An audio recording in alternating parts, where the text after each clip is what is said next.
we go. And we don't have to approve the recording. Okay. Well, welcome everyone to the October 7th Planning Board meeting.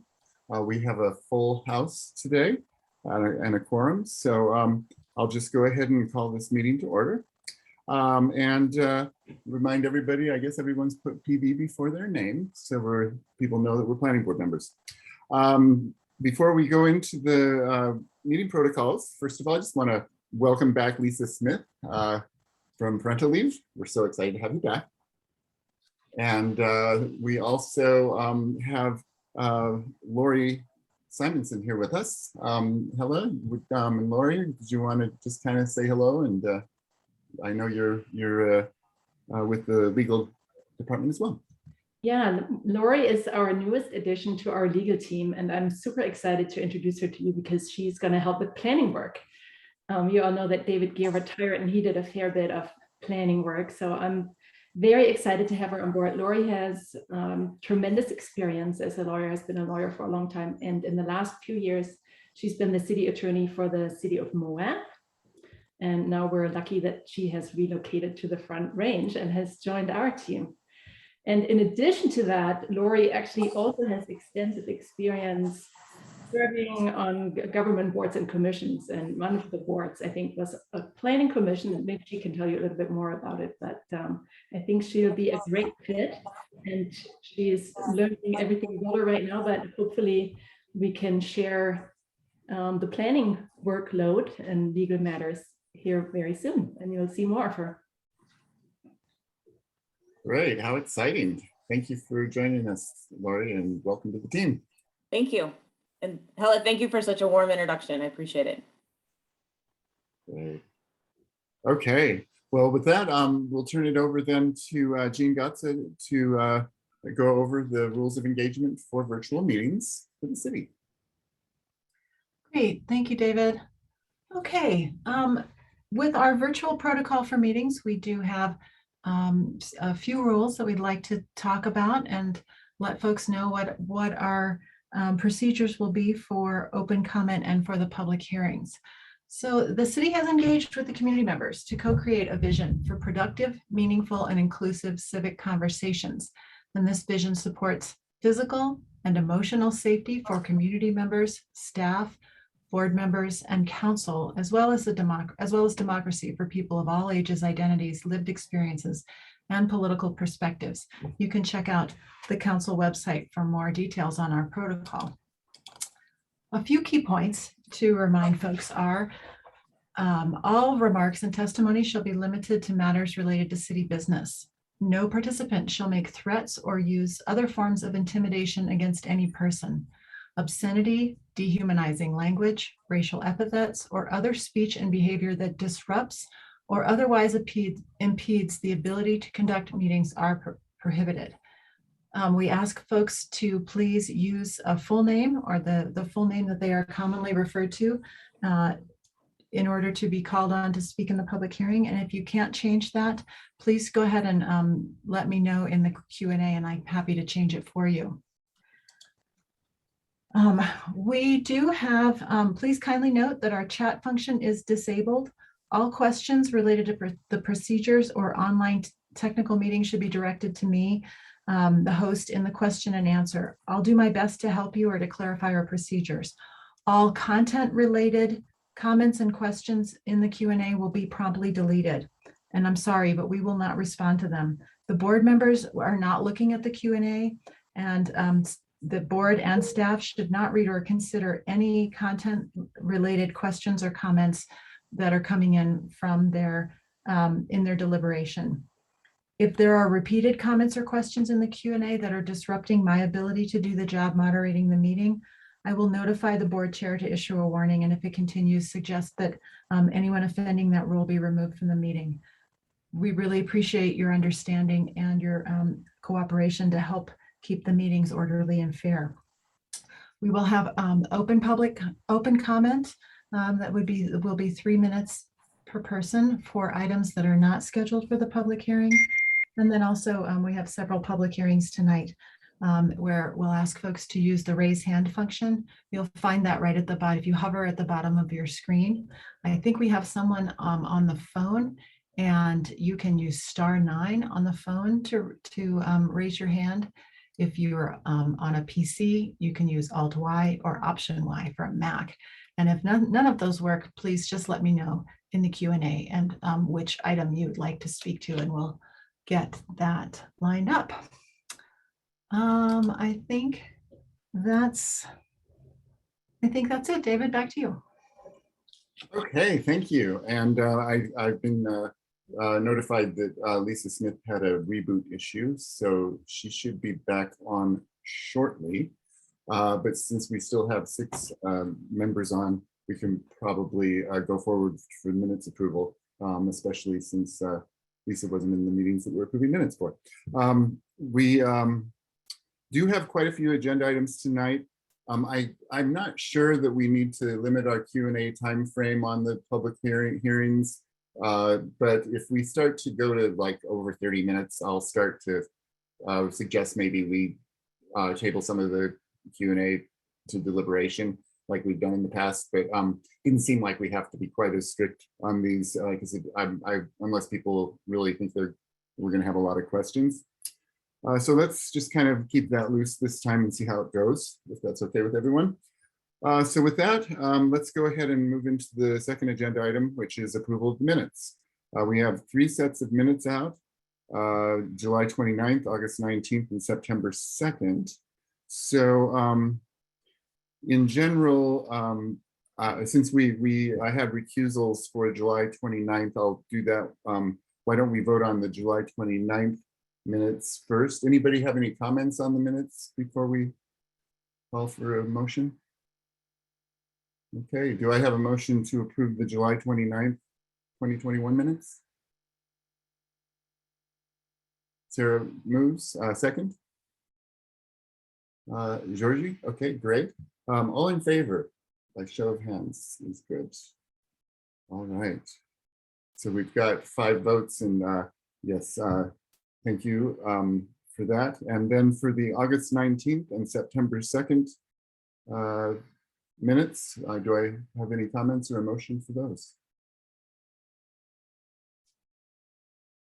Did I see you making a motion, Sarah, to approve? Second? I can go ahead and second that one. So all in favor of approving the August 19th and September minutes, September 2nd minutes? I see 6 hands. Great. Thank you, everybody.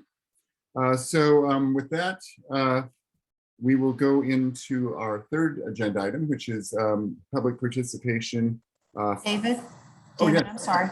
Yes. Did you do the September 2nd minutes? Yeah, we did those together with August 19th. Oh, I'm sorry. My apologies. Sorry. I only did the first ones just in case. I mean, I think it's okay for a board member to vote on minutes for a meeting they're not in if they read them and are happy with them, but sometimes people just don't if they weren't in the meeting. Absolutely. So, thank you. My apologies. and so Lisa, we voted on minutes while you were rebooting. So with that, the general public participation section of this meeting is a time where the public can address us on anything that isn't a public hearing. We have 3 public hearing items tonight. One is for ordinance on the BC1 zone open space requirements at the Diagonal Plaza site. The second one is an ordinance on allowing restaurants as limited use in regional parks within the public zone. And the third one is a recommendation on acceptance of the facilities master plan. So those are the 3 things that we are not going to be hearing from right now. So if you have anything else other than those 3 topics that you would like to address the board on, please start raising your hands in the attendee list, and I will start calling on you, and Jean will help me by timing you. You'll each have 3 minutes to speak. And let's see. David, we have a question that I think is timely to answer right now. So item number 6 that is under matters, if folks wanted to speak to that, they would speak now under open comment? That's right. Okay. Yeah, that one's absolutely open for public comment. So Great. So I will go ahead and I see that Andrew Forks has a hand up. So let's go ahead and call on Andrew. And if people could please state their name and address for the record when you start speaking. Hello, my name is Andrew Forkus Goodmanson. I'm the Deputy Director of the League of Oil and Gas Impacted Coloradans, LOGIC. I'm here tonight, which thank you for making me not have to be physically here tonight and for allowing public participation over Zoom. It's a huge benefit to people, and I really wish more local governments were doing this. So thank you for that. I'm here tonight to talk to you about item 6, the oil and gas code revisions. I'd like to thank you all and your staff for the work that's gone into this proposal thus far. It's a super complicated process, and the city of Boulder is far from the only local government going through this process right now. So I wanted to just briefly speak to a few experiences that LOGIC and our member organizations have had while working with other local governments who are currently revising their oil and gas codes. And the first thing I'd like to talk to you about is the importance of defining cumulative impacts and doing more than a simple quantitative accounting exercise when considering cumulative impacts when it comes to oil and gas and really any development. In the draft, it says one provision says the consideration of an application will hinge on the direct and cumulative impacts. This is great, but without a specific definition of cumulative impacts, it's hard to know how that'll actually be implemented. Commerce City has a really good definition of cumulative impacts in their regulations, and it states the effects of an action that are added to or interact with other effects in a particular place within a particular time. Cumulative impacts take into account all disturbances, since cumulative impacts result in the compounding of the effects of all actions over time. The cumulative impacts of an action can be viewed as the total effects on a resource, ecosystem, or human community of that action and all other activities affecting that resource. It's a bit of a mouthful, and I'm happy to submit this in writing, and we're working on written comments for the document. But this is the sort of definition that lets the decision makers in a local government consider everything that they have to consider when they're making decisions about oil and gas and other resources. So I'll just say that working with the Colorado Oil and Gas Conservation Commission, having a definition isn't enough. You also have to have a qualitative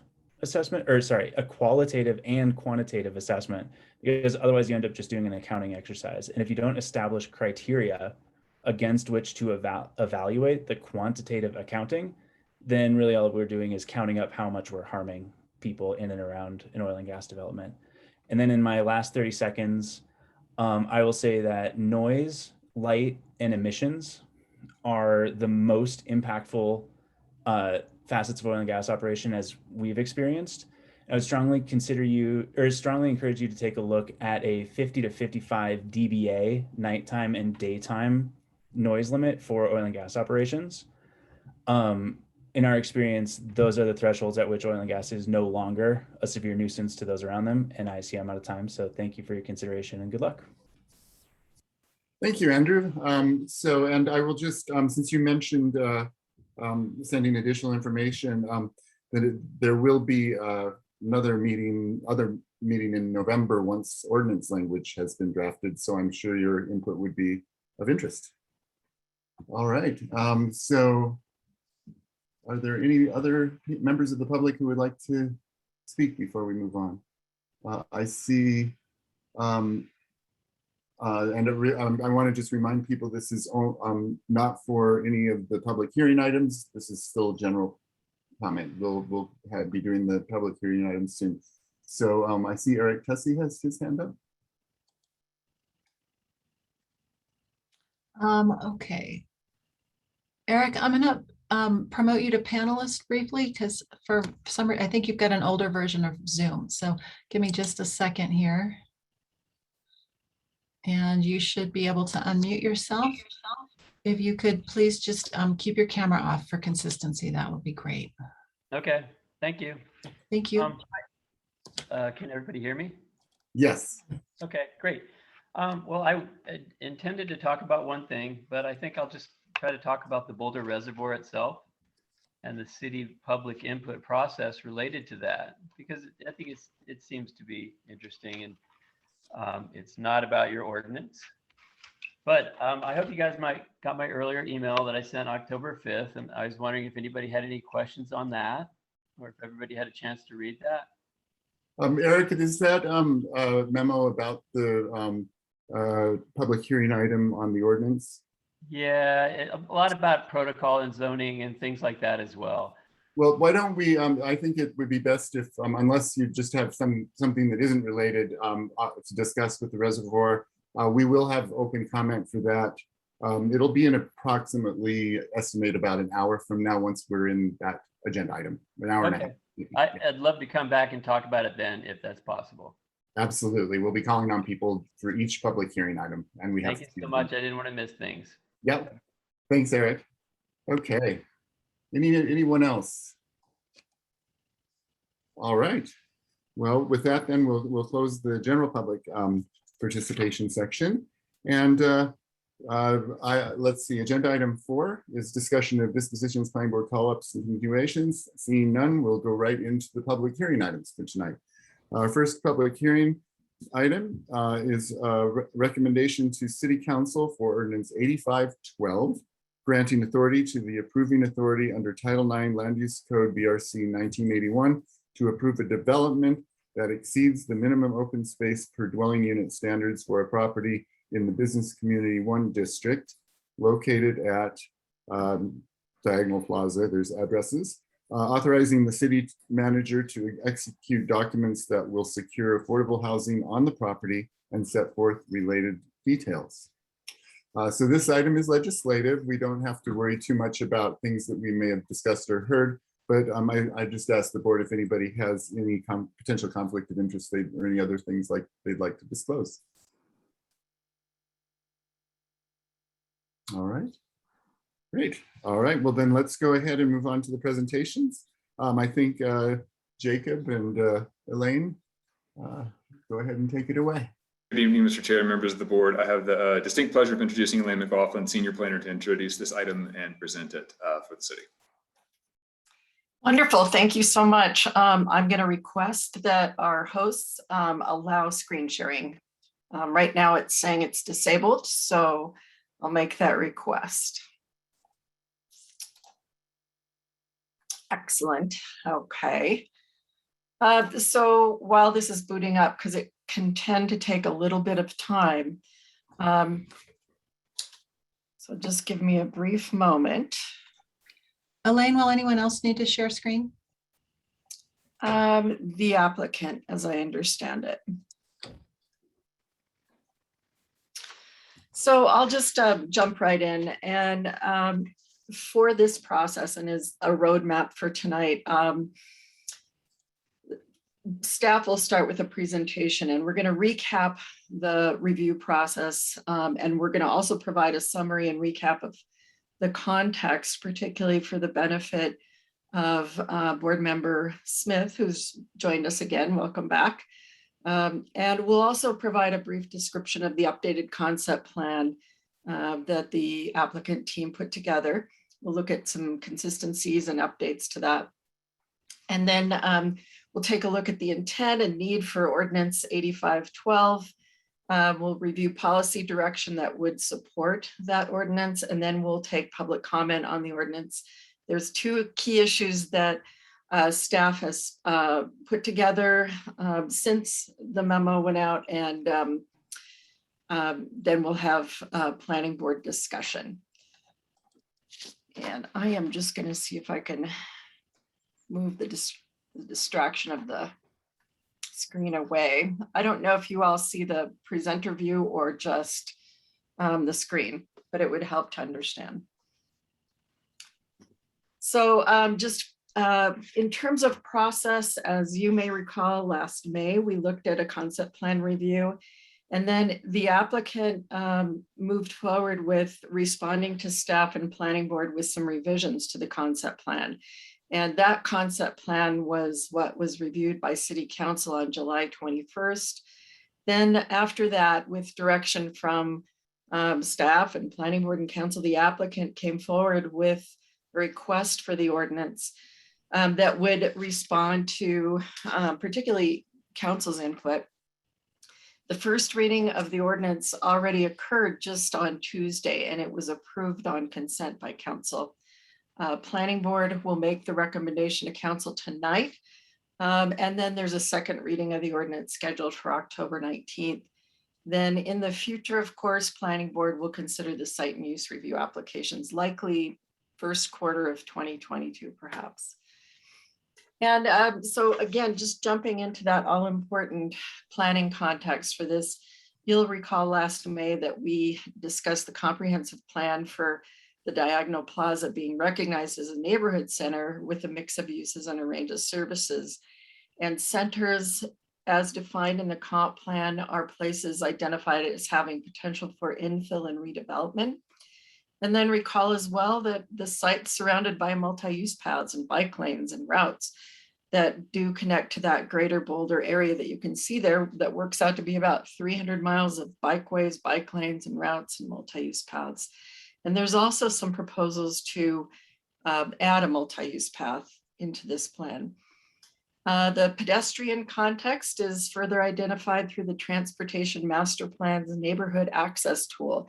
And that demonstrates essentially walkability, areas that are dark green, and you can see where the site is that's in that dark green area, are considered to have the best access to goods and services and are within walking distance to each other. So in the concept plan review discussion, it was also noted that the context includes bus and bike support amenities, including the RTD Super Stop right outside the door there. And then there's also public bike storage as well as bike and car share facilities. And then we also discussed the fact that the land use and the zoning create really more of a single use typology.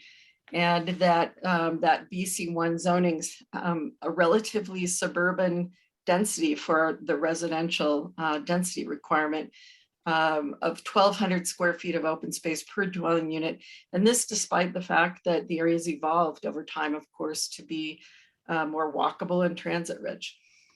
Then it's helpful to go back and take a look at the site. We noted previously that it's primarily large surface parking lots, and it includes that Walgreens on the north end of the building that's there, and then a vacant Sports Authority space on the south end.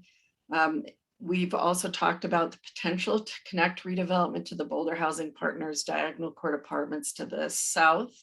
And it's important to note that that site's fully developed with 30 apartments, and therefore it's not part of the ordinance 8512 that's under consideration this evening.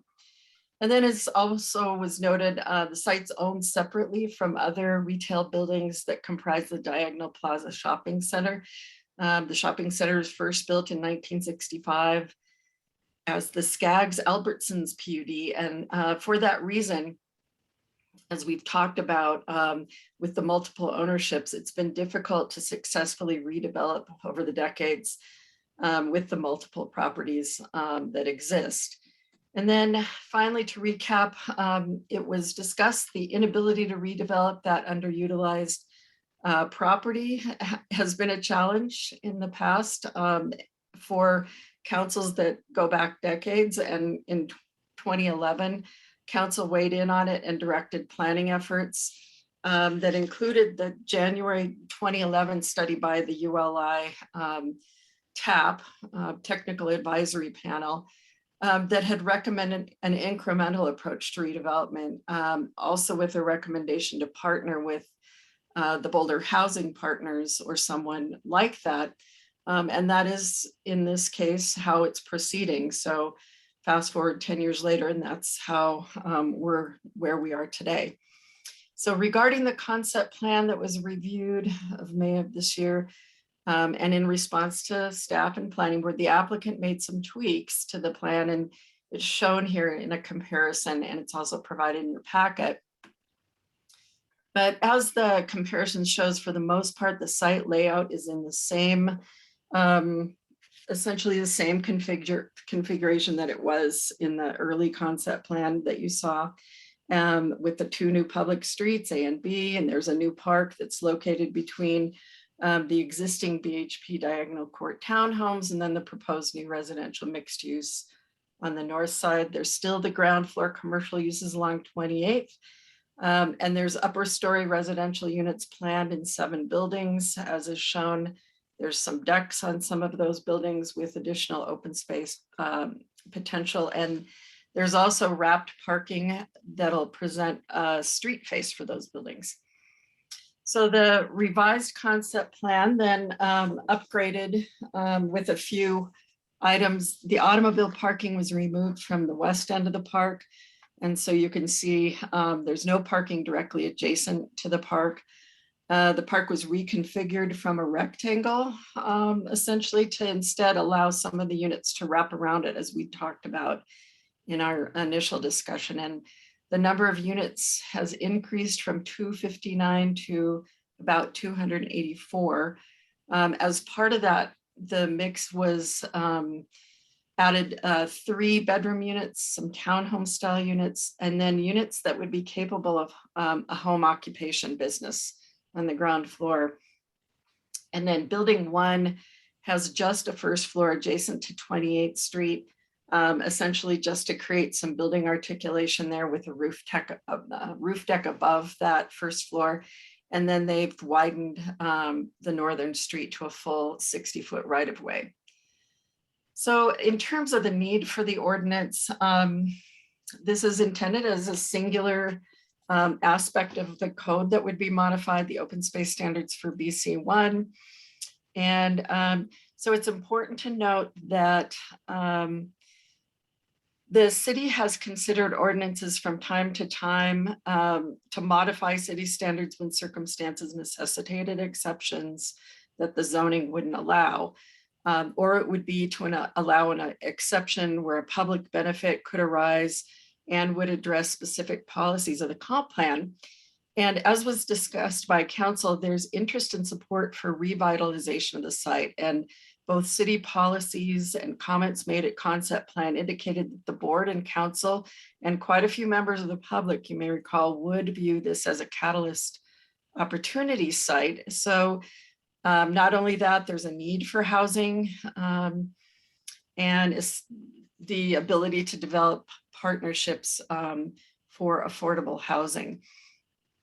And then in terms of the intent of the ordinance, it's specifically applicable only to the proposed project and the site. And it's important to note that the ordinance is not a comprehensive rezoning. We talked a little bit about how that may create unintended consequences and be a much longer process for BC1, and rather it's specific to the proposed redevelopment and the site only.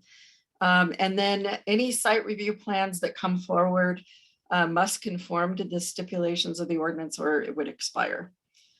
They're back to the fact that it's a singular aspect, which is to modify open space standards for BC1.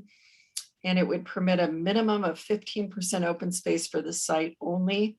The applicant would be required to demonstrate project consistency as well with the site review criteria at the time of site review related to open space, such as that open space meets the needs of the residents and visitors to the site, and that the ordinance is based on the intent that's illustrated in the concept plan.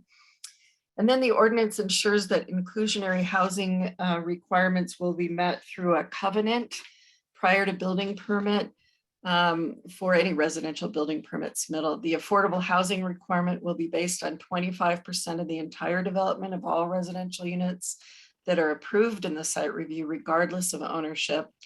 And the affordable units will be provided within the site. The cash in lieu amount would be determined based on all units, market and affordable, and be constructed on to be constructed on the site.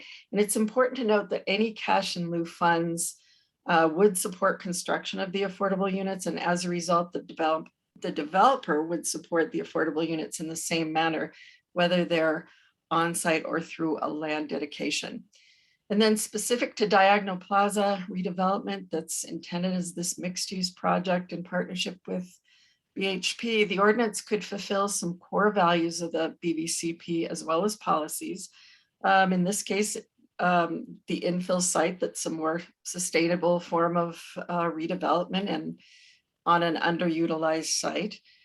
And then, of course, it would also provide a greater number of residential units than could be built under that business community zoning, both market rate and affordable, and again, in partnership with the city's affordable housing provider, BHP. And then the ordinance, of course, in following that would be in keeping with policy 2.03 that further articulates the city's preference for infill and redevelopment of sites rather than expanding the service area. So you can see it's smack dab in the middle of that planning area 1. The ordinance would also address policy 110, jobs housing, which indicates that the city will seek opportunities to improve the balance of jobs and housing, and that this will be accomplished by encouraging new housing and mixed-use neighborhoods in areas close to where people work, encouraging transit-oriented development in appropriate locations. And this is a heat map that illustrates existing jobs within a half-mile up to 2-mile radius from the site. So similarly, the ordinance relates to policy 7.11 that indicates that the city will explore policies and programs to increase housing for Boulder workers and their families by fostering mixed use and multifamily development in proximity to transit, employment or services, and by considering the conversion of commercial land to allow future residential. So that's essentially what is being fulfilled here. So these policies all highlight the city's desire to create opportunities for mixed use and multifamily development near employment, transit, and facilities. And then further, the ordinance would also address policy 2.16 for mixed use and higher density development that also indicates the city's desire to encourage well-designed mixed use and higher density development that incorporates affordable housing in appropriate locations, including commercial centers that are in proximity to multimodal corridors and transit centers. And in this case, it's therefore not only jobs in proximity to the site, but there's also alt modes, transit facilities, bike lockers, bike and car share. So it's fairly alt mode rich. Policy 2.16 also notes the city's openness, and this is key to this ordinance. The city's openness to creating new zoning districts, revisions to FARs or open space, as is the case here, or revisions to parking requirements to achieve that mixed use. And then ordinance 8512 would also implement policy 501 that specifically calls out diagonal plazas we've talked about before as a center where redevelopment and revitalization is anticipated. And council noted that this is a critical opportunity site for redevelopment where the city could support these strategies, again, that are unique to this site.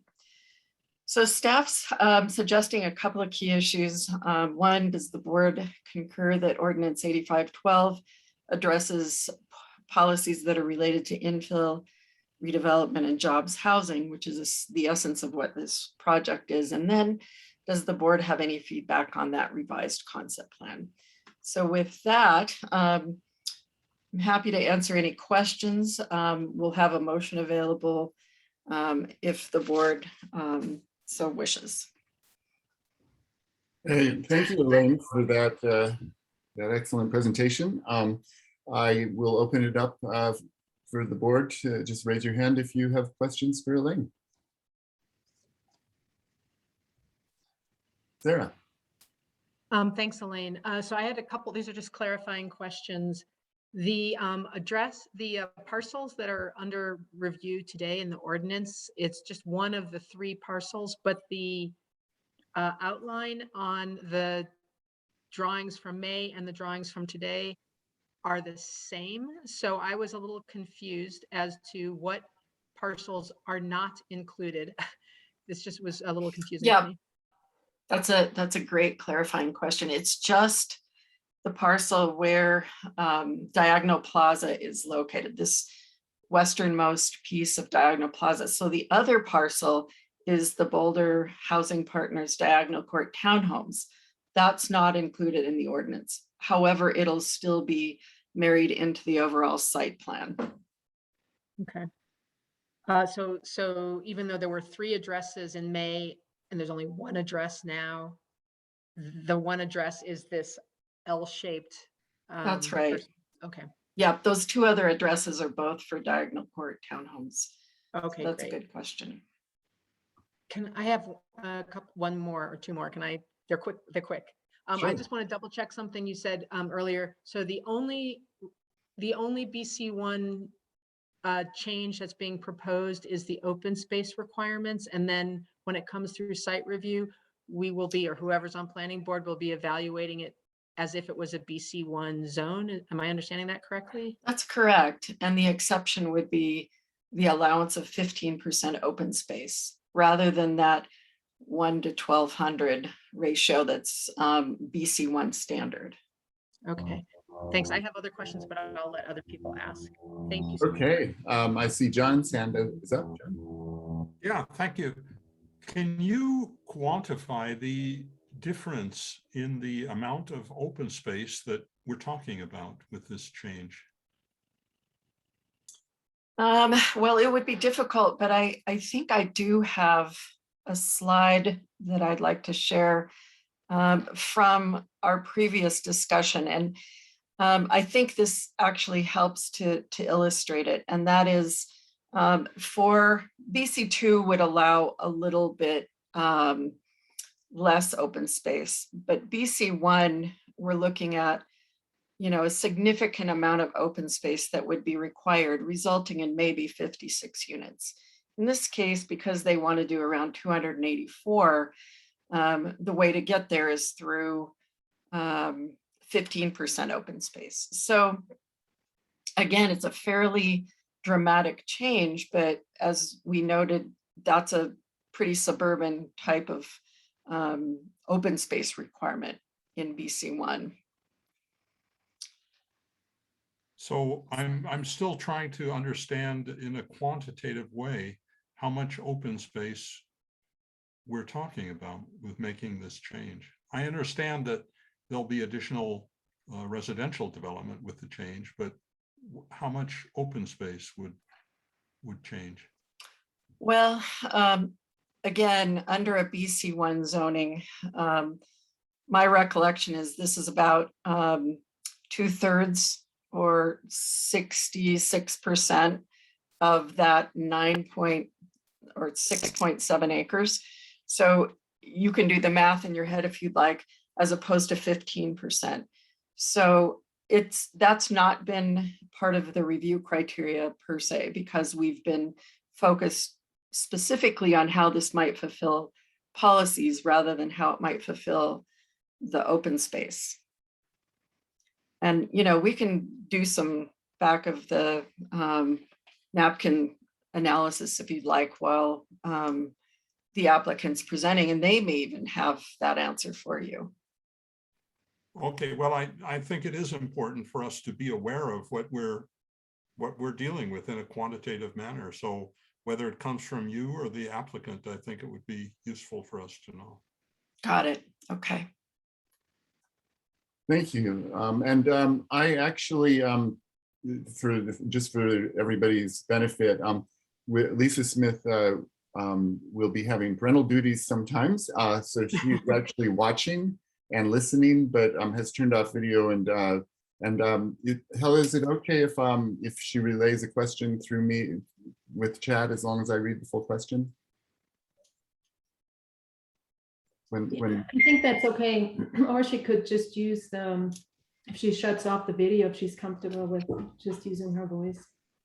Well, I'll go ahead. There's a question that she put in the chat that the public can't see, so I'll just read it. And then, yeah, we can, going forward, certainly, Lisa, you're welcome to unmute if that works. So this is the question. Could you restate what units are envisioned as rentals, apartments, and which units will be individually owned? Yeah, I think that's a great question for the applicant. I'm not sure they've figured that out yet, if it's all rental or if some of them would be ownership. And if the townhomes themselves, which are typically ownership, would end up being ownership or if it's townhome style, but I think that's a great question for the applicant and also related to the upcoming site review. Can I follow up on that? Yes. So one of my clarifying questions was how can we guarantee, if we can guarantee, that housing diversity, particularly the townhomes, remains part of the planning? Because I do remember not too long ago, the townhomes that were planned for 30th and Pearl, poof, disappeared. And I'm just curious if there are mechanisms for us to, what can we do to try to get to, as much as we can, guarantee that kind of housing diversity on this site?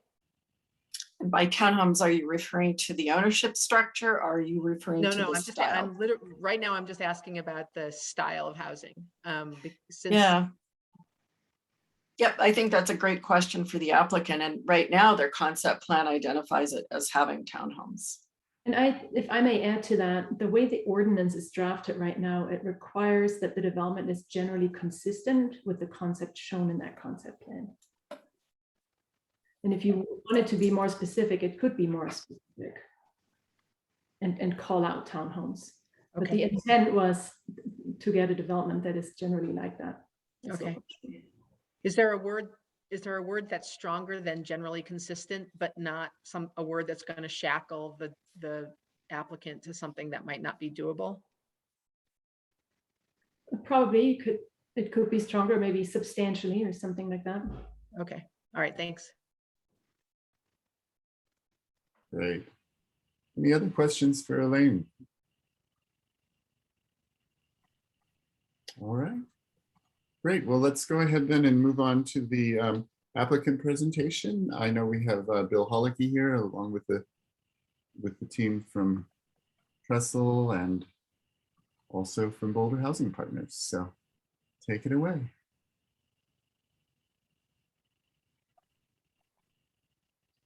There, I think hopefully I'm unmuted and you can see me. Hi. Yep. Yep. Awesome. Thank you all. Well, this is a little bit of a weird one, and we weren't quite sure what to expect or how to present to you. We've already come before you for a concept plan, and one of the things that I did want to say is I wanted to acknowledge the really great feedback that we got from you and then from council and from staff, and I kind of mentioned that before, but this is a new one for me. We're sort of crafting something from scratch, and the feedback from the board and the feedback from council has been really critical to understanding how to do that. I can maybe go a little bit into this concept plan and show you some of the changes as we understand it. You know, this isn't a re-concept plan, but I think since we're here, it'd be great to get your feedback because we are in the site review process already. We have submitted the site review. You know, just to note that we were in front of council 2 months ago. So we have made progress, and this doesn't represent the latest and greatest thinking, but it's, as Hella said, still very representative of the intention. And you will get another bite at the apple, right? We'll come in front of you at site review. And so we want to make this as close to what you want to see as we possibly can. One note on the ordinance, as you know, we were all sort of staff, applicant, approval bodies. We're all trying to figure out how do we do this? What's a clean way to do it? And we were, you know, we had kind of gotten to the point with staff where we're trying to understand, you know, what zoning metrics, if we were to keep the zone, what zoning metrics would we have to change to make this work? And there's kind of this long list.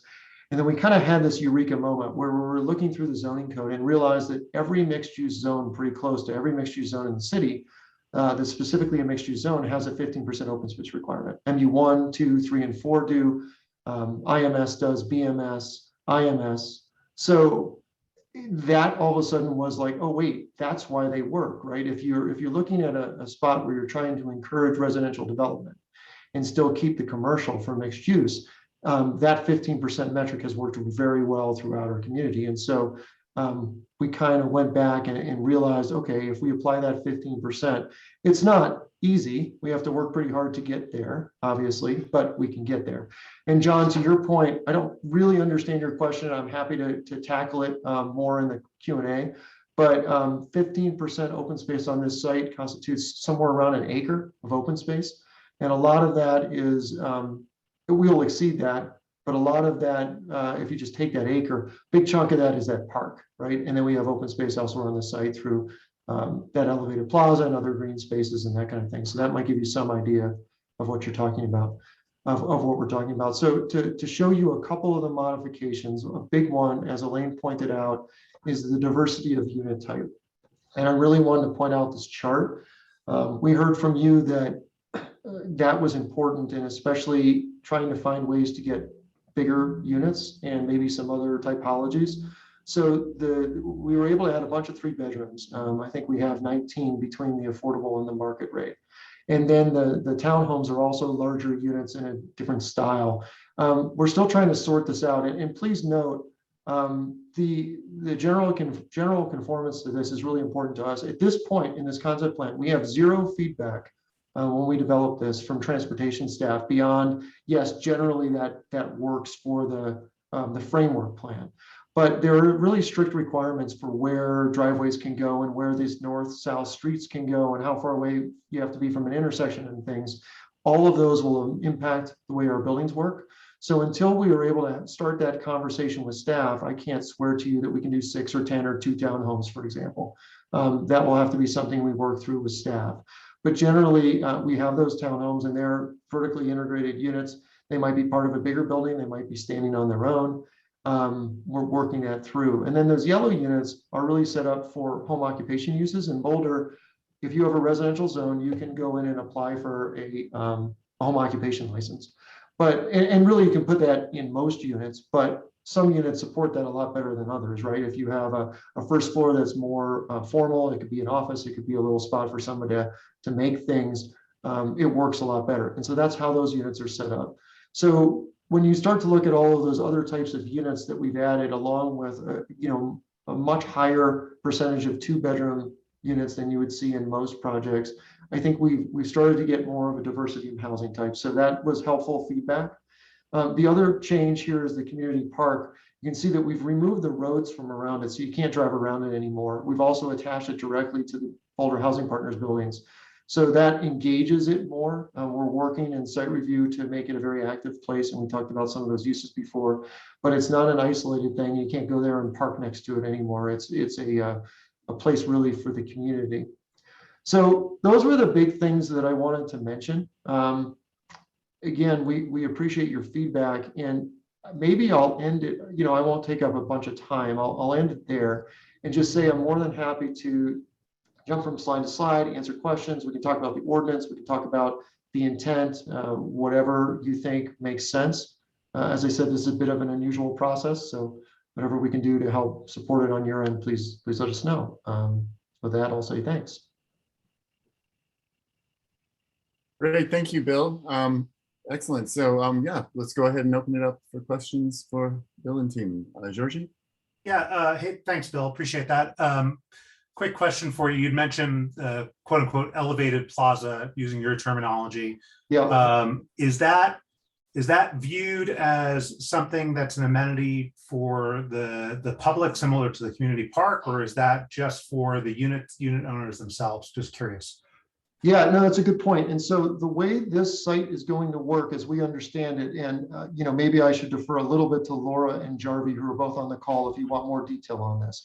But these are considered under the housing division of housing as separate projects. So the amenities will be provided separately and need to be under the City of Boulder rules. So that roof deck is not, it's elevated inside of a securitized building, right? It's not on the first floor. So that roof deck is for people that have access cards to it, which likely would be everybody in that part of the development. And then the park is obviously directly across from Boulder Housing Partners buildings. And then the BHP project to the south, which essentially is integrated into the site review, has some pretty significant amenities there as well. So they will be developed independently, maybe is the best way to put that. Thanks. Great. Sarah? So one of the things I noticed when I was reading through the materials was that the language about the partnership with Boulder Housing Partners was kind of specifically written as a partnership for the concept plan. And I'd just like to, can you unpack that a little bit? Does that mean that they may not be your partners going forward? Just to help me to understand why that language was very sort of stilted but specific. Sure. Since I'm just the architect and planner, I think I should let Jarvi and Laura speak to that. So why don't we turn it over to the two developers, Laura or Jarvi? I think you're both on the call.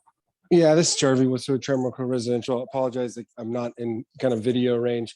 I'll clarify and Laura can add. We have a separate private agreement between Trammell Crow Residential and BHP. We are very invested in working together. The proximity of the two properties really is essential. So that partnership will proceed forward. We have an executed document separate than what was referenced in the ordinance.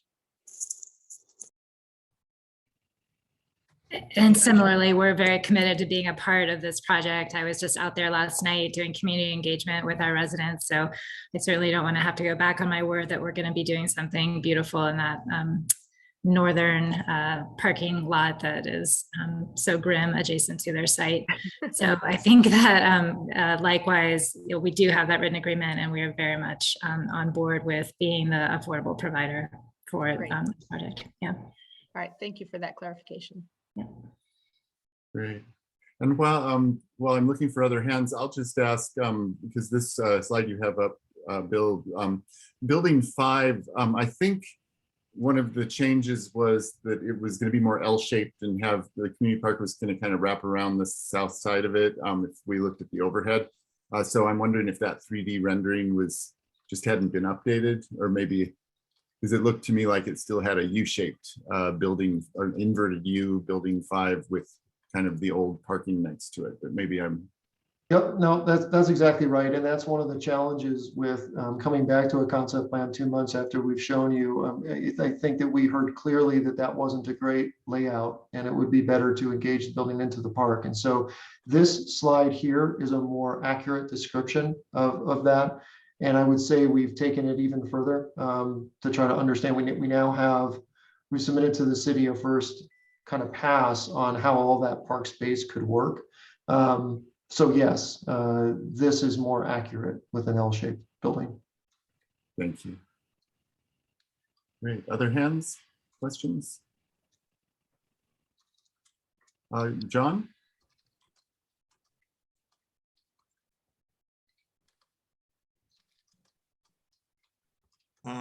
Just to pursue the question of public access, I understand from your comment that the roof deck in building 1 would be limited to residents there. But for the community park, is that something that would just generally the public would have access to, not just residents of these developments? Let me just clarify. So yes, the intention is yes. that, yeah, that's a community park. I just want to make sure that it's clear that is not going to be owned by the city parks department. As you guys know, they're not looking for land, but that is, yeah, it's just open to everybody. Thank you. Great. And while waiting for hands, I had another quick question. The 14 home occupied units, do those have a variety of different bedroom configurations in them? Or well, that's a great question. We're still trying to figure that out. It's early in the process, but I think the main, I know we have a lot of units there that are essentially a bedroom upstairs and a more open space downstairs. And so that could be, if nobody wants to use it as a home occupation unit, that could be a living room, that kind of thing. But it's really set up to be, kind of an office or a maker space, or, something that's allowable under our home occupation rules, which are pretty clearly defined. But yeah, I think we may have some that are larger as well. And I think we're still sorting that out. okay. Sarah? Thanks. So I'm not sure if this is a question for Bill or for staff, so I apologize if I'm going backwards. I'm just sort of curious, what do we know in general in the city about how those live workspaces have been that have been utilized? just sort of curious what, if anything, the city has tracked, any data we might have. Elaine, I'm going to stump for you for a second so you can gather your thoughts, but I want to make one clarification. So interestingly, in the city of Boulder, there is a unit designation of live work. It's specific to industrial zones, and it's really set up to be like literally people making guitars and maker space and that kind of thing. Just so we're clear, this is not that. Live work is prohibited in this zone because it's not an industrial zone. And this is more about people who work out of their homes. And that's sort of the model here. So with that, I'll turn it over to Elaine. Yeah, that was well said. Sarah, I don't think we keep any data on it. There's some that are currently being constructed and being finalized at the Velo Park condominiums that have actual live workspaces, but as Bill noted, that's not permitted in the BC one. So it would be something that would allow for home occupation, which is allowed in all of the residential zoning districts, but it's just a way to make it more amenable for a ground floor to be their maker space, as Bill says. So can I just follow up with that? So since the definition of live work is applicable only in industrial space, this in some ways, this is, you have a home office like all of us have had for the last year and a half. Or home living room, which is my home office. So is there going to be a new definition created because of this proposed change, proposal, or do we need to create a new definition? I'm just like, what are the implications? I mean, we may just be calling it live work because that's a way to talk about it during planning, but if it turns out to be a meaningful, useful type in a BC1 or BC2, do we need a new definition? Yeah, possibly if it turns out to be something that's different, but we have home occupation in RL1, RL2. So I think this is maybe a more urban configuration of that home occupation configuration. And I don't know if you have anything to add to that, Bill, but I thought it was actually kind of a clever approach to this BC1 zoning. Because again, it's something that can occur in any kind of zoning district with residential. Elaine, I think that's well said. For us, I would be, everyone would be lying if they said they knew for sure what was going to happen with COVID and the way we work remotely in 2 years, right? I don't know. We're sort of feeling our way through it. And one thing that's clear is that it does seem like more people will be doing work from home. I don't know what work that is, right? Are they working for other people? They're working for themselves? How does that all happen? There's a definition in the code for home occupation. It essentially says doing a professional, I've got it pulled up here, profession or occupation conducted as an accessory use within a dwelling unit. In order to do that, you've got to go down to City Hall and get a permit to do it. So what we're doing is not changing any of that code. What we're doing is saying, can we create a physical plant that makes it easier or better to do it? If that were to start to take off, I do think, to Sarah's point, it's a really good point. It's a different thing to have a unit like that along a street than it is to just have a regular, housing unit. And if it's something that is happening a lot and we want to encourage that to happen in certain places, I could definitely see a code update that brings that into, these kind of urban zones and says, here's how they happen, here's how it works, and here's how big they are and all that kind of stuff. But this is a feeler, honestly, and maybe if it's really successful in a year or two, that would mean something. Right. This is excellent discussion. Any more questions before we move on? Yeah. Oh, someone had brought up to Elaine, and Elaine deferred to the applicant relative to home ownership. So could you explain what units are available for home ownership versus what are rented? Sure. This has not changed since the concept plan. So pretty simply, it is a rental project. The BHP units are rental and the market rate are rental. Okay. And John, you had your hand up. Yeah, you heard before my inquiry about the quantities that were of land that we're talking about under different open space requirements. So I'm still interested if you've had a chance to think about that and quantify it. Let me take a stab at it, John, and then when I fail to answer your question adequately, please tell me where I'm failing, and I'll keep going. This site is somewhere north, just a little bit north of 6 acres. Maybe an acre of that or a little more gets devoted to public rights of way, streets, alleys, whatever, sidewalks, that kind of thing. Another acre gets devoted to community park, and that is essentially open space, along with some of the other green spaces. There's the bike path that runs north-south. It's not really apparent on this drawing just because of the scale along the eastern side. That's all pretty wide and becomes open space.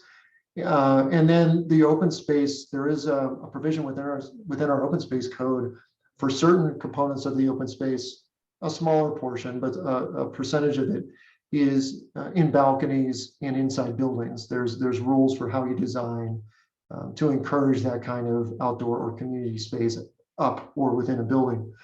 So, but easy numbers, a little bit more than 6 acres, maybe an acre goes away for right of way, maybe an acre is open space. The rest is building pads or footprints or, building areas. And I think then the second part of your question is, how does that compare to the zone as it stands now? Maybe is a good way to put it. I think the way it's weird, right? Because if you design under a amount of open space per unit zone, you essentially work backwards and say, okay, my footprint's about this big. For that footprint, I need about this much open space, including, again, inside and balcony spaces. So I can fit about this many units per acre, and I've got this many acres. So that's where Elaine's coming with that 60 or 80 or 90 units that could be created on the site. If you were to do that, I think you would end up with something more like a couple acres or 2.5, 3 acres of open space. And that was the diagram that Elaine showed. So we're changing from, an open space more similar to a suburban zone to an open space typology and amount that matches all the mixed use zones in town. Is that getting anywhere close to answering your question? Yeah, I think that is a useful answer. So thank you. Okay. I had one other question, David, if I can just follow up. Sure. On that. And that is a question regarding the proposed Street A and Street B, which includes a significant portion of the area that's not owned or that's not in this parcel that we're dealing with. Yep. The part that goes east to 30th Street. Do you have, or is there already some arrangement that would allow that to take place with the owners of the other portion of the diagonal plaza? Yeah, that's an astute question. It really gets to the heart of the matter for sure. This site is cross easemented like crazy. It's really like nothing I've ever seen before. You've seen all the parcel maps. There's cross easements all over the place for access, storm, utilities, etc. These locations line up with the approximate locations of floating easements. So this site has the right to drive across that parcel to the east, and those sites have the right to drive across this parcel to the west. Luckily, those worked really well when they were doing the transportation master plan. So the transportation master plan essentially mirrored those easements and said, this is where we want our streets. It happens to work really well with breaking up, to a regular city block size. So in doing that, when this is done on this parcel, it would be a city right of way. The city would own it for the part of it that crosses this parcel. As it heads to the east, and we've been working with David Thompson. This is one of his big points of emphasis. As you head east from this site, you would be moving from a city right of way onto a public access easement, or not a public access easement, a shared access easement for the neighbors. And so that's how that works. They essentially function as, the north one functions pretty much like a street if you go out and look at it now. This other one's more like a driveway, but you'd be transitioning from a city right of way to an access easement that allows for access on top of the neighboring property. So just to give a quick answer, are all the arrangements in place for those to become streets that can be used by the public without any additional agreements or arrangements. Yes, we believe that there's been a lot of conversations between all the councils, and we believe that all of that is in place now. Yes. Okay. And then one further question, David, if I may. Great, and I think Peter, you had your hand up too. So go ahead go ahead if you're on the phone. So I see that you don't have any public movement options in a north-south direction, except between buildings 1 and 4 and 2 and 3. And I'm just wondering if you've thought any more about letting there be some transit in a north-south direction there. We have, and in fact, the transportation master plan is what we're following here. We've been working with transportation staff to do that. The master plan shows a street that runs right through the middle of this neighboring building. That's challenging for them. If they do that, that likely means that is not a developable parcel. Because of that, the transportation master plan shows an alternate that doesn't have a street in this location. It does have a street just north of the building 5 and 6 gap that runs that way. But instead, just to the east of buildings 3, well, actually on the neighboring parcel, there is a bike path, a multimodal pedestrian bike path that runs instead of a street in the north-south direction. We're proposing to take the majority of that bike path onto our property to remove it from the eastern property owner so it can go in immediately. And it runs north-south on the east side of building 3 and 4 and then continues through the park and then down on the west side of the diagonal court BHP project. So we work with staff. Staff said, use this transportation master plan, and we're matching that. So that's how it's working. So is that reflected in the map that we're looking at here? It doesn't. At this scale, it's hard to see, John, because it's just a concept. But I don't know if I'm allowed to do this, but I'm going to do it anyway. I'm going to draw a line, and so hopefully I don't get in trouble for drawing a line. But this is that path. It essentially runs where that blue line I just put in goes. Okay. Well, I think it'd be a lot more convincing if it actually showed up on your plans. I agree, but again, I didn't understand that we were going to be showing you plans today, so my apologies for that. Yeah, it's a lot more convincing when I'm not drawing a blue line. I think that's a very fair point, John. Thank you. All right. Great. Peter, did you have a question? Hi. Yes. Thank you, Bill. I know you've all put in a lot of work and it shows. And refresh my memory on this. And I'm asking because I think it ties to the open space piece here. And it dovetails nicely with John's last 2 comments. What is the status or likelihood or your hope for agreements with the other owners for example, and most importantly, the south side of what's currently 24-hour fitness and the other parcels? If you look at your page 37 of 50, for example, I think everyone's fairly familiar with the south side of that shopping center. Oh, that's Elaine's page. Okay, yep. What can you do to improve and accentuate that experience? Because though it's not part of the property or the project, it is going to feel like open space and it's going to be a part of the experience. I can definitely tackle that one, Peter, and then tell me if you want more information when I'm done. I'll try to be succinct. But John, just very briefly, I'm sorry. This is the green is the multi-use path. That's what the TMP shows. So that's what we're showing. Okay, thank you. So hopefully that's a little more convincing because I have a drawing of it. Okay, so to Peter's point, yeah, that's a great question. So there's sort of 2 sets of neighbors. The first is the DMV 24-hour fitness in Wells Fargo. On the north side, that functions very much like a street. So I'm going to flip to another. You can, well, this arrow kind of blows through the middle of it, but you can see as you head to the east, it gets trees around it on both sides, and it actually has a sidewalk, and it While it's a private driveway, it functions, it's there for public access and it functions like a street. So by putting the street in the west side, and then we've got this area that really is still like a street, it just isn't landscaped. It has a sidewalk on the south, it has the parking to the north. This north side has now buildings fronting on all of it, and it really feels like a street that runs through. While it's still a private drive, it creates that development pattern moving forward in a pretty good situation right now.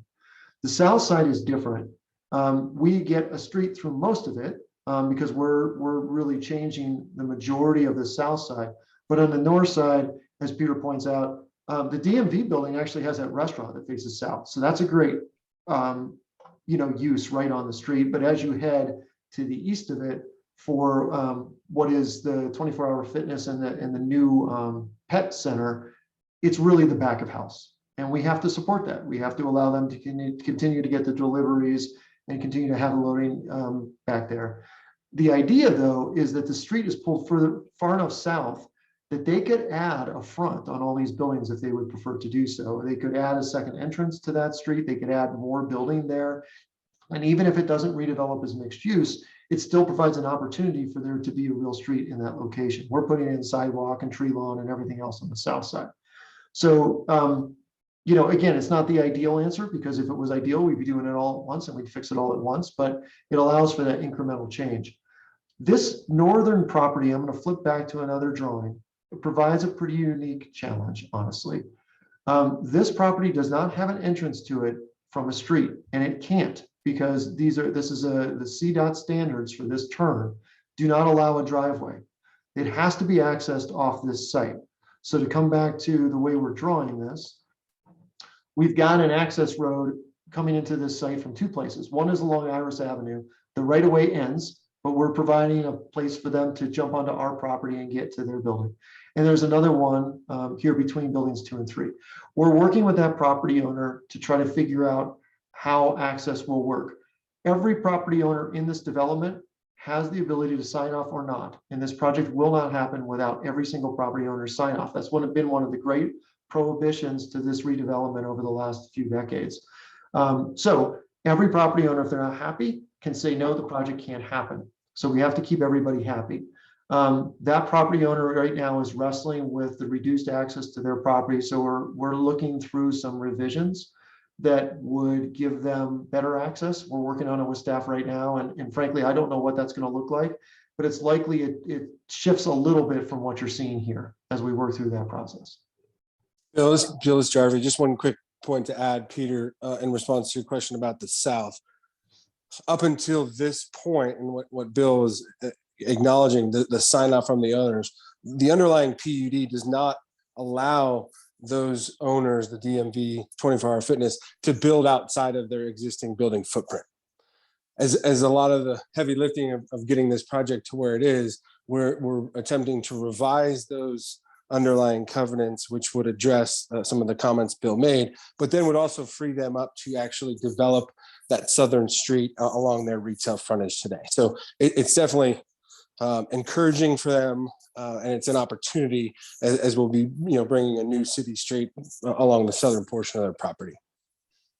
Can the city force them or not allow them, withhold that additional development right if they don't agree to certain placemaking, streetscape, pedestrian friendly actions, or allow you to do it or the city to do it? Because I think it's totally unacceptable the way that could be left looking, and Bill told me nothing would happen really. And so I'm concerned that this project will be done and people will drive by and be blown away at the absolute just the mess behind those properties. So I feel strongly that they need to be considered as if they're open space and actual urban planning. And I know that no one's been able to get these owners to come to the table yet. So I'm still concerned that the promise of additional building development rights won't get them any further, because if the opportunity to develop hasn't worked so far, why would it work now? So I'm concerned about what leverage we all have as a community and what we're trying to do here over that back of house. And I would encourage city and developer to get creative on how to withhold those any incentives and development rights until they agree to something. So two comments on that. We, as an applicant of a neighboring parcel, we have, essentially zero control over that. All we can do is try to make it the best. A little more than possible. zero, but close to zero. I get it. Pretty close to zero. But I will say this, they are still in the BC zone, right? And the BC zone has, once you hit a certain size, you're required to go to site review. And that size is a 50,000 square foot building. And so if they were to do any significant change to these properties, especially 24-hour fitness in the pet center, if they were to do any additions or want to change anything to the north, because these properties go all the way up to Iris, they run vertically to Iris. If they were to do anything there, they would be in site review. And in site review, that's where the city could require all of those things.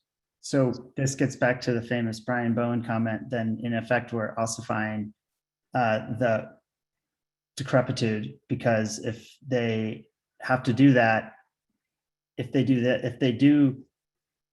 they have less incentive to improve those properties then, according to what you just said. Well, I think it would be, I get where you're coming from, and I think that's it's not your problem, but it is. So thanks.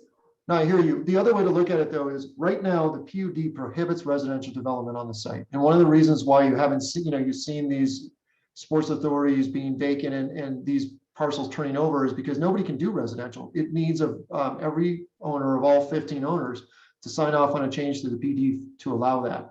With this property change, that signature sign off would happen. For the first time, those properties would be allowed under the private legal agreement to make significant changes. They're also not allowed under the private legal agreement to expand their buildings or to make any changes to it. So this property, Jarvie's going through the hassle of getting everyone to sign off on those changes. Now, for the first time, that property owner can make changes. So whether or not they want to is another question. Previously, they were prohibited from it. Okay, it's a new calculation, so we could see different actions. Thanks. I don't know what else to say. I got nothing for that in response. So I feel the same way as I started, but there's nothing more to say. Okay. Hey, any other questions before we go to public comment? All right. Thank you all for those great questions. Okay, so now is the time that we will go to the public and ask for people who would like to speak to this item. Again, just use the hand raise function if you would like to talk to this this ordinance or the revised concept review. And I see Evan Freirich. And Jean, are you okay allowing them to unmute and timing? Great. Evan should be able to go ahead. Excellent. Hi, my name is Evan Freirich. I live at 745 Arapahoe Avenue, number 103, Boulder, Colorado. By way of a disclaimer, I'm also an owner of a condominium at Remington Post, which is near the intersection of 30th and Iris, a large old condominium complex, and I've owned that unit for probably 20 years now. So basically, I've sent a letter to all of the planning board members this morning, and I didn't see that there was a 24-hour rule, but I sent a letter that details essentially an analysis of the land costs of this development. So let's just start off with, I'm not opposed to this development. I support increased density in Boulder, but more than anything else, I support increased amounts of affordable housing. And this proposal is unique in that it's asking for a special exception to its current zoning designation, its current right to build. And as the developer has said at prior meetings, and I think reiterated today, their right is probably to something like 60 to, I heard as much as 90 units today. So they're asking for quite a special exception in this circumstance. And what that means, after doing a bit of research, is you can imagine that the value of the underlying property here is based to a certain amount on what you could historically do with it. And what they're asking you to do is to greatly expand what they can do with it. And so I did an analysis based upon what they could historically do with this property, which is to have, I use the number of 61 units, and their costs for the land would be around $117,000 per unit. And I know you deal with projects all the time, and so you're not surprised by the cost of the land in relation to the property. And I'm sure you deal with properties that are quite a bit more expensive. But in this case, I looked at it, I looked in the assessors, and my numbers are based upon the actual value of the assessor's office. So that's what I used. And so basically, in their current scenario, they're asking for 289 units, I believe. But I went ahead, because I didn't know that at the time, I analyzed it based upon the concept plan that they initially gave you before, which called for option 1 and option 2. One was 235 units, the other one 259. So basically, under those scenarios, if they provided 25% in affordable units, given that their right has increased enormously based upon this special exemption, their cost of land per unit basically would be at 25% using option 2. I'll just use the higher number, 259, would be in round numbers. Evan, if you could please wrap up, your 3 minutes is over. Okay, so I'm asking at a minimum in this that you increase the affordable housing requirement to at least 40%, because their land costs are so low given the number of units that they will get in this special exception. Thank you. Thank you, Evan.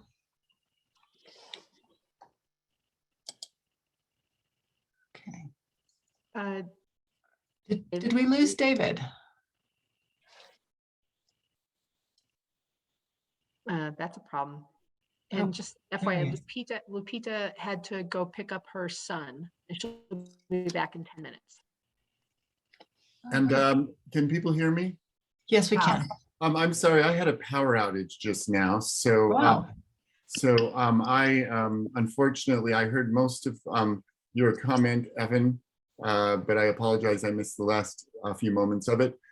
If Lupita has had to drop, can we take a 10-minute break right now? And then we'll reconvene. And I apologize for that. Did we have any other hands that went up in the meantime for public comment on this item? I'm not, oh, here we go. Yep, we have one more. Okay, let's see, I see Ginger Zukowski. Ginger, because we're having a bit of a technical glitch, we will be back in 10 minutes and then you will be up. Thank you.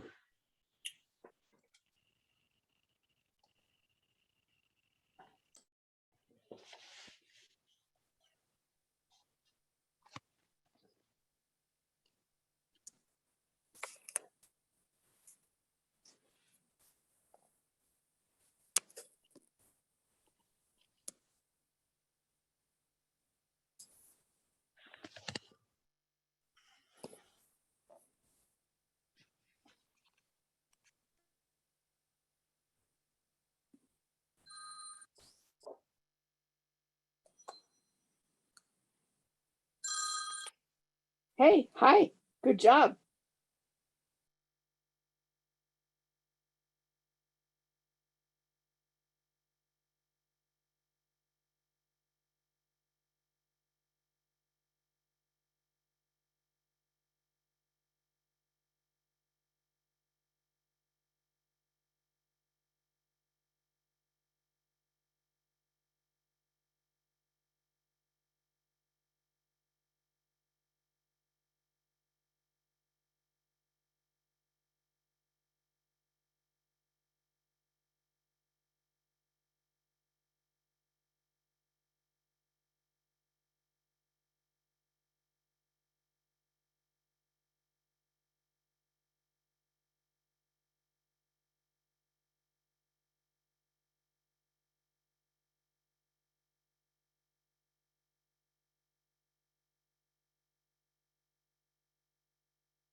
Okay.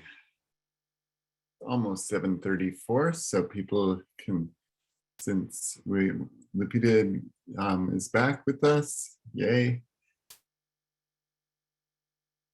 All right. So we should be able to get going. Okay, so Ginger Zukowski, you should be able to unmute, and we're looking forward to hearing your comments.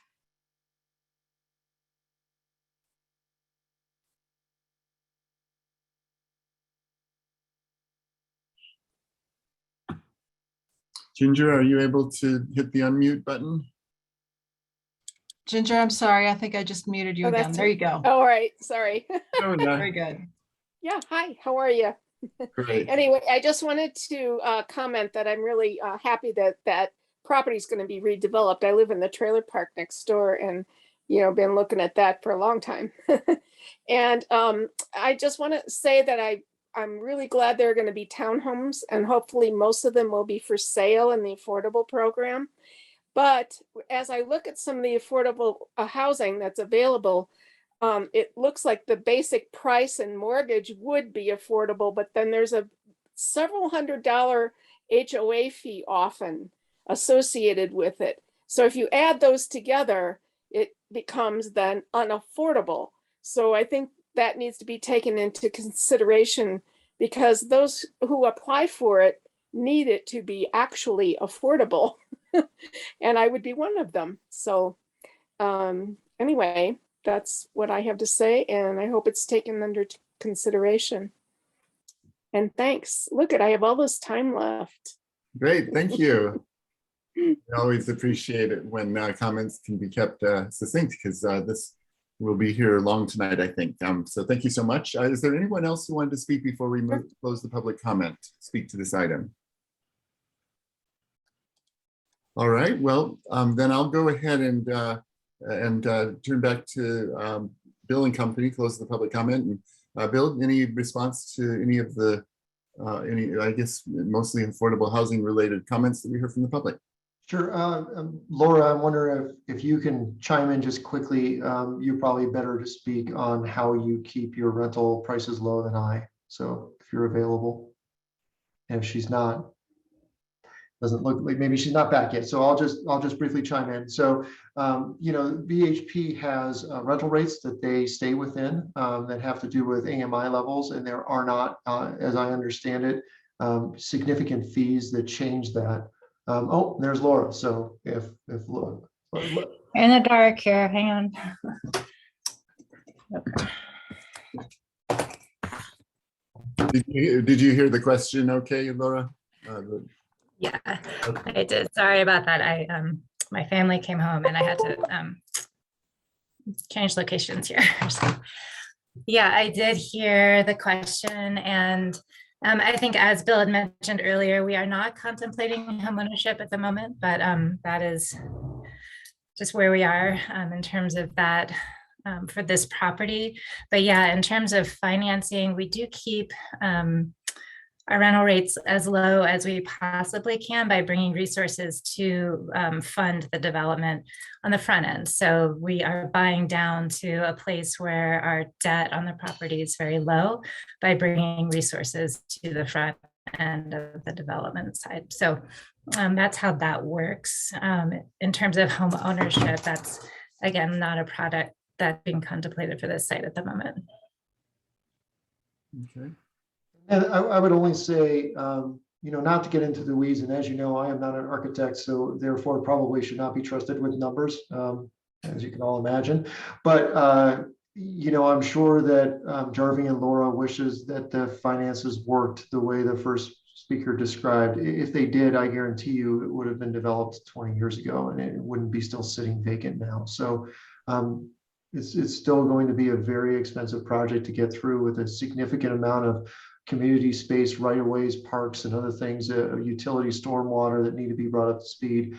And that the financial challenge of the infrastructure is huge, and one of the reasons that the property is still sitting there. So I know that from the perspective of the group that is going to put together for the financial wherewithal to make this happen with TCR and BHP. This is really what's needed in order to make the project viable. So I'll leave it at that. And I'm sorry if I missed the question. I was actually responding to the last public Nope. comment about the home ownership. So if it's more along the lines of the math that we heard from the first public commenter, yeah, I think that there's our pro forma looks a little bit different than that, and the amount of units required, and I think Jarvi would confirm this on his side as well, is pretty necessary to make the metrics work for the site. Okay, and one last thing. Lastly, Jarvi was trying to say something, but he's not been promoted to panelist for some reason. So if you don't mind, he might have a word. Sorry about that. He was before. He should be now. He's there. Thank you very much. Jarvi, did you have something to add? It sounded like Laura and Bill answered. I was just wanting to be able to speak if called upon. Thank you. Okay, I'll leave it at that. Thank you for your time, everyone. Thank you. All right. Well, okay, with that then, Elaine, I don't know if you have the two key issues handy to display. I know basically the first one is a discussion on how well the ordinance addresses the BVCP policies or conforms to BVCP policies. And Yep. then I think I'll pull them up here.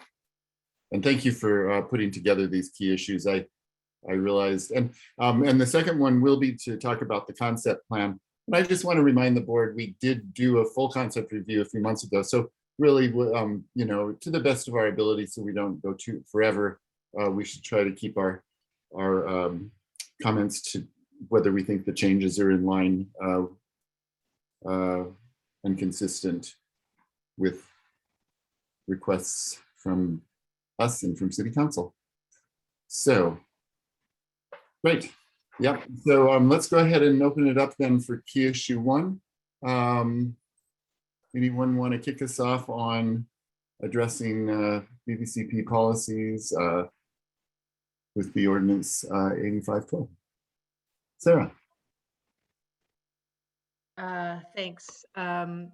So I really appreciate this first key issue question because I think it's the core question we're dealing with tonight.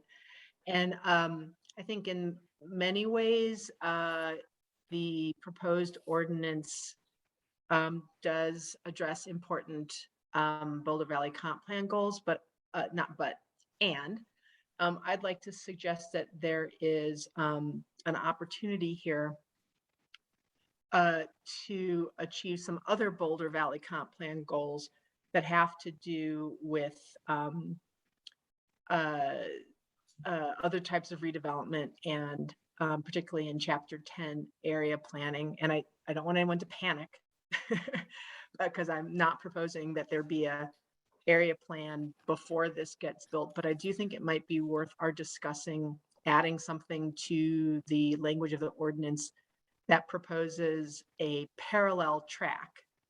If the purpose of this project is to, if among the purposes of the project and the reason it's getting this special attention is to catalyze redevelopment of Diagonal Plaza, I wonder if it might not be worthwhile to propose a parallel process while this project is moving forward, that there's a parallel process where the city takes on an area planning process for the rest of Diagonal Plaza so that the end result of any catalyzed development is a coherent, cohesive neighborhood center and not just a bunch of parcels that may or may not be redeveloped in a coherent way. So that's sort of the thing I want to, that's my primary focus this evening in this discussion. Thank you, Sarah. Anyone want to go next? John.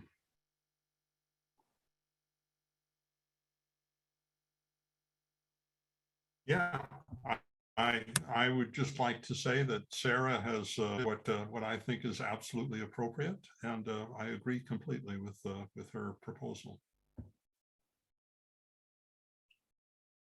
Thank you, John. Anyone else want to chime in on key issue 1?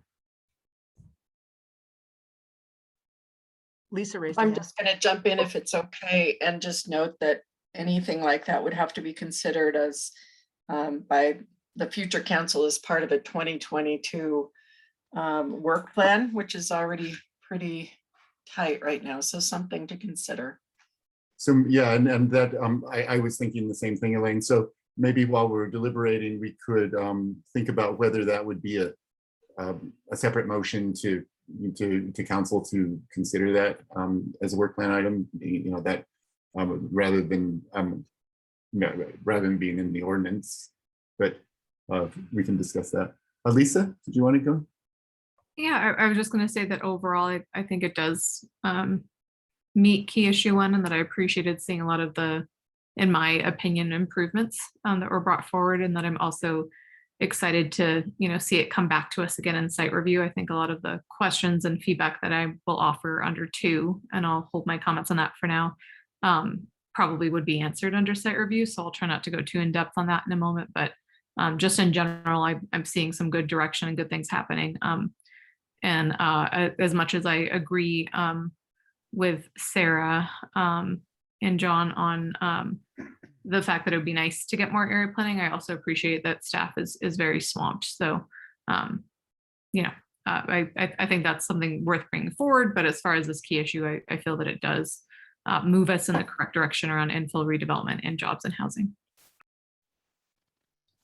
Thank you, Lisa. Peter.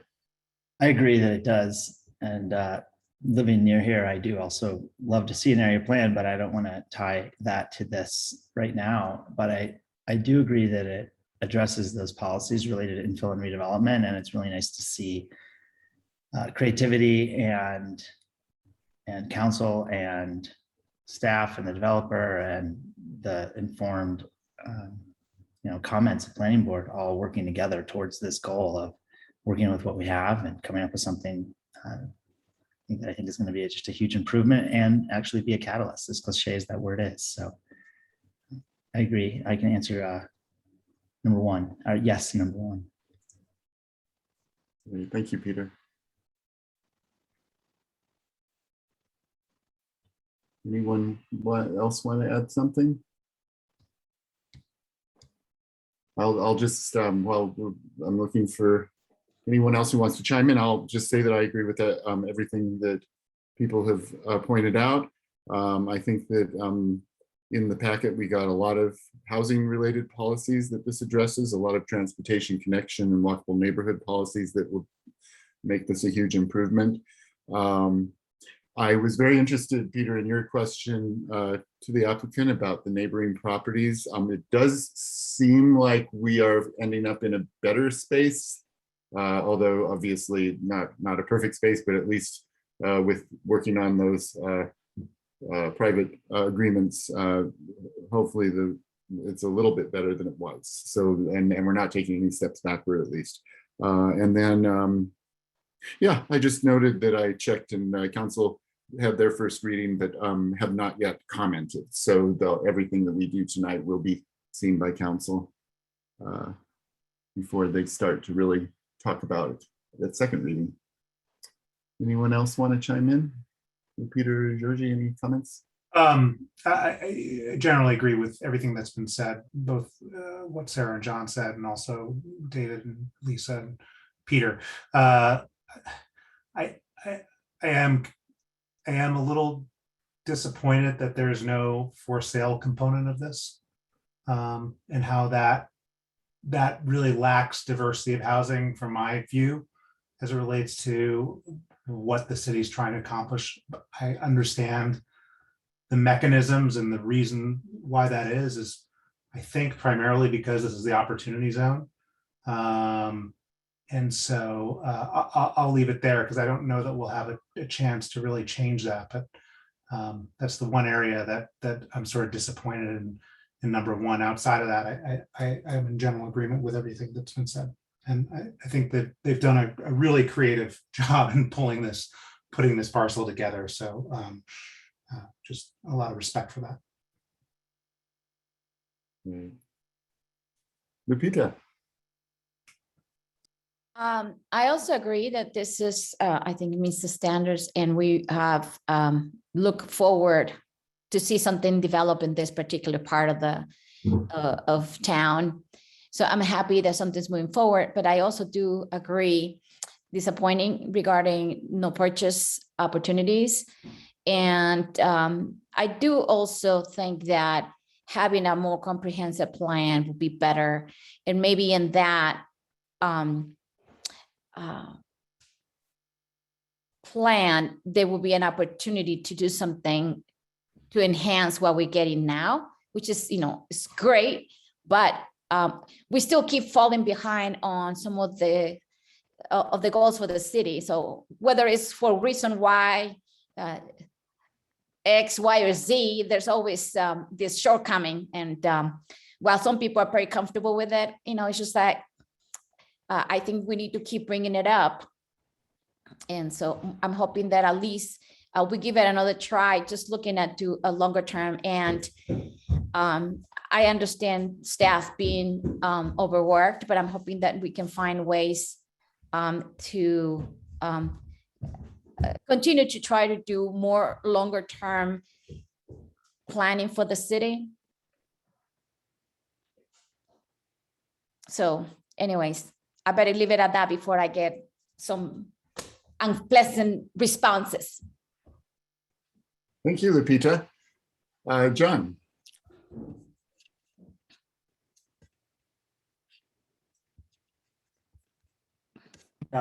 If I can just embroider a little bit, I think I agree with what I hear from my colleagues here.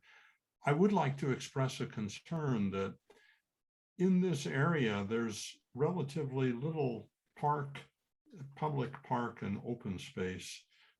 And we are moving ahead with this effort with an amount that's even less than might otherwise be devoted to that.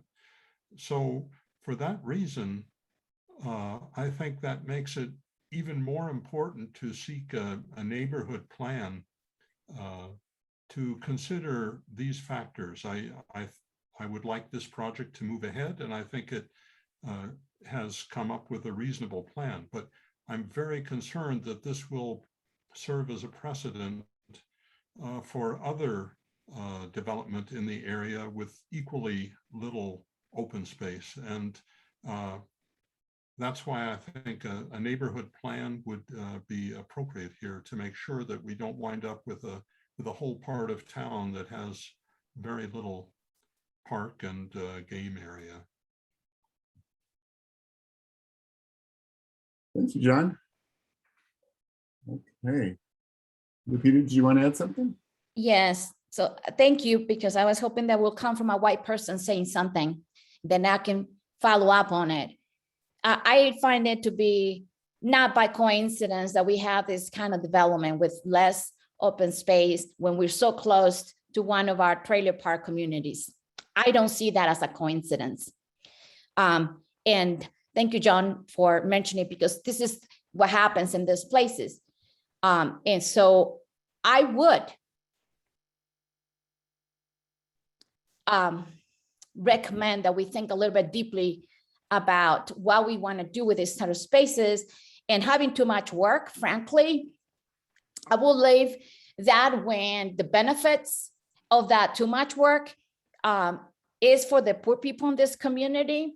I think that should take priority. In fact, there's some other things that I already saw for today that clearly points out that who gets the short end of the stick in this community, and it's always the same people. I don't like to be in this space because I've been harassed for it before, but I do want my colleagues to remember, look at who is near these spaces, look at what opportunities we're getting and the different responses that we get depending on where the projects that we review come from, who is going to serve. So, for the town that talks so much about equity, I think injustice is incredibly disingenuous whenever we deal with something like this and anything new like this, that people forget very quickly and everybody else seems to be okay with the forgetting. So I understand there's a lot of work, but if there's somewhere where we need to put our people to work, will be in making things more equal, more equitable in this town. So Thank you. Thank you, Lupita. Excellent points from everybody, I think. We do have a second key issue, or Sarah, did you want to talk to the ordinance specifically, or? I'll wait till we come back. We'll circle back. Okay, well, let's just go to the second issue, and we can, anything that we haven't said. I know that people have already weighed in a bit on the concept plan. Are there any additional comments people would like to make? I'll echo what Lisa said, that I was happy to see a lot of the things that we brought up addressed, the configuration of the park and things like that. I think that, yeah, seeing additional residential types being added was something that people were really interested in. So any other observations on that? Sarah? So I definitely appreciate the diversity of housing types. That came through loud and clear from all of us during the first concept review, and really appreciate the applicant's responsiveness to that. And I share George and Lisa's, I think it was Lisa also, I'm not, concern might be too strong a word, but the absence of any for sale opportunities. And I realize that that's always a challenge, but if there is, this is going to come before us in a few months, and it would be amazing to see some for sale opportunities included. Great. Peter. Sure. Without repeating, I'll repeat what I said about the ability for to bring in the other owners into the placemaking opportunities. But I'm sure they would love to have more customers, and they will have more customers through this. There could be, for example, a pass. There could be a way to have reduced or scholarship opportunities for those who wouldn't otherwise be able to afford a 24-hour fitness pass or some such thing. And at the very least, an agreement from those owners to allow the community to fundraise and apply, crowdsource and voted on murals to the backs of those buildings to keep up the sidewalks in front of 24-hour fitness that go on the north side, and to generally do what we would do if we were doing this right. And there's no reason not to push for that and to get creative. So that's my main comment, and hopefully to create a better environment for all those that will have less open space and will be looking at the back end of a building and listening to semi-trailers drop things off frequently. It's just totally unacceptable that there isn't a full-throated push for bringing those owners in. I'm tired of being held hostage by those owners as a community, and now we have a lot of effort and money going into this project. I'd like to see some real aggressive positions taken to make this as good as it can be.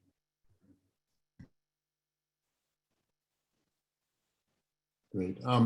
Lisa. I'll add, and this is beyond our purview. I've felt this way for some time, and I don't think this is necessarily, I know this is not something that that city staff or the developers can do. So I'm sort of speaking into the void and hoping it makes its way up to council as well. But I have thought for a long time that this is a perfectly appropriate site to use eminent domain. I don't know why we're not using urban renewal on it. I think people just don't have the chutzpah to do it, and it's very frustrating. I think it's extremely appropriate, given the importance of the site, given the hunger for a site level plan, given the main streets that go around it, and also given the complexity of the ownership and the recalcitrance of the various owners. So again, I know that staff can't necessarily do anything about that other than say that someone on planning board voiced that support. But I'll just say I think it's very appropriate for urban renewal and using some pretty strong powers to get done what we need to get done. And that's something that would actually allow us to do an extensive site plan for the entire area. So I just want to thank Lisa for using the term chutzpah. And thank you. Yeah. Thank you. I also was going to maybe invite Elaine. I know that we've looked at the history of the decisions that were made not to condemn or and that that were made by various entities in the past. I don't know if you have anything to add to that will. Wait. No, and in fact, my understanding is that because we don't have a redevelopment agency that would be able to take something like this on, it's been essentially something that we'd hope the incremental approach that the ULI TAP had recommended would come forward. And I do think that there is this catalyst element that we can't forget, and several of you have brought up, and council brought up, that can't be denied, that it could catalyze additional development. And I appreciate the idea of an area plan. I am not personally familiar with why that didn't go through, but again, the necessity for that to go through, you know, a work plan is really important. And so I wish I could offer more here. I'm not sure if Hella has anything to add or anyone else, but again, we appreciate the notion of doing an area plan for this context. Great. And if we could start, if we want to put up the motion language getting ready, but of course we can still have comments. Georgie? Yeah, just a few comments. As I mentioned, number one, I think it's a really creative plan. Similar to what's been said, I really appreciate the diversity of housing that's been considered here since the last time it went in front of us. Two things that I would ask for when it comes back in front of us, which is more just terminology than anything else. One, you know, we've been using workforce and market rate housing interchangeably in this discussion. I would like workforce housing strucken from the next time we see this, because I think it's confusing for the public. And I think it's confusing when it's just simply market rate. You know, it's interesting. I've seen some other Trammell Crow developments similar to this in other markets where they pitch these types of apartments as luxury housing. And either way, it doesn't really matter. I just think it should be what it is, which is market rate apartments, so that people really understand what it is. That's number one. Number two, on the occupational units, the 14 occupational units, I thought that was really interesting, and the fact that they're not really live work units, but they're units that can be used for people's home businesses, which makes a lot of sense. When it comes back to us, I'd like to see that categorized underneath the 1, 2, and 3 bedroom. So it can be subbed out, but because anything can be an occupational unit, it would just be, I think it'd be more true to what we would be getting from a unit count perspective. So I'm just giving that feedback. You know, I don't know the math on the project. We haven't been presented with any of the math on the project, but I wanted to kind of flag Evan's comments from the public comments to say that, you know, I think the applicant is coming up with a lot, but I also think that they're getting a lot in return. And so to the extent that they can offer some additional affordable housing on site, I think makes sense. I would like to see a calculation either from the city or from the applicant, what the opportunity zone means to this developer, both to the developer and to Boulder Housing. I'm not sure how opportunity zone works with our own affordable housing program. But I certainly would like to see that and understand that as a planning board member, as we will see eventually the rest of this site as a city, and understanding those mechanisms and what the benefit is financially to the developer, I think is really important for us to understand, because we may be, as a city, leaving something on the table here that we don't fully understand because of that. Thank you. Thank you, Georgie. And I'll just tag on you to what you said about the work, what are we calling it? Work at home units. Clues from the Holiday neighborhood would be interesting for, you know, getting to site review. It might be interesting to just kind of see what those window fronts might look like. I know at Holiday etch a business name into the window or something, you know, a little bit of signage. So those kinds of things. And I agree with the comments earlier that it would be very interesting to see where there's opportunities to define those forms in the code at some point. It seems like something that should get on the work plan someday. But yeah, I think taking some clues from Holiday, there's a whole set of ground floor work units there.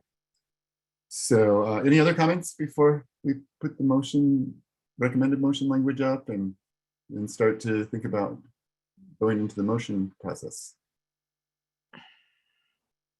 All right, Elaine, do you have that? Also, you know, actually, if it sounds like everybody is pretty comfortable with sending a message on an area plan. So if it were put as language at the end of a single motion, that would probably work as well. So, Sarah.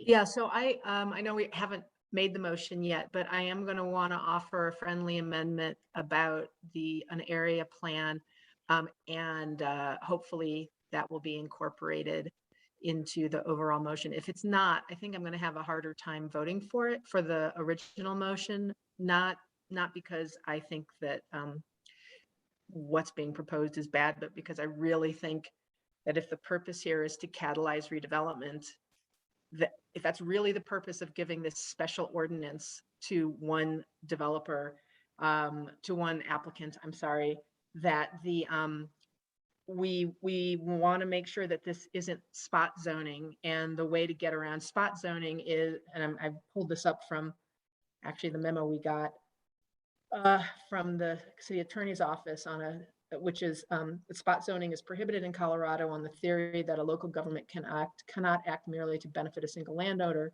but must act to benefit the general public. In Colorado, the test whether a particular action constitutes spot zoning is whether the action in question was made with the purpose of furthering a comprehensive zoning plan. And to me, the purpose of this special ordinance is to catalyze redevelopment in the whole of the Diagonal Plaza, which is a purpose beyond what is going to benefit this one applicant. And therefore, to me, an amendment that recommends an area plan for the whole Diagonal Plaza is completely in line with and aligned with the purpose of this special ordinance. And again, I'm not proposing that the area plan have to be completed before this project go forward, but they go forward on parallel tracks. So would we could do a little straw poll. Would anyone have a problem with if the motion maker just went ahead and added language to, assuming that we started with this recommended motion language, added language that would urge City Council to prioritize an area plan for the entire Diagonal Plaza area at the earliest possible time or whatever, some sort of language like that? Is that what you were thinking of putting on? I mean, I would be happy to support that. So maybe it doesn't even have to be a friendly. It could just be whoever the motion maker wants to be could word that. I have some language, but it may need to be. I'm not sure how to add. I'm not sure whether to add it as a friendly or just another section. It's sort of up to. I will ask Hella what to do. Yeah, thanks for the question, Sarah. If you could be the motion maker, okay, and just the motion on the screen right now is just the language that staff recommended. But you can, if you like that language and want to add on to it, you can do that and could just add on at the end, for example, and to recommend the City Council to include in next year's work plan, an area plan for the Diagonal Plaza area, something like that. Yeah, that certainly would work for me. Are there, can we just count noses before is there sort of a general? Yeah, that's what I was gonna maybe do as a straw poll. Let's just ask, is anyone not, would this affect anyone's vote going from a yes to a no? If anybody is uncomfortable with this, please speak up. it doesn't mean that, I mean, I'm not, yeah, would this change your vote? All right. I think it's great to add a recommendation. Perfectly happy with that myself, and it sounds like everybody's okay with that. And to also add, you can add it here, and you also will have another opportunity to address this in the letter that you send to council every year. Yeah. You'll probably start working on soon. So should I go ahead and make a motion? Go right ahead. Yeah. So I'm making the motion to recommend to City Council to approve Ordinance 8512, granting authority to the approving authority under Title 9 Land Use Code BRC 1981 to approve a development that exceeds the minimum open space per dwelling unit standards for a property in the Business Community 1 District, BC1, located at 3320 28th Street at Diagonal Plaza, authorizing the city manager to execute documents that will secure affordable housing within the project and setting forth related details, and to recommend to City Council to include into next year's work plan an area plan for the entire Diagonal Plaza. Great. And do we have a second on that? Georgie's hand went up first, I think. So thank you, Georgie. Any discussion on the motion? I did have one other comment I wanted to make. The question about, it's the section 5, sorry, I keep my notes are kind of running around here. Oh, section 4, the question about the guaranteed of this diversity of housing. And the language right now is generally similar. And the thought was, or the possibility was raised of maybe changing that to substantially similar. But again, I don't want to tie the applicant's hands, but I think we all really want to see a diversity of housing maintained in whatever comes back to us in site review. So I'd be curious what my colleagues think about changing the language in section 4 to substantially similar to what was in concept plan in terms of the housing diversity.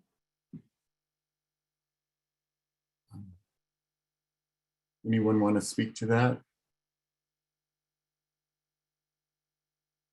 I would support that. Yeah, same here. I don't have any problem with that. That would probably be something, if we straw poll it and people don't have a problem with changing that wording, that we could add to the motion as a friendly to your own motion. Well, I think it's actually it's just a language change in section 4. The ordinance? Yeah. I'm just trying to find it in my, where is it? It's in section 2C. I do want to add that I think if the site review came back without townhomes, then you could easily find that it wasn't generally consistent with the concept plan in front of you right now. Okay, so the language change isn't, it's more for show than for actual impact, is what I'm hearing you say. Well, I think it's stronger in tying the proposal to what it looks like right now, but I also think that you can find, if there's no townhomes in the site review proposal when it comes forward, that's not met, that it's not generally consistent. Okay. All right, I don't want to tie them up in knots, but I just trying to make the point that I think we've all made, which is we really want the housing diversity. Right. Okay, any other discussion on the motion in front of us? Did someone second it? Yeah, I believe Georgie seconded it. Okay. So we have, I'll go ahead and restate the motion if we're ready for that. Motion to recommend the City Council to approve Ordinance 8512, granting authority to the approving authority under Title 9 Land Use Code BRC 1981 to approve a development that exceeds the minimum open space per dwelling unit standards for a property in the Business Community 1 District, BC1, located at 20 28th Street at Diagonal Plaza, authorizing the city manager to execute documents that will secure affordable housing within the project and setting forth related details, and to recommend to City Council to include into next year's work plan and area plan for the entire Diagonal Plaza. So I'll go ahead and do a roll call vote. Peter? Aye. Sarah? Aye. Georgie? Aye. Lupita? Aye. John? Aye. Lisa? Aye. And I'll vote aye. So do we have a unanimous vote on that? Congratulations to everyone who's worked so hard to make this come before us. It's exciting. All right. If I could just say briefly, thank you. Appreciate the feedback. That was another really productive round for us. I did want to mention one thing, and Lupita's comment hit close to home. So I just want to make it very clear that it is not accidental that the park is next to the affordable units. As the son of a social worker and is working for Boulder Housing Partners, that is not accidental at all. So thank you for your comments, and thanks to everybody. And we'll see you for another round pretty soon. So thanks again. Great, thank you. All right. Well, with that, that takes us then on to our next public hearing item. Since it's been only, let's see, we usually go about 90 minutes between breaks. So let's go through about a half hour of this before we take another break. So I'll hand it over to Jacob again and to introduce Carl. Thank you, Chair and board members. This is going to be presented by Carl Geiler, Senior Planner with the city, as well as by Allie Rhodes, our Director of Parks. And so with that, I will turn it over to Carl. And as we turn it over, could I just ask, are there any conflict of interest disclosures anybody would like to bring up? So we're going. All righty. Okay, thanks, Carl. Thank you, Jacob. Good evening, board members. Cindy, could you allow me to share? Sorry, Carl, I'll get it. There you go. And Hella, your hand is still raised, by the way, just so I don't get confused. Thanks.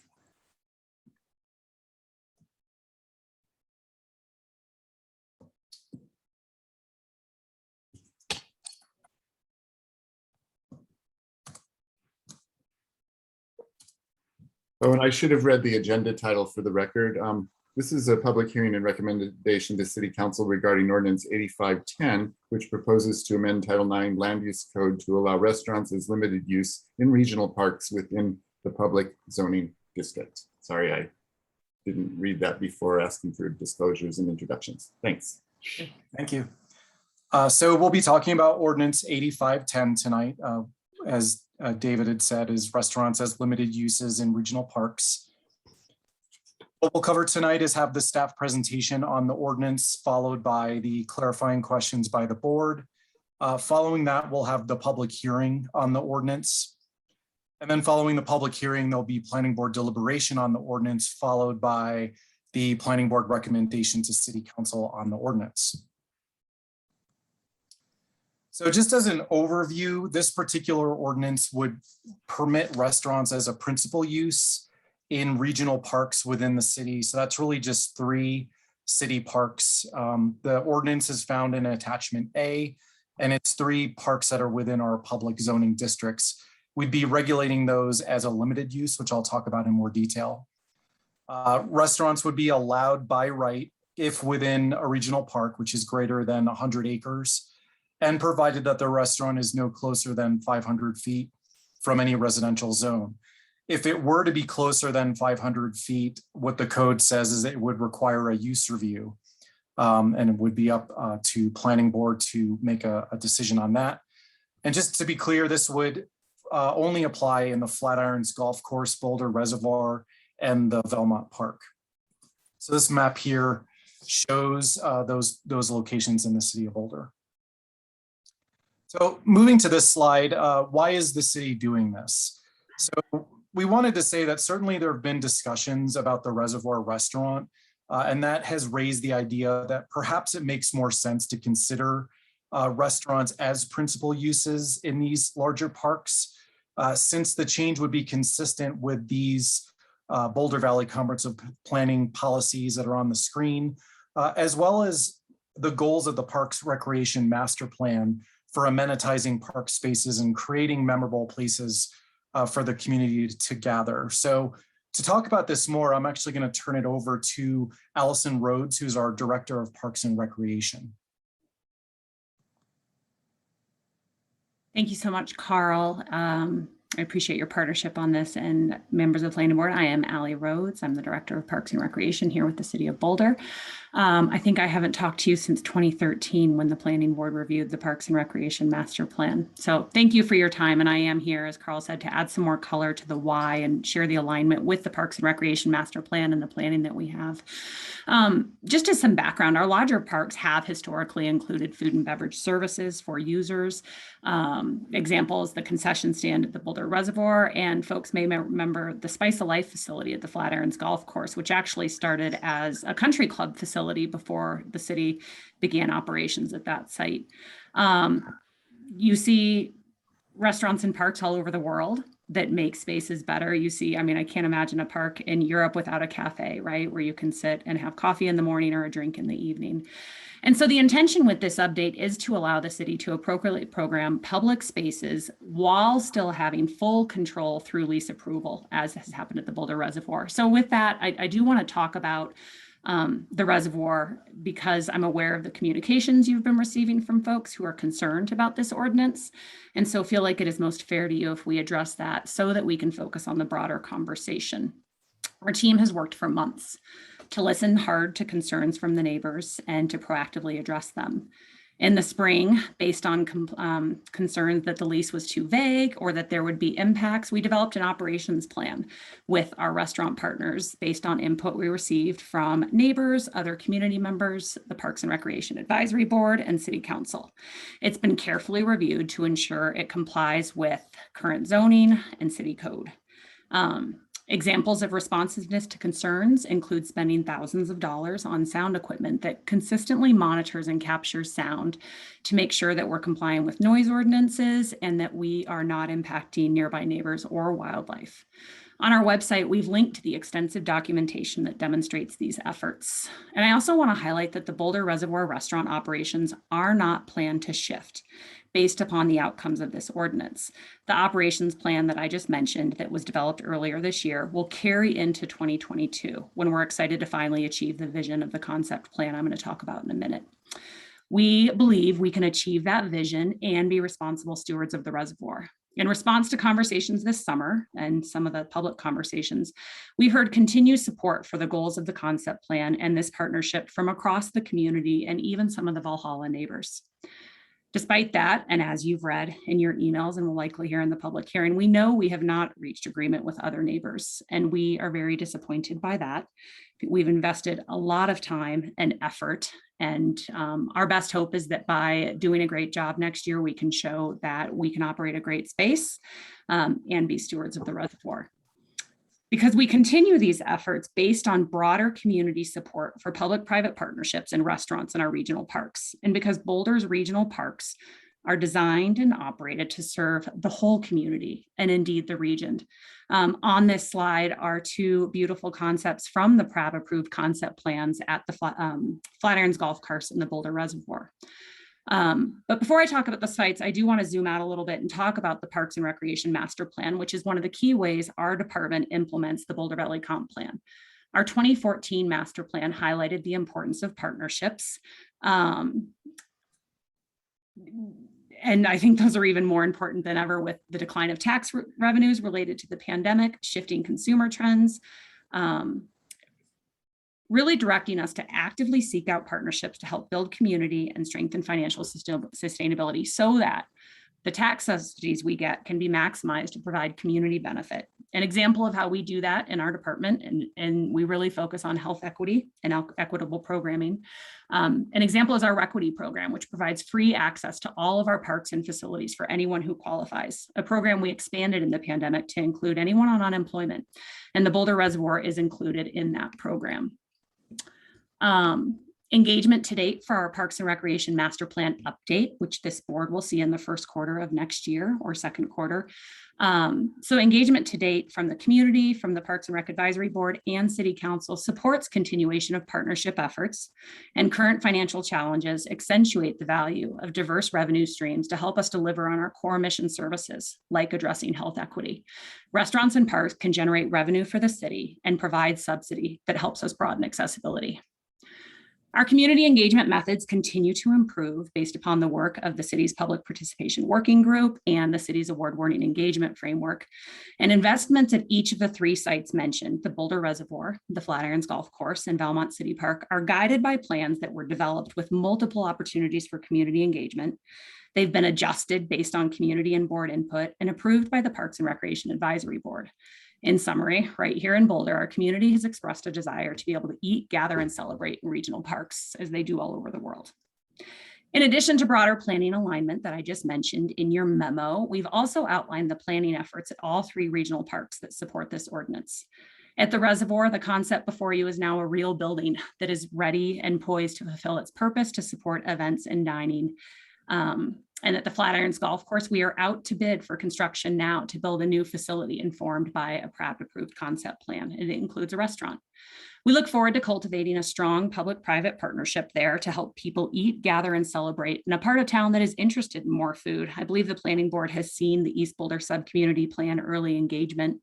The Flatirons Golf Course is adjacent to the southern border of that subcommunity and not too far away at Valmont City Park, which is in the East Boulder subcommunity. The South Valmont Concept Plan also includes opportunities for public-private partnership to enhance the experience in community through food. The city making clear the ability to operate restaurants in these regional parks will certainly support our efforts to cultivate strong public-private partnerships at Flatirons and Valmont.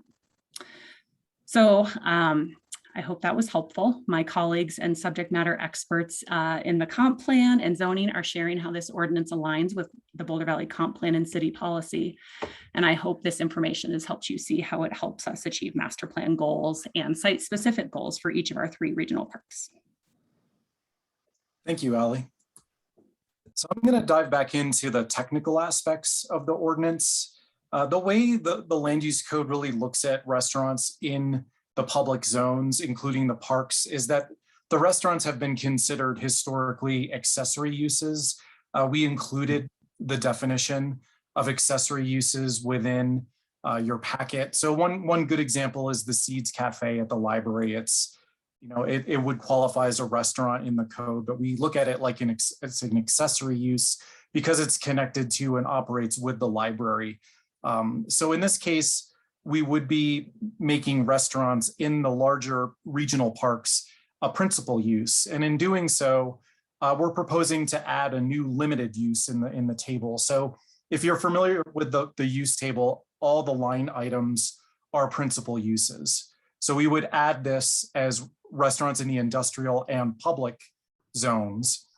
And when you go over in the table to look at what the use category is, it's L18, which is a new limited use, and basically just says it's an allowed by right use if it's in a regional park where the restaurant and the associated outdoor seating is no closer than 500 feet from a residential zone district.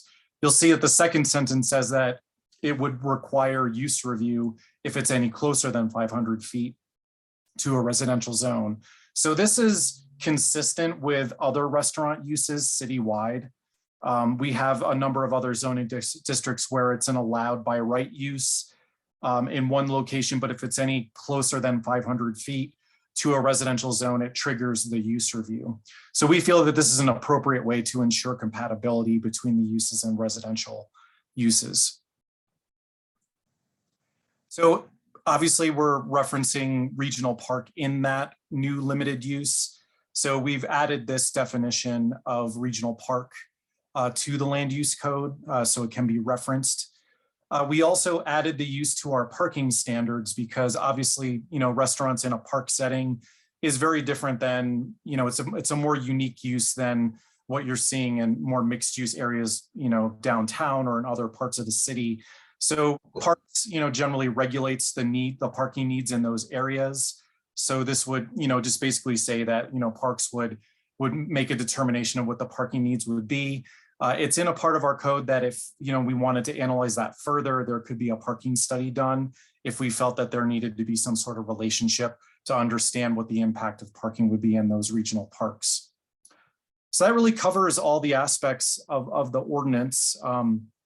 So based on the discussion tonight, we find that the proposal to make the restaurants a principal use in these regional parks would be consistent with the Boulder Valley Comp Plan and the adopted plans that we talked about tonight. And we're recommending that planning board make a recommendation to City Council to approve the ordinance.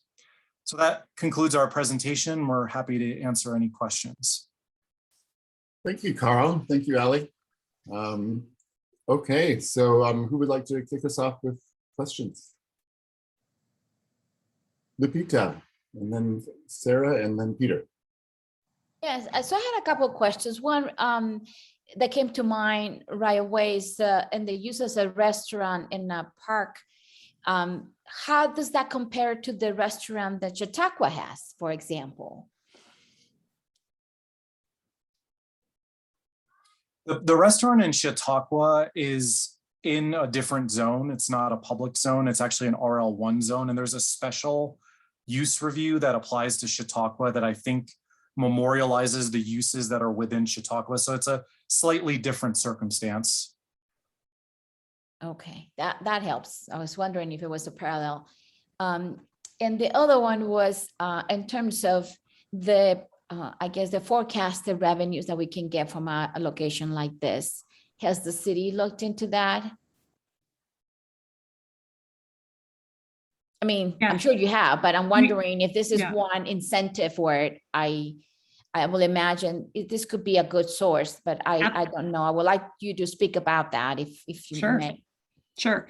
At the reservoir, and I'll have to update the map, they have been limited in their operations for lots of reasons related to construction and the pandemic, but we also, I'll note that the initial lease, it's a 5-year term, is built so that they can grow the business and doesn't include a lot of the direct revenue share community benefit that we expect to see in future leases. However, that is open for discussion as part of an amendment. So right now at the reservoir, the main benefit to the city is in the rent that is being paid. So there is rent that in a year, the total will be around $40,000. Contributions to the common area maintenance will help us support expenses for trash and utilities and maintenance of the bathhouse. And then also obviously with any visitation that comes just for the restaurant. At the golf course, I think there is a lot of incredible opportunity. So the golf course, we have a team there that has been modernizing operations to be really lean, and they golf also is doing very well amidst the pandemic as people want to be outside. So at golf, they're doing very well without the ability to host tournaments and without a restaurant. And so really there's I would be guessing, Lupita, but I think there's the opportunity for tens of thousands of dollars of community benefit, which we believe would be programming we would invest right back at the golf course to make sure it's a community facility. As we were approving the capital plans for that facility, we talked about it has a beautiful event lawn, and we're already doing drive-in movies for the community there. We're doing expand golf lessons, which is for our participants with disabilities. So the team really looks forward to growing those as they've achieved finance sustainability and we've developed more subsidy through the partnership. And then Valmont, it's really unknown because those facilities are concept only. Well, I should say they're part of the site plan only. And so concept hasn't even begun to be developed. So I would be purely making stuff up, but certainly a lot of potential given its area and the demand in the East Boulder for food. Thank you. Great, thank you. And I think Sarah, you were next, and then Peter, as I recall. Okay, thanks. So I had a couple questions. These are mostly for Carl. What does by right mean when it's on taxpayer-owned land? And one of the things that I was really struck by, and not in a positive way, was that the L18 has there's no size, hours, none of that stuff is incorporated into this ordinance. Instead, it's just a restaurant is allowed, and all of our other restaurant uses in the use table are quite specific. And I'm curious why this one is so vague. and what the implications of that are. So those are my two questions. Sure. To answer your first question, by right just means that, there's no, as long as they meet the specific limitation in the code, they're allowed to begin operation. Usually that means they have to get like a building permit, just like anyone else. So when a building permit comes in, we look, it's an allowed by right use. They don't have to go through any conditional use review or use review.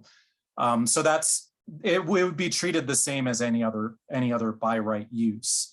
On your second question, we did talk about that. One of the things about restaurants in regional parks in particular is that they are, managed by Parks and Recreation, and it does require a lease arrangement and agreement that has to be reviewed through a public process and has to be approved by Parks and Recreation Advisory Board if the lease is less than 3 years, and if it's more than 3 years, it actually has to be approved by City Council. So we felt that that was adequate purview over the restaurant in terms of its operating characteristics and assessment of impacts. So we didn't feel that we needed to add that into the zoning code, given that process.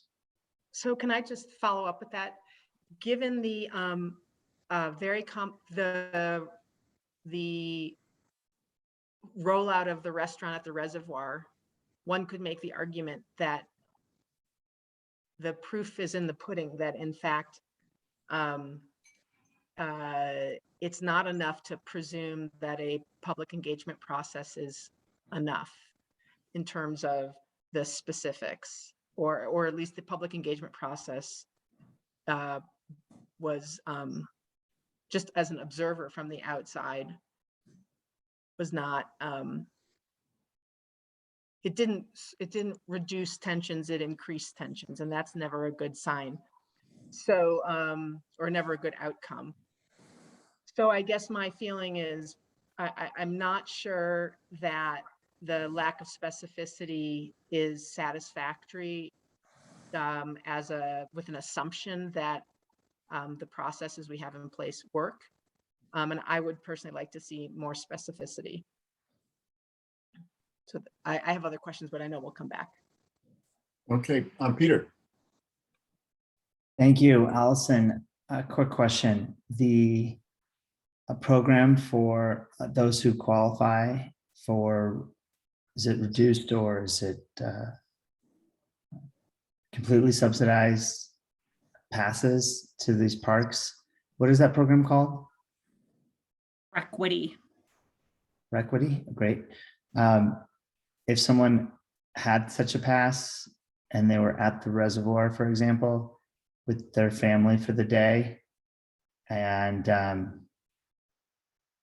they couldn't just, and let's say they didn't live nearby and they couldn't just shoot home to grab some food they forgot to bring, and they went to the restaurant, is there a discount they would get at the restaurant so they can feed themselves, because they can't just shoot right home, like they don't live next to the reservoir, for example? Yeah, Peter, what I hear you asking is just about, are the food prices approachable, or are there even discounts? There are not currently discounts for people who qualify for our program. That's something that's great to explore. The lease agreement does include food at cost for 6 community benefit events a year. And so that's one way that we do expect the restaurant to provide additional community benefit. Examples of ways we could use that is for volunteer appreciation. We've talked about a lottery for a couple of nonprofits a year to get their food at cost for fundraising, but there is not currently a discount for those who qualify. That's something we certainly could explore. Thank you. And something that revenue could help to fund, right? Exactly. Thank you. And to increase the equity for those who want to participate in these recreational activities and feed themselves while they're there. Great point. Anyone have questions? John. Yeah, I'm interested in understanding what the difference is when in moving to a principal use of park property, which is the objective of this proposal. What does that mean exactly in terms of the operations of a restaurant, for example? Ally Rhodes mentioned that a lot of parks have restaurants, but typically people go to those restaurants because they want to go to the park.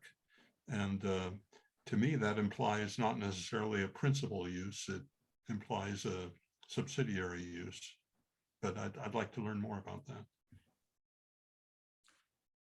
I think by making it a principal use, it certainly does add a little bit of flexibility for that use to get maybe a different type of restaurant in a park space that you wouldn't ordinarily get, falling under the accessory use definition. So I think there's some interest in that, but I think at the same time, moving to this particular limited use, it still requires a public process and purview through that lease agreement that, can assess what the impacts are. And we felt that was appropriate to, at least get a different type of restaurant in a park space, but also make sure that they function with compatibility with the surroundings.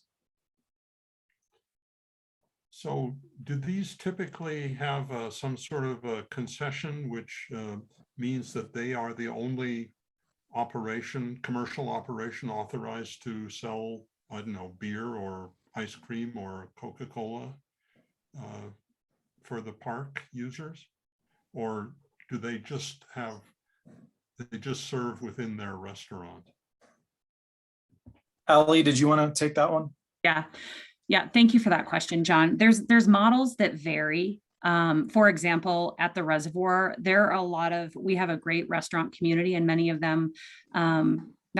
some of them have great events every single year at the Boulder Reservoir. And in the contract fully allows for folks to continue catering their own events we have 10 picnic sites along the west shore of the Boulder Reservoir where we host over 100 events, private events currently every year, company picnics, family reunions, weddings. Those folks are all allowed in the current agreement, as in the past, to cater them as they like. It's exclusivity within the building. I see. So folks, for example, at the reservoir picnicking or at Valmont, they could bring their beer themselves and there would be no restrictions on that. Valmont is not included, does not currently, I'm messing up the words because I'll tell y'all, I'm not a night person, and I also had a sick child last night. So the words are not coming as quickly to my mouth as they do. But so at the Boulder Reservoir, there is an exemption from the city's ban on alcohol, and people have been allowed to have beer there for years. And so people still can bring their beer to the beach. And in fact, they could sit on the patio and have their lunch. That's part of the agreement, is that it is not privatizing this public space. So while during the day, the restaurant is providing concessions, I could sit up there with my family, just like you see at Waterworld or Disneyland, as a way to maintain affordability. You still can bring your own food. You cannot bring beer at Valmont or the golf course. Those are not exempt from the city's ban on open containers. Well, but for example, at the golf course, can one, when the new building is built and operated, one can buy a mug of beer at the restaurant and walk around the golf course, or not? The way it works at the golf course, and it's unique, there are 2 locations in town that have something called an optional premise. So there is a primary liquor license at both the Chautauqua restaurant and the Flatirons golf course. And then there is something called an optional premise. Chautauqua turns it on when they have their beer garden for concerts at the auditorium. And so that's how they do that. It extends temporarily liquor control and a redlined area to that area. At the golf course, it extends to the beverage cart so that they can have sales of beer out along the course through that beverage cart. And folks are allowed to drink that alcohol that is sold on site. But they're not allowed to bring their own can of beer. Correct. And is that at all related to what we're dealing with here, principal use versus the existing arrangement? I think they're completely separate topics. What alcohol service, and that's regulated by I'm sure you're aware, the Beverage Licensing Authority. And any other food. I mean, my question wasn't limited to alcohol. That was the example, but people can bring their own lunch and Oh. eat it as well, I presume. Absolutely. Thank you. City Hall would be on fire if you couldn't do that anymore for this one. So Ally, are you saying that the statements that we have read that with the new agreement with Driftwood, that it negates the opportunity for people to BYOB? That is inaccurate. Is that what you are saying? So the initial liquor license that the partners submitted in February did have, so a red line is the extent to which someone can sell and control alcohol. The restaurant originally did extend that to the beach, and that was to address two concerns. One is that when alcohol is controlled and sold, it is seen as a harm reduction measure. We've talked to folks in public health, and so that was one intent. But the other is that there are concerns about abutment when you have an open container area next to a sale of the liquor license. I believe, and this is something we hope to talk to the neighbors about at our meeting in October and reading these comments, if there is an interest in shrinking the liquor license and that creating more comfort, that's something that we're willing to discuss. Okay, but I'm sorry, you didn't actually 100% answer my question. And so I'm just trying to understand. So the current agreement, the current agreement is that the restaurant controls the space down to the beach? No, yeah, thank you for clarifying the question. So the current agreement, we Parks and Recreation still control the beach. We still staff the lifeguards, we do the maintenance. In the lease, it did allow for, with approval by the BLA, for the red line to extend to the beach. We anticipate modifying that. There is no current liquor license. And so you're quite, I'm not trying to be vague. It's just, there's not a current liquor license, so there's no current practice. Okay. Did we get there? Yeah, we got there, but it's, it goes back to the challenges of a by right with very, very unspecified requirements, that it's up to the negotiation between the Parks Department and the restaurateur, and it, if the reservoir situation was any example, they don't always, those kinds of negotiations may not always produce the best outcomes for everyone. And I realize nobody's ever going to be completely happy, but it's just, I think it's a lesson that would be nice to know that is being taken on board. Listening so hard, it's not been fun. One, this has been a challenging conversation for both us and certainly for the neighbors. Many of, the folks on the call that you'll hear from in a minute, we've been talking to for over a year now. It has not gotten better. Your comment that it feels like it's gotten worse, I share that perception. And it is very sad. I do think, your comment about a lease and the negotiation within the department, it's important to highlight that those leases then are publicly discussed and approved with the Parks and Recreation Advisory Board and City Council. The PRAV discussed the lease multiple times, including conversations about the proposed liquor line area. Right. Anyone who hasn't asked a question yet, who wants to ask one before we take a second round? I do have one for you, Carl, that on the use table, the industrial zones are conditional use, and is there if I didn't have the time to go through the whole conditional sections to see exactly what might apply, but are there things there that are more strict than the limited use being proposed in the for industrial zones, there's certainly more requirements that are in the code right now, because the intent behind them was there was concern about thoroughfares that were predominantly industrial changing to commercial in character. So they had to put these guardrails in the code to make sure that that wouldn't happen. We've actually gotten, some concerns in that area that maybe we need to update those regs because it's too prohibitive. and people would like to see more restaurants in that area. But it does have more requirements. It's a conditional use. So it requires an application because there's multiple, conditions that have to be met. Okay, great, thanks. I thought it would be useful to hear that. Any other questions?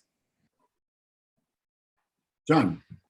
Yeah, I'm still a bit confused about the principal, the change to principal terminology. And one of the things I read in the material we received is that means that a restaurant can continue to operate even when the rest of the park is closed. And I wanted to understand more about that.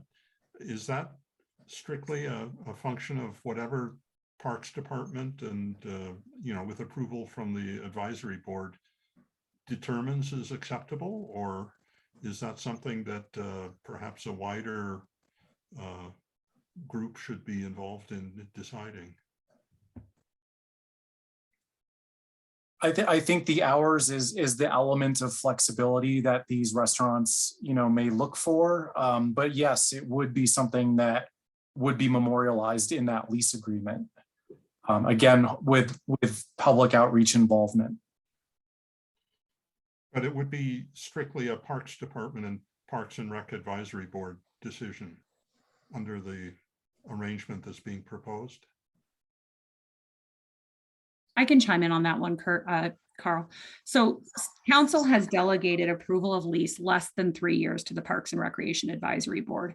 I do not anticipate any restaurant lease that would be less than 3 years because the capital outlay at the beginning is not going to be recouped in year 1 or 2. It's going to take multiple years. And so like the lease at the reservoir is a 5-year lease with options for renewal. I don't anticipate or aware of agreements that are less than 3 years for restaurants, again, because that initial capital outlay is so big.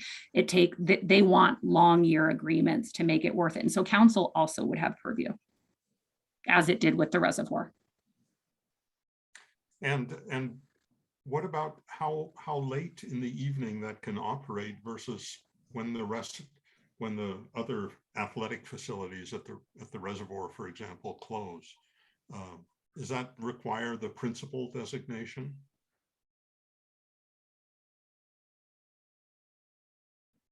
Carl, do you want me to take that one? Sure. Yeah.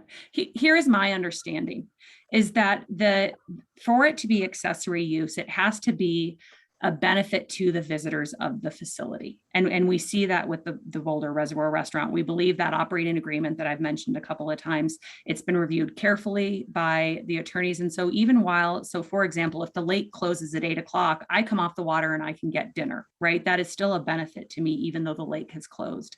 The golf course is a great example. A lot of the operations there in the past, I believe, had kind of been, they were legacy operations because of the country club aspect, right? And so with this ordinance, it can be really clear to an operator that in the evening, in the winter months, you can be a neighborhood restaurant, right? You can actually advertise as a neighborhood restaurant and not just sometimes. There are challenges to accessory use if they just advertise the sole principle, like just come to this restaurant at the Flatirons golf course. So, and that requires the principal designation, principal use designation. Not necessarily. Again, I mean, the operations plan at the Boulder Reservoir, we believe, passed the test for accessory use. So, okay, well, I don't mean to dominate the conversation here, but given that you believe that, I'm still unclear why we're even addressing this right now. But I'll be quiet for a little while and listen to others. Sarah, did you have a question related? Not right now. Okay. Anyone else want to ask any questions about this? I have one question, Ali, regarding what John was talking about, sort of use after hours. I saw a lot of feedback from the public relative to their concerns around the environment and the ecosystem. When I talk about the the reservoir specifically, since a use like that, I don't understand has existed prior to this. What is Parks' perspective on that, and how are those concerns mitigated to those neighbors?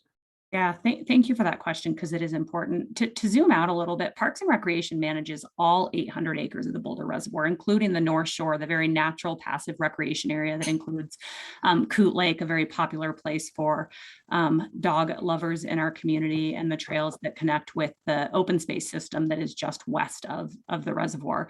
And so our team of natural lands ecologists do a lot of monitoring of the species that call that area home, including there are some areas just west of the restaurant and the South Shore active recreation area that we monitor very carefully. For years, there's been an aero modeling association. You may see their airport just off of the dirt road and to the west of the reservoir. We work carefully with them to make sure those activities don't impact any nesting species. We've done sound tests to make sure sounds from the restaurant are not audible in sensitive wildlife areas, and we'll continue to monitor those and monitor the species. So we have tested the operations in the sound to make sure that they're not having the impacts folks are concerned about. Thanks. Are you covering them with a towel so that they don't get cold right away? Okay, any more questions? If not, we can go ahead and move to the public hearing portion of this item.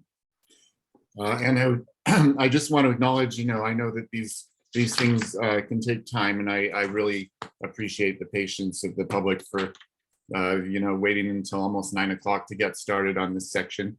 I know it's hard, but we always have a lot to do on our agendas. So anyway, I feel that you've been here for a while, so thank you for that. So once again, we're going to open it up for public comment. We're going to have Jean unmute people as hands go up, and then Cindy, I feel like maybe we had a presentation or something, and you have ways to do that if asked. Yes, we do have a couple folks that have presentations, and I do see one of them. Oh, I see them. I see they're both here, and they've both raised their hands. So I will be sharing my screen a couple times here.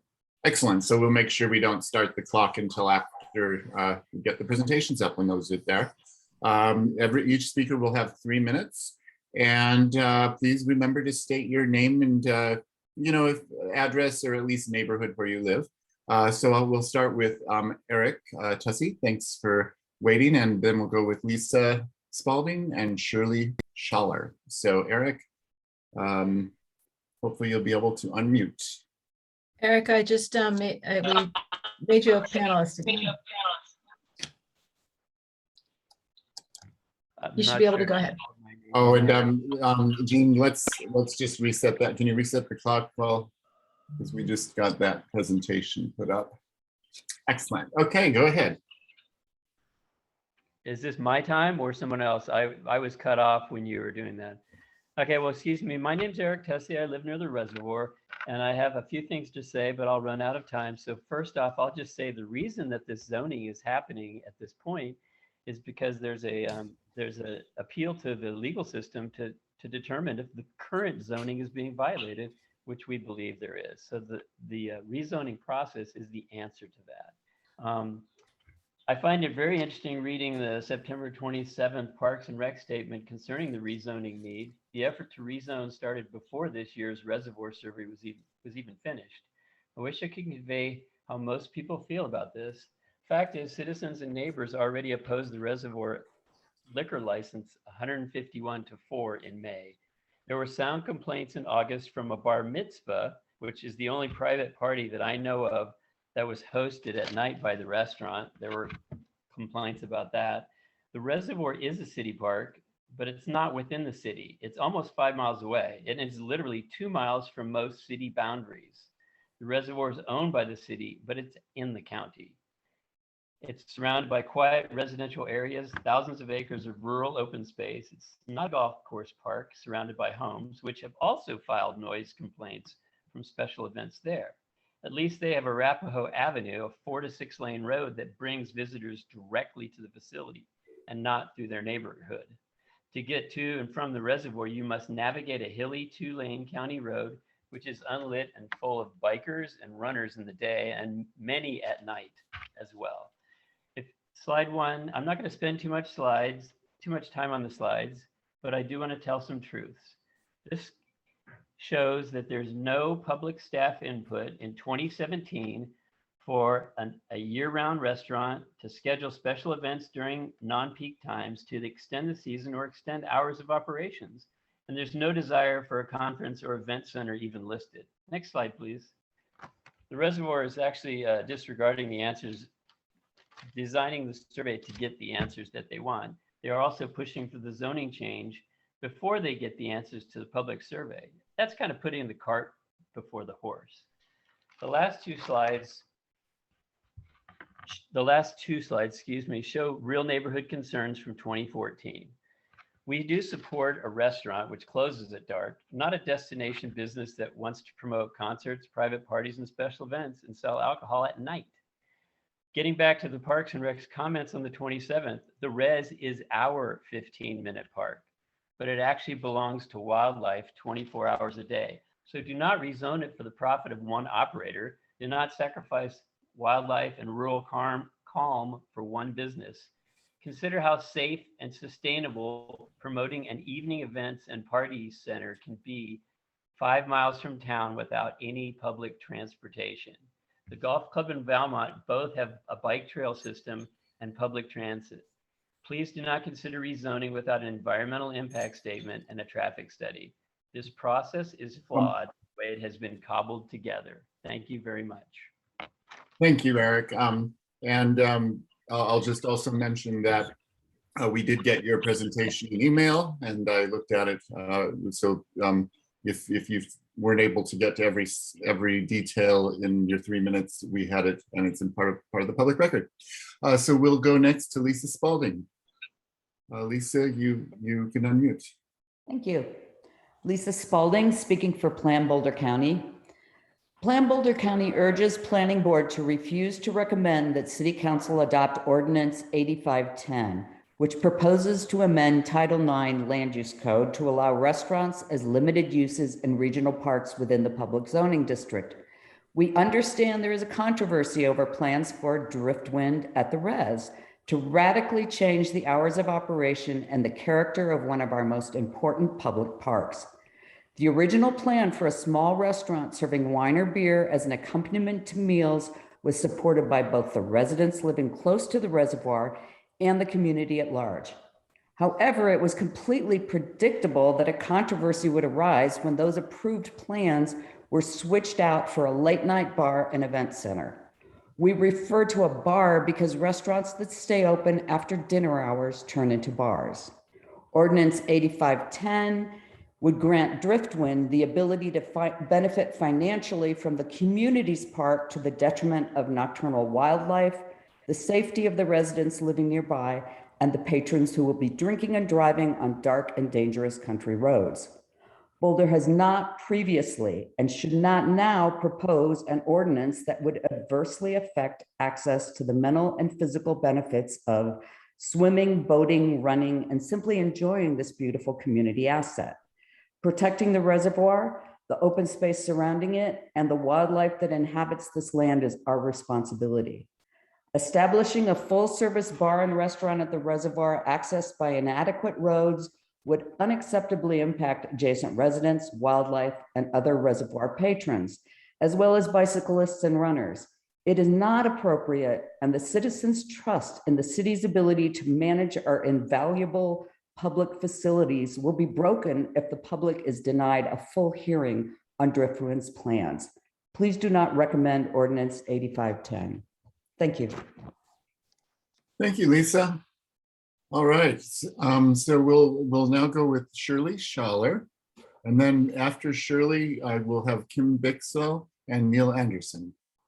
Shirley, you'll be able to unmute.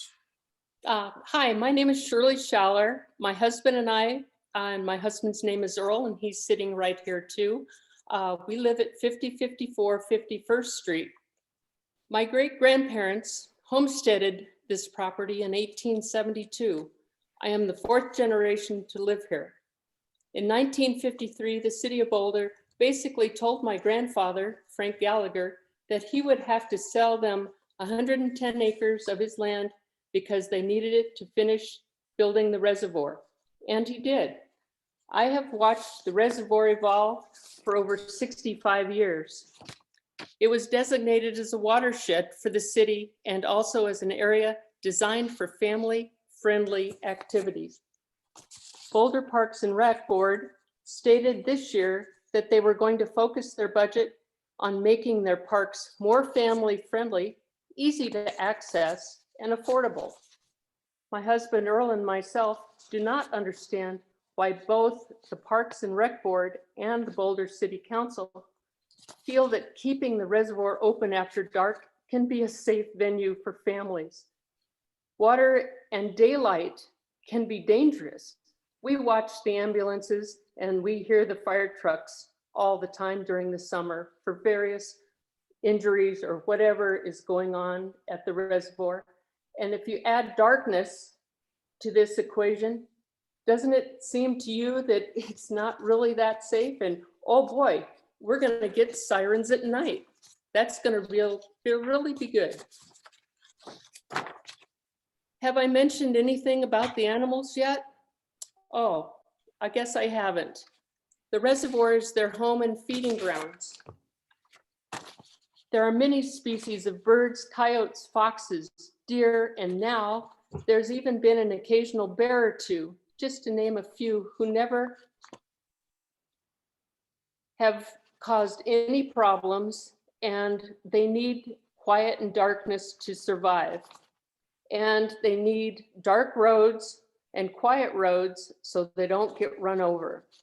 If you truly want to give all families a good meal, a place to celebrate in a beautiful, one-of-a-kind, safe environment, keep the restaurant open, but close it at dark. And this restaurant, their lease goes down to water's edge.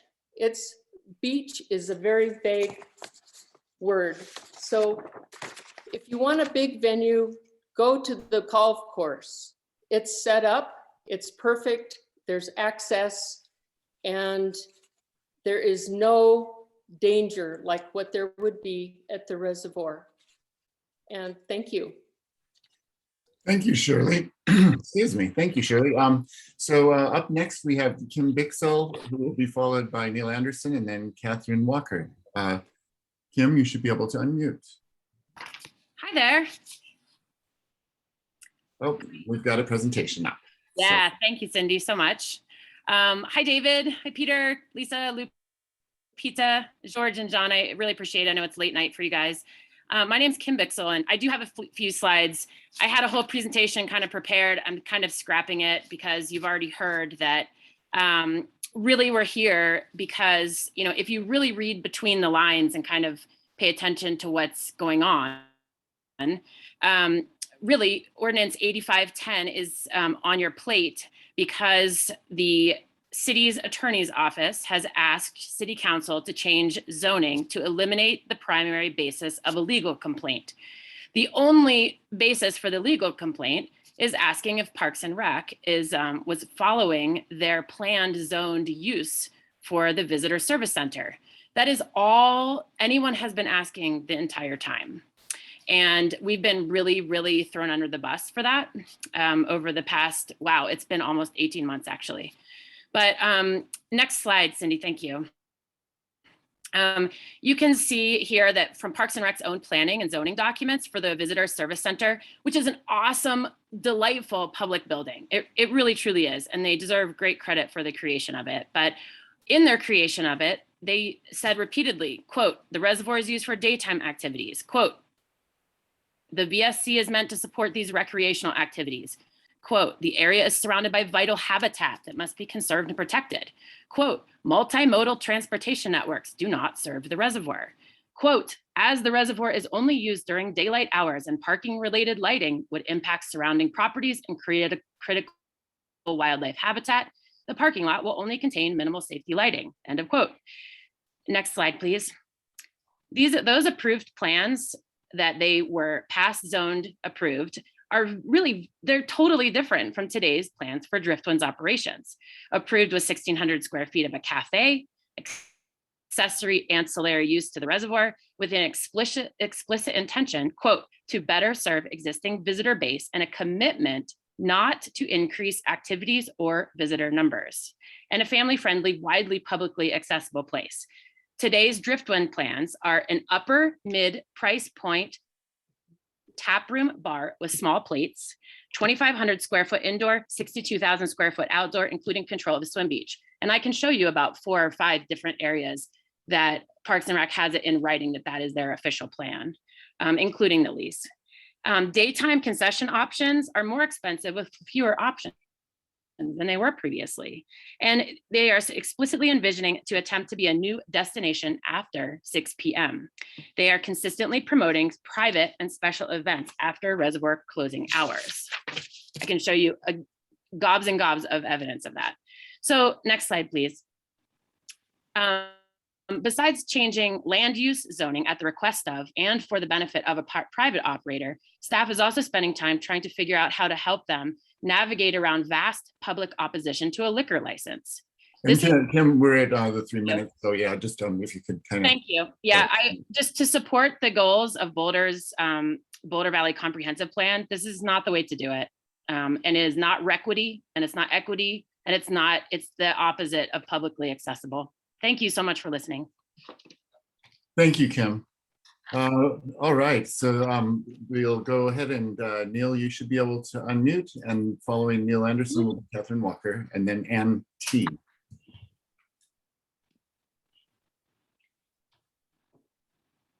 Let's go, good guys.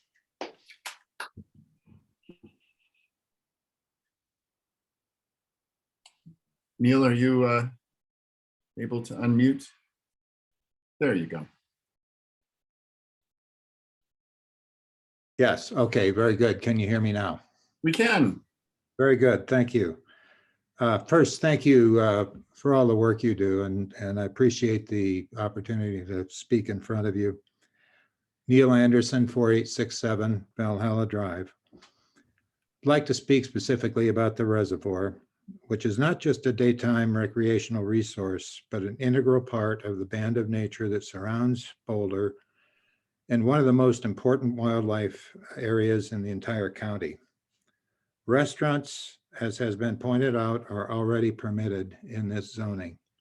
So let's be clear, what the city is pushing for with this rezoning is a nighttime restaurant. This is not a tweak to zoning, but a substantial rezoning, an additional use whose character and impact is profoundly different from any existing activities at the reservoir.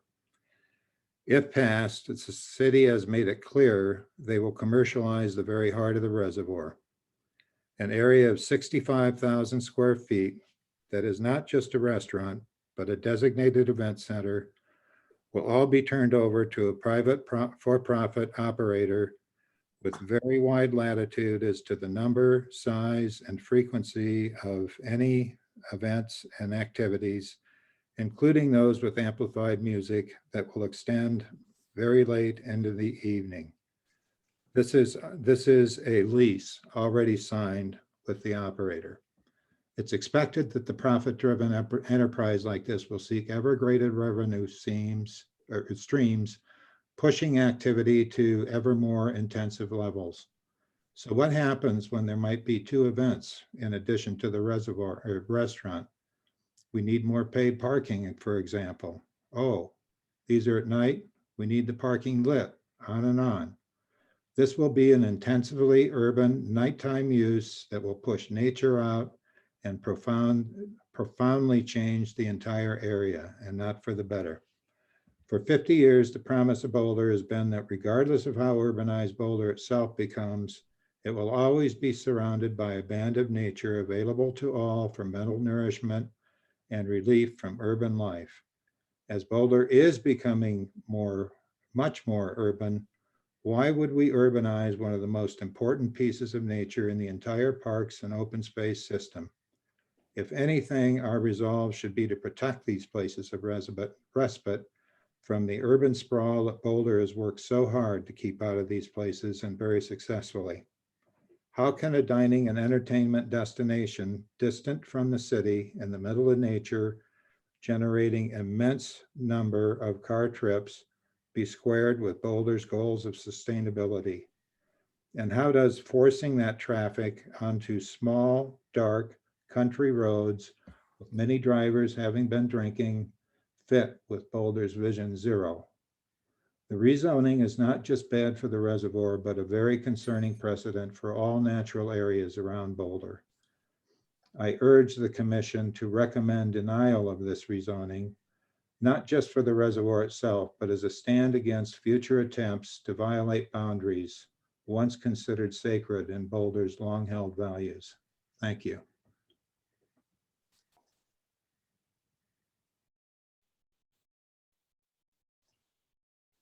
David, you're muted. I think next up is Catherine Walker. Catherine, you should be able to unmute. Thank you. No wonder no one was hearing me. I had to cough. Go ahead, Catherine. Hi.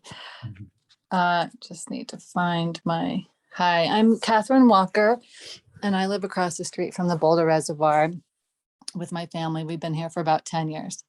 In regards to the potential zoning change for regional parks, we urge you to consider that if this zoning change is approved, it will have been done with no community outreach or public process.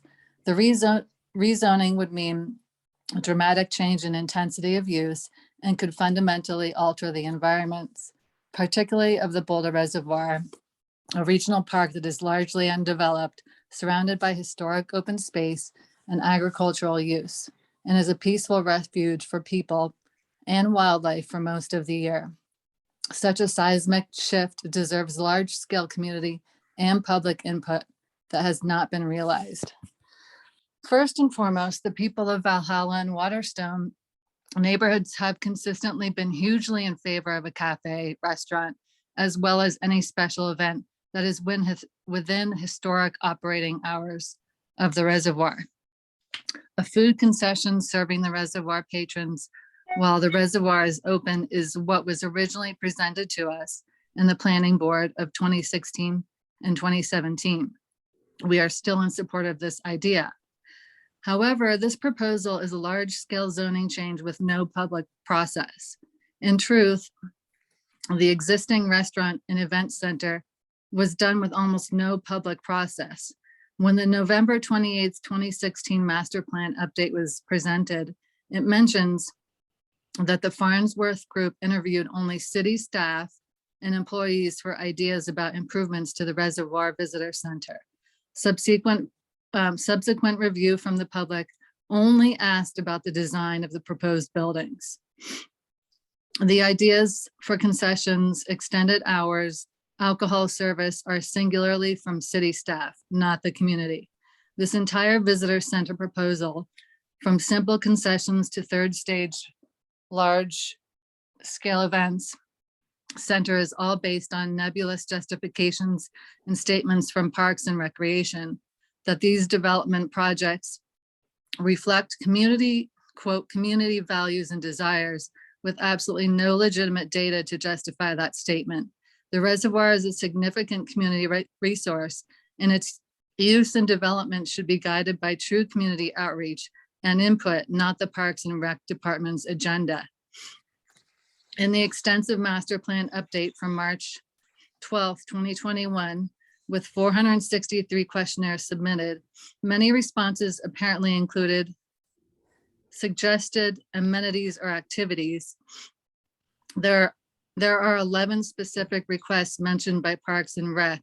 None of these requests are concessions, restaurants, or alcohol service. This whole proposal is not based on earnest public input or the very real potential for negative environmental impact, despite what Alley Rhodes claims. Please do not pass the new zoning, as it will jeopardize the well-being of a historically significant ecological environment and its surrounding neighborhoods. Thank you. Thank you, Catherine.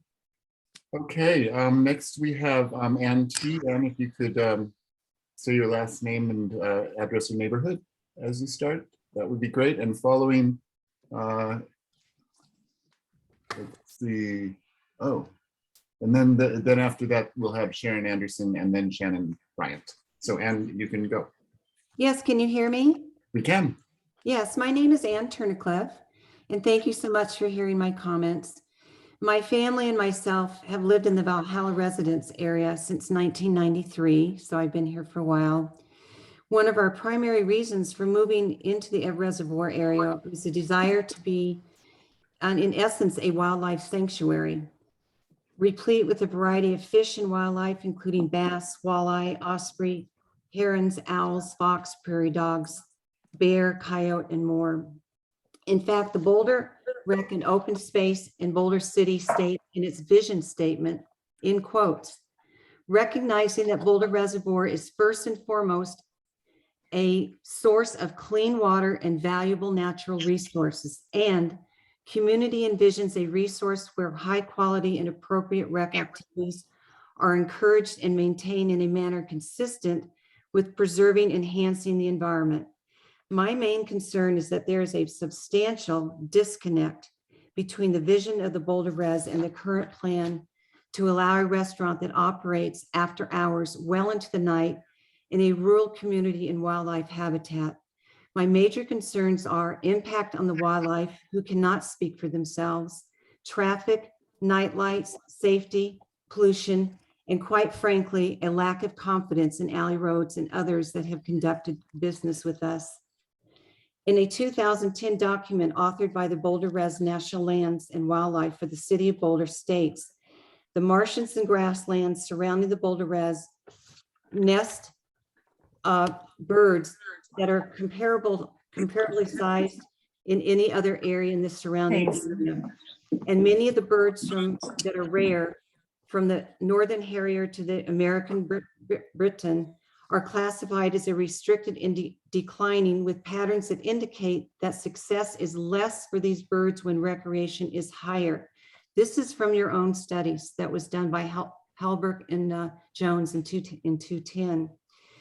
You owe the Boulder Reservoir Plan states, your own Boulder Reservoir Plan states, under wildlife disturbances, while individual visitors may not produce a visible effect on wildlife habitat in the area, a cumulative impact results from the sheer amount of overall human activity in and around the wildlife habitat, unquote. As the Boulder Parks and Rec have stated many times, the Res is one of the most popular and heavily visited parks and facilities in the city, with approximately 300,000 visits per year. I can attest to that. With the amount of pollution and traffic and noise and people, I can even tell you the names of people coming out of the water when they're announced after an event, because I can hear that at 6 o'clock in the morning. As a resident living near the Res, I attest to the highly frequented area. I propose that you give this consideration to look at the long-term negative effects for a short-term gain, and who is this gain for, and why is the city think their role is to run and operate an after-hours restaurant in a rural area. Thank you so much for listening. Thank you, Ann. Okay, so next we have Sharon Anderson, followed by Shannon Bryant. And then I don't see any more hands up. So if you are wanting to speak, you can still do that. Go ahead. Hello, can you hear me? Yes, Sharon, we can hear you. Okay, I just want to say that I asked Cindy if we could have a second speaker at my computer. I don't know how to raise hand for her. But the limit is that I have 3 minutes. She has a separate 3 minutes. There's no pooling of time. So I just wanted to make sure that you understood what was happening. And so, Okay, then Sharon, why don't could you give me the name of the second person, and then we'll do 3 minutes each. Okay, it's Pamela Hinshaw. Okay. Abel. I'm sorry, Abel. Pamela Abel? Abel. Okay. All right. So Sharon, we'll give you 3 minutes, and then you can hand it over to Pamela. Assumed. Okay. Sorry if this I'm not real good at just rewriting, so you're just going to have to put up with some repetition. I'm sorry. I want to say that this has been a moving target, and it's gone on for a year and a half, and we have been extremely trying to be cooperative, but it's just been a very horrendous kind of procedure that we've gone through. To remind you of my letter about the process of how this change of land use developed, I will summarize. In late 2019, a lease was developed with no public input or data to support a need. The lease depicting a cafe was passed by PRAB and consented by council in early 2020. It was stated that the use was for people using the reservoir. When presented to the neighborhood in October 2020, it had morphed to a full destination restaurant serving small plates open from 9 till midnight. In early 2021, when Josh Diner presented to the BLA, the ask was for a destination restaurant with amplified sound open until midnight with unlimited patrons. The neighborhood refused to agree to a liquor license by an overwhelming number of no need and no desire petitions. Josh Diner proceeded to arrange for special events with nonprofits who would get their own liquor license. He had scheduled at least 9 of these in July. That's 3 a weekend. Certain individuals from Valhalla had asked for a declaratory judgment to determine whether operations after historical hours was within accessory land use. Then there was the unverified and false accusations of threatening emails and ensuing negative PR campaign of the city. Then Josh Diner stopped most activities, closing the concession stand and canceled the nonprofits. Would there be a question of legality? So the city decided to go for a change of land use by this ordinance 8510. Bottom line is that the original idea of a cafe during historical hours is what would have worked for neighborhood and for the community. Making the land use change will allow a destination restaurant to be open with many of the operating decisions dependent on the restaurateur. Profit will become a driver, and that means open more hours with larger crowds. In addition, there has been no independent environmental study. There are 4 birds of special concern, as well as many other wildlife species. This is not downtown Boulder. After dark, it is very dark. There will have to be more lights. Cars alone will increase the number of lights and combustion. And hopefully no one will wander into other areas of the reservoir. It is not safe after dark. I'm not going to get all this in. Sound travels easily. I can hear people talking on boats a half mile away. Amplified sound travels more. Overuse is an issue. Overuse becomes misuse. The city is not protecting wildlife or people with this change. Please do not recommend this ordinance be passed, but we would certainly be happy with a cafe as it would close during historical hours. Thank you. Thank you, Sharon. Okay, and since you are unmuted and you have Pamela with you, let's go ahead and go with Pamela. Did I get the last name right? Abel? Yes, you did. Oh, great. ABEL. Okay. The reservoir, can you hear me? Yep, you can go right ahead. And if you just tell us the area you live in, that'd be great. All right. Your address. My address is 5295 51st Street, 80301. The reservoir is a major part of my life and my husband's because our home is located directly across from the entrance of the reservoir since 1966 and at the corner of Valhalla and 51st Street. Allowing the gates to be open after dark is very concerning to us. We are to assume the reason for open gates after dark is so people, families with children, and CU students, others may dine at the restaurant after dark. Most of the population, I just mentioned, do not dine at 9:00 p.m. or after. They are drinking alcohol if they're a bar later. This is dangerous for obvious reasons. many bicycles and runners on 51st Street. And a lot of them don't even have lights. And they are many. What if these are drunk drivers on the road with them? The front of our house faces a reservoir entrance road. Headlights shine directly into our home. Amplified music is heard easily in the daytime. Traffic noise and congestion, etc., let alone in the dark. And let me tell you, we can hear, just as Sharon mentioned, we can hear people talking over the reservoir.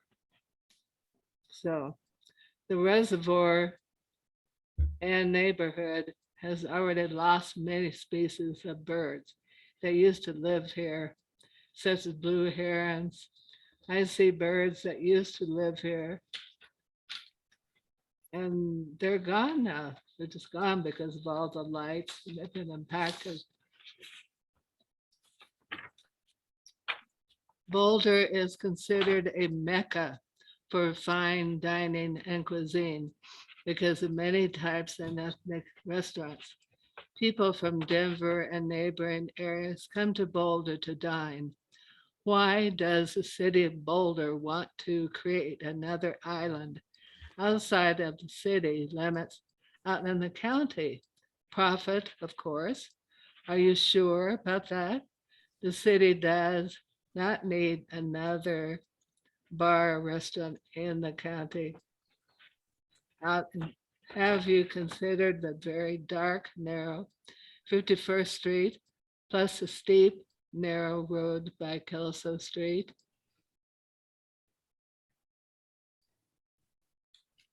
Please do not allow this to happen or to be open after dark. Our neighborhood wants peace and quiet and a safe neighborhood at night, and we love our wildlife here. Let us and others enjoy the reservoir, continue to love it, not to learn to hate it. Instead, protect the beautiful reservoir and wildlife sanctuary. Thank you, Sharon. Could you finish your thought, and then because we're after over 3 minutes now. Oh, I'm sorry. I support a daytime cafe. Thank you so much, Sharon. That's Pamela. I'm sorry. I was reading the screen. I was gonna say Pamela. I apologize to Pamela. Okay. Always. That's the thing with Zoom. You're always like reading the screen. Thanks to both of you for that. So we have one more speaker, and that's sure. Do I have Shannon Bryant Callahan? Oh, thank you. You can go right ahead. That's okay. I'm chagrined to have to go after Pam though. So my name is Shannon Bryant Callahan. I live on Kelso Road near Boulder Reservoir. And I just want to tell you a couple of things, and then I was just going to see if any of you all had questions for us. I just want to point out that this whole idea of opening the regional parks after hours is really a solution of a problem. Zero granular data to indicate that the community this. A bunch of words from Parks and Rec reflect values. I really don't think it's community value, developing and urbanizing regional parks. So I just want to say that. And I also, of course, I support that we need an environmental impact statement for something like this. It's a significant. Oh, we're good. Oh, Shannon, come on. Stop. I think that Shannon got muted by accident. So Shannon, can you unmute? Yeah, I did before, and then somebody muted me. Yeah, I think that there was another person there was noise coming from them. So we'll give you an extra bit of time at the end. So you go right ahead. Go right ahead. So I just want to say that I think we need an environmental impact study because this would be a significant change in the intensity of use of a community resource. I also think it could possibly be illegal spot zoning designed to benefit a specific entity It seems to me that this is designed specifically to address the legal quagmire of operating the restaurant at the Reservoir after its normal operating hours. But mostly, I'd like you all to possibly look at the Parks and Rec department in themselves. When they gave the presentation to the City Council about the ordinance, they gave great examples of where restaurants in public parks are perfectly appropriate. They are in already developed urban areas with other restaurants, hotels, and commercial facilities. The San Jacinto Plaza is a busy public park in downtown El Paso. The Malibu Pier is on the busy Malibu waterfront strip. The Lone Tree Grill is at a golf course with a hotel. None of these locations is remotely similar to Boulder Reservoir. So I think that Parks and Rec is right. Like, they have a good plan for where a restaurant is appropriate, but none of those places is like Boulder Reservoir. So anyway, and I know there's been a lot of vilification of my lovely neighbors. So I wanted to open up to see if you all had any questions for me about what has transpired on the neighborhood side. No? Yeah, thank you, Shannon. Yeah, generally, unless there are burning questions, we really appreciate all the comments, and yeah. But I don't see anybody asking anything. Oh wait, there's the pizza would has something she'd like to ask. I have a question regarding the community having very strong feelings about the impact that this restaurant and more activity within the reservoir area will take on the neighborhood. And I'm wondering if they have done the work of reaching out to the Native people that actually own this land to see what they think about what's happening with the reservoir and all the housing that has gone up. Because if we are going to be considering the impact on the community, it should go all the way back to when it was owned by the rightful owners that were taken away from this area and sent somewhere else so we can have the houses that we have now. So I think that I would like to encourage the community to look that back and get these people input as well, so that the defense for this community really comes all the way back before the land was taken away from the rightful owners. Maybe you already have done it, so I would really like to hear what have you done in that regard in terms of reaching out to the rightful owners of this land. So Shannon, you have about 30 to 40 seconds left on your time. So if you have a brief comment, please, absolutely. I actually don't know. This land was deeded from Boulder Valley Ranch, or when the city acquired the ranch, and I actually have no idea where Boulder Valley got the property. This is a weird little inholding. We're actually not in this area in Boulder County here, although obviously right across Boulder County, we're in Boulder County. No idea how the city acquired Boulder Valley Ranch. Thank you, Shannon. So thank you to all the speakers today for staying with us so late. Oh, I see another. It looks like we've got one more. We've got someone with Charcy. So Charcy, if you could just state your full name and location, that would be great.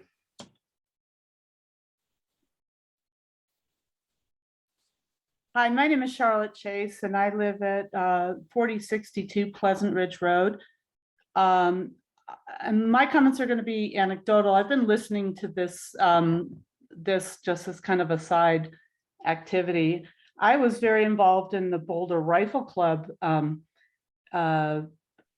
of the comments about the Boulder Rifle Club, that was more of a county planning board issue. And I live kind of in a direct line between the Rifle Club and what's happening at the reservoir. So I'm recognizing that there's some boundary issues to me between what the county is doing and what the city is doing in terms of the wildlife corridor there. You know, we have the Rifle Club that's happening very early in the morning, which is, if you're not familiar with where the Rifle Club is, it's just off of 36 and sort of the J Road. It's just a little to the north of there. And there's talk about expansions out there, and now this activity at the reservoir. And I just hope that the city and the county are communicating together about the impact on wildlife corridors when they're expanding hours at the reservoir, increasing noise. They're also talking about doing that in the county at the Rifle Club. And I'll say just sort of anecdotally that we've had a moose stuck in our backyard this summer. I've lived here for more than 20 years and I've never seen a moose here, but we had a moose down here for a good portion of the summer. And I just think that these things that the city does and the county does need to be coordinated when you're talking about these boundary issues between various jurisdictions. And I hope you take those things into consideration. And I thank you for your time. Thank you, Charlotte. Okay, so I'll just say last call for anyone who wants to put a hand up. Otherwise, if I don't see them, I will go ahead and close the public hearing portion of this agenda item. And then I'll ask the city folks who are here to talk to this if there was anything said during the comments that you would like to address.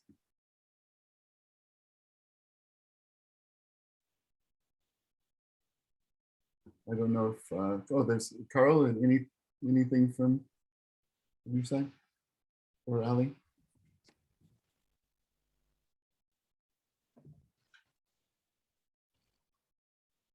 I think I'll offer this response to the members of the planning board, and then I guess speak to the neighbors listening. First, for the planning board, in your memo, there are links to city planning documents that demonstrate the community participation and feedback in these projects. And I certainly hear Sarah's comment earlier. This continued conversation with the neighbors is evidence that certainly we need to figure something out and figure out how to do it better or differently next time. However, it remains true that these plans are developed with community input. Based on all the conversation this summer, we continue to hear community support for the programming for restaurants in these regional parks.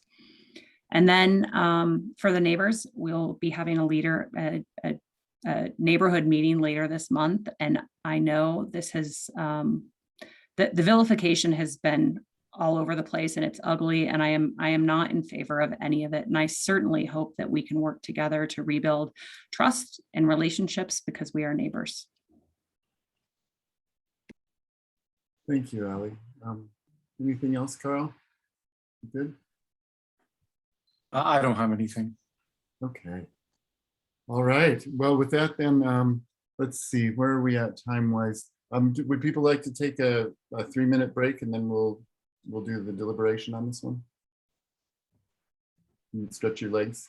Just a nice short little break. Okay. Let's be back here at 9:44.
I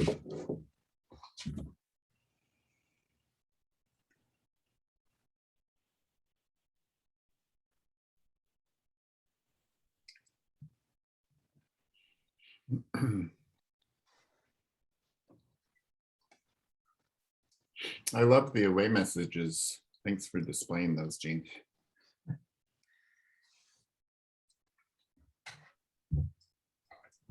All right.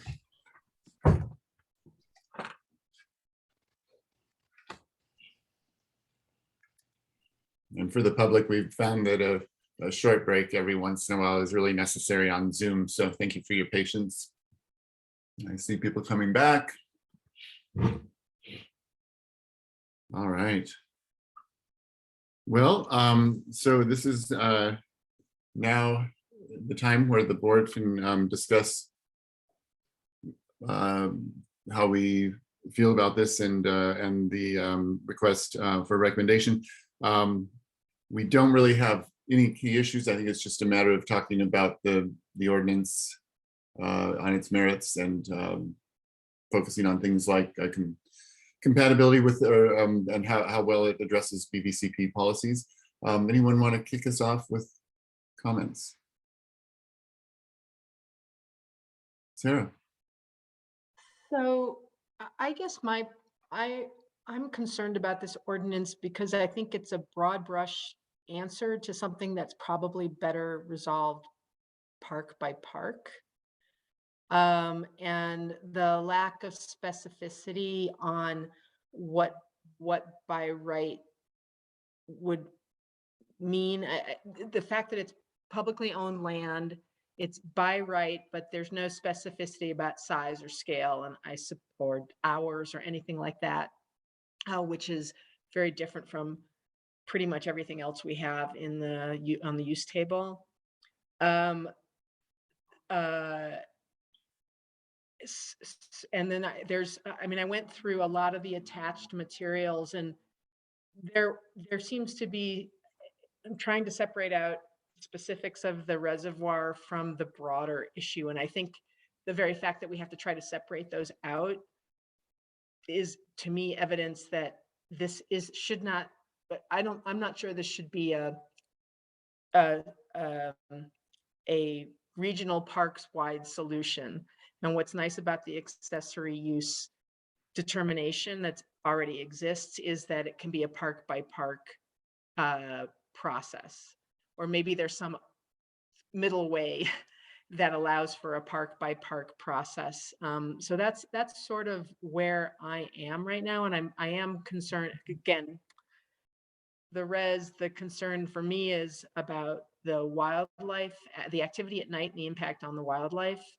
My concerns at the golf course would be different, but we don't have a specific thing at the golf course right now. And Valmont Park is, still a concept.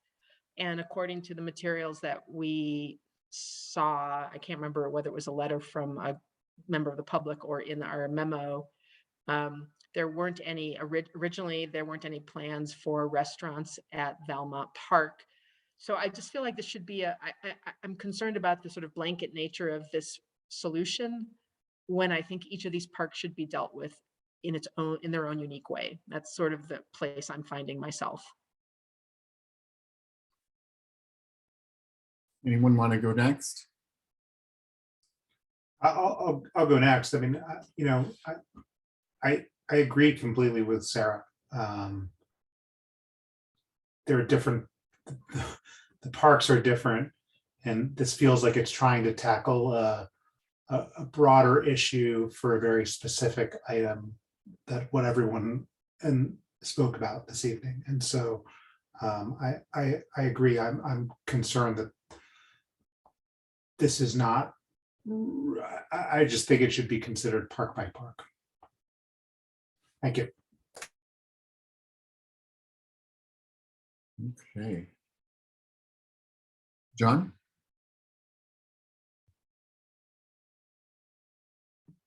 Yeah. Well, I agree with George and Sarah, but beyond that, I asked staff in several ways why this is necessary and how this would actually allow them to do things which they're not already able to do under the accessory arrangements that seem reasonable to me. And I didn't get any clear answer. So it seems to me that this is not necessary. And so I won't support it.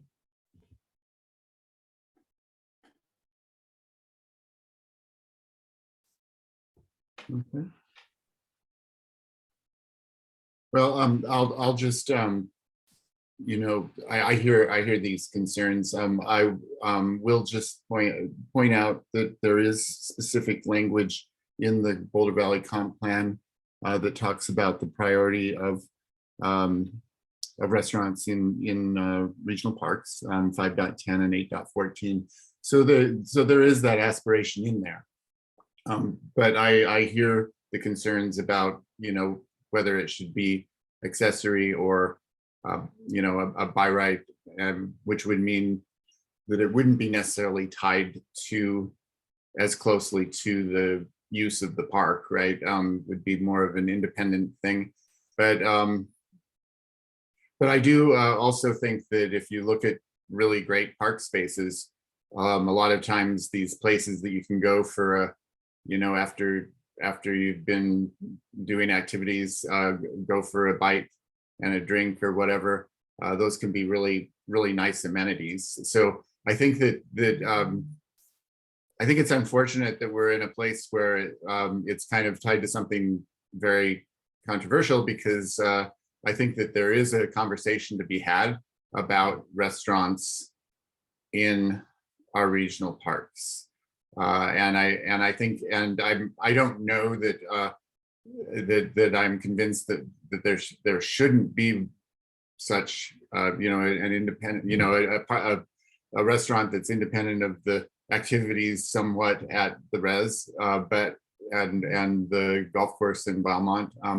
But I think that, and I do think that there is, through the process with the Parks and Rec, and with city council, if it's more than a 3-year lease, there is a process to publicly examine each one, so that does get to it. But I also heard the concerns about whether that public process is visible enough to the public. So yeah, I mean, I do think that I think that the intent is good, but I don't know. I'll be interested in hearing what everybody else thinks.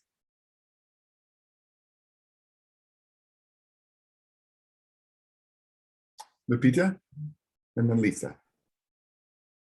Well, thank you, David. To hear you being, you know, still thinking about it is reassuring. One of the things that concerns me about this is also what the actual benefits to the city are. I think that in terms of revenue, didn't really seem to me that it was going to be anything of much consequence. So that was part of things. In terms of benefits to the city, I didn't see that very clearly.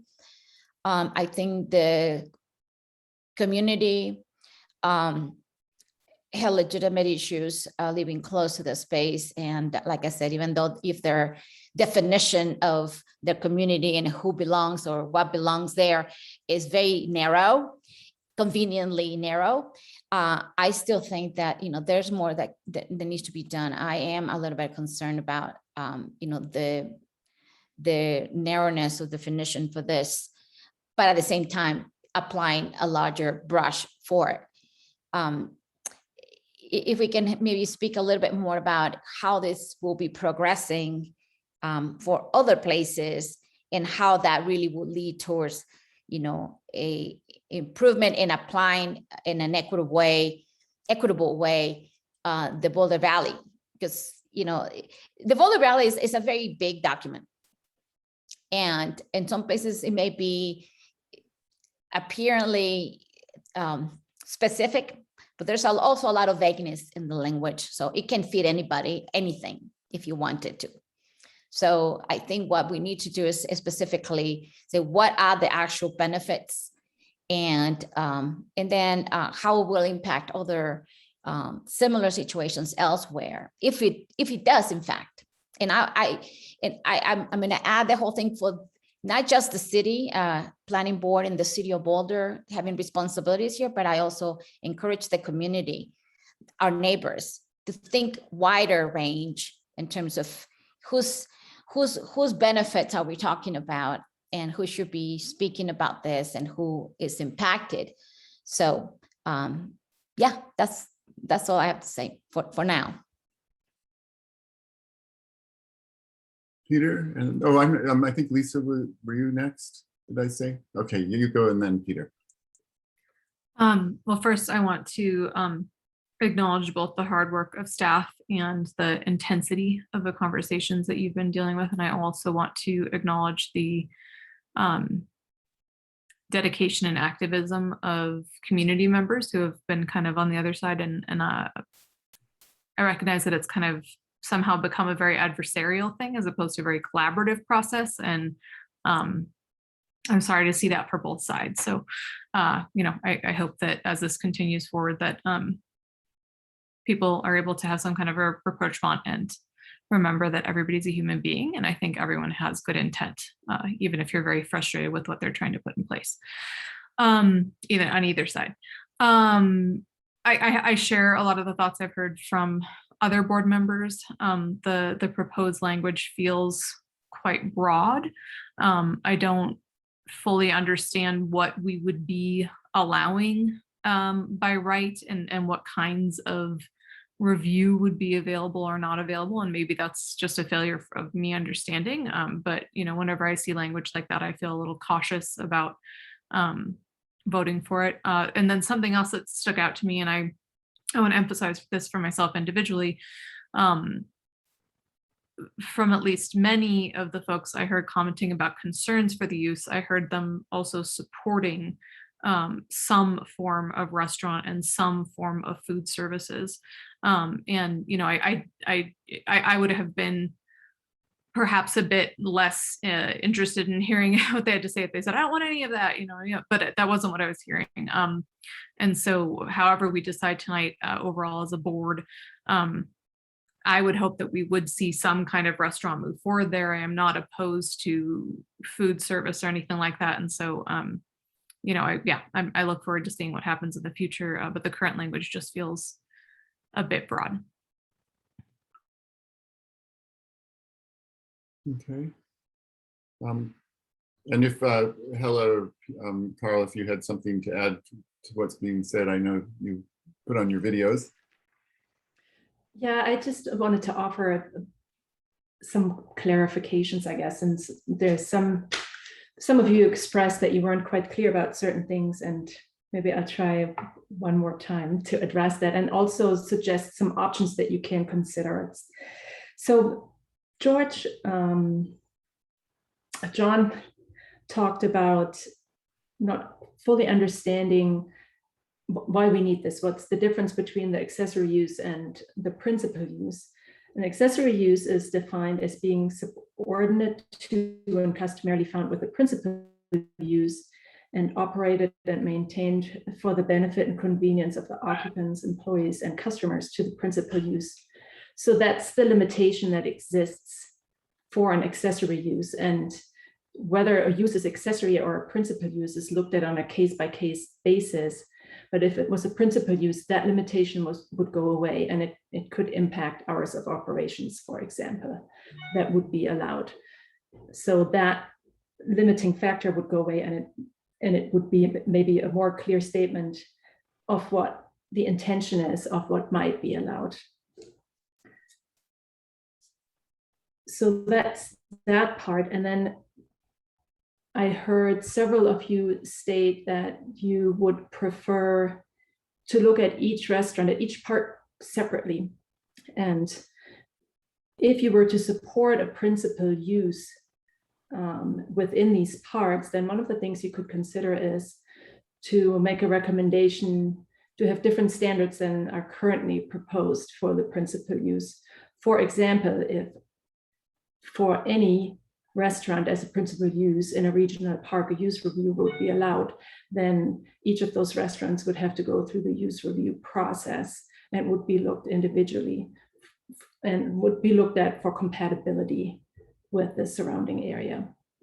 So I just wanted to put that out there as another option to consider. Thank you, Hella. Okay, let's see. So anyone who, Peter was going to speak next, I think, and then we'll go to Sarah, and then I think Georgie and Lupita both all had hands up. So go ahead, Peter. Hella, thank you for that.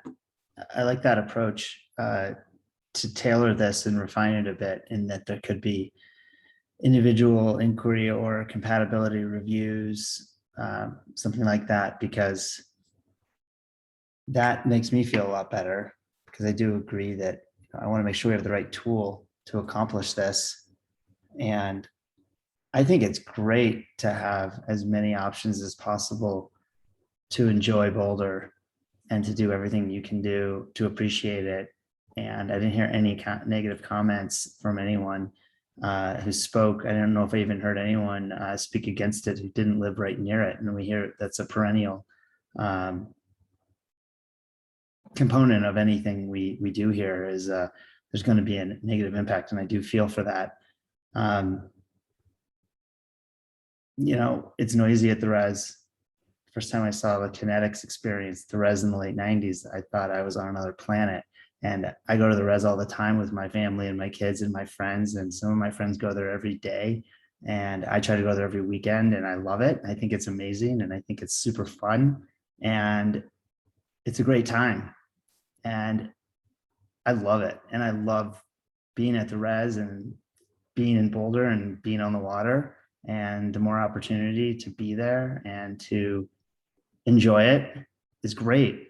And I'm respectful and I'm quiet, and that's how I am when I am downtown, because people live near Pearl Street, and anywhere I am in the world, I try to be respectful. So I like to think the best of our community, and that we're going to be able to enjoy this amenity. And especially those folks who don't live near the res or don't get to enjoy something like that can go there and not necessarily have, they want to splurge and not have sandy sandwiches and anything else, and they want to have a moment and eat, I think it's great.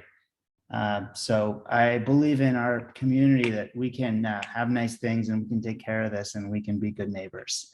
Whether it's too broad or not, I liked what Hella had to say, and I have no doubt that my other board members are going to tailor and embroider and refine and perseverate on the different components of what would make this the right approach, and how we do this. It's not too broad, but I'd like to see more places where the people of Boulder can get out and enjoy each other and their community, not less. Okay, thank you, Peter. So I think we're going Sarah, and then Georgie, and then Lupita.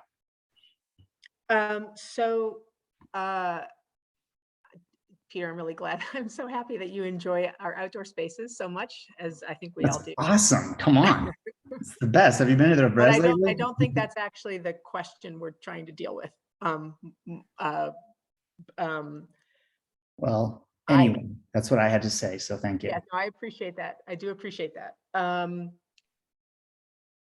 I am really hesitant for us to like, I feel like we've been brought something that is incomplete, and I don't think we are in a position to complete it, because at least from my perspective, it really depends on the park.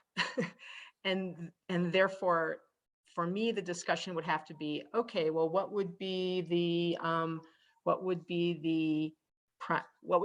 regs around what might go into the golf course? What would be the regs that might go into Valmont Park? What would be the regs that would be appropriate for the res? And this sounds to me like we're walking down the same path we ended up walking down when we had to deal with Mr. Diner's restaurant on Pearl Street, and we spent an hour or more coming up with various and sundry revisions of his allowed uses. My suggestion would frankly be that staff go back and come up with a more specific ordinance with some more more specificity so that we would have something we could vote on that isn't us sort of on the seat of our pants trying to figure out an answer to. That would be my recommendation at this point. Georgie? I'm gonna pass on further comment. Thanks. Okay, I think Lupita, you have your hand up.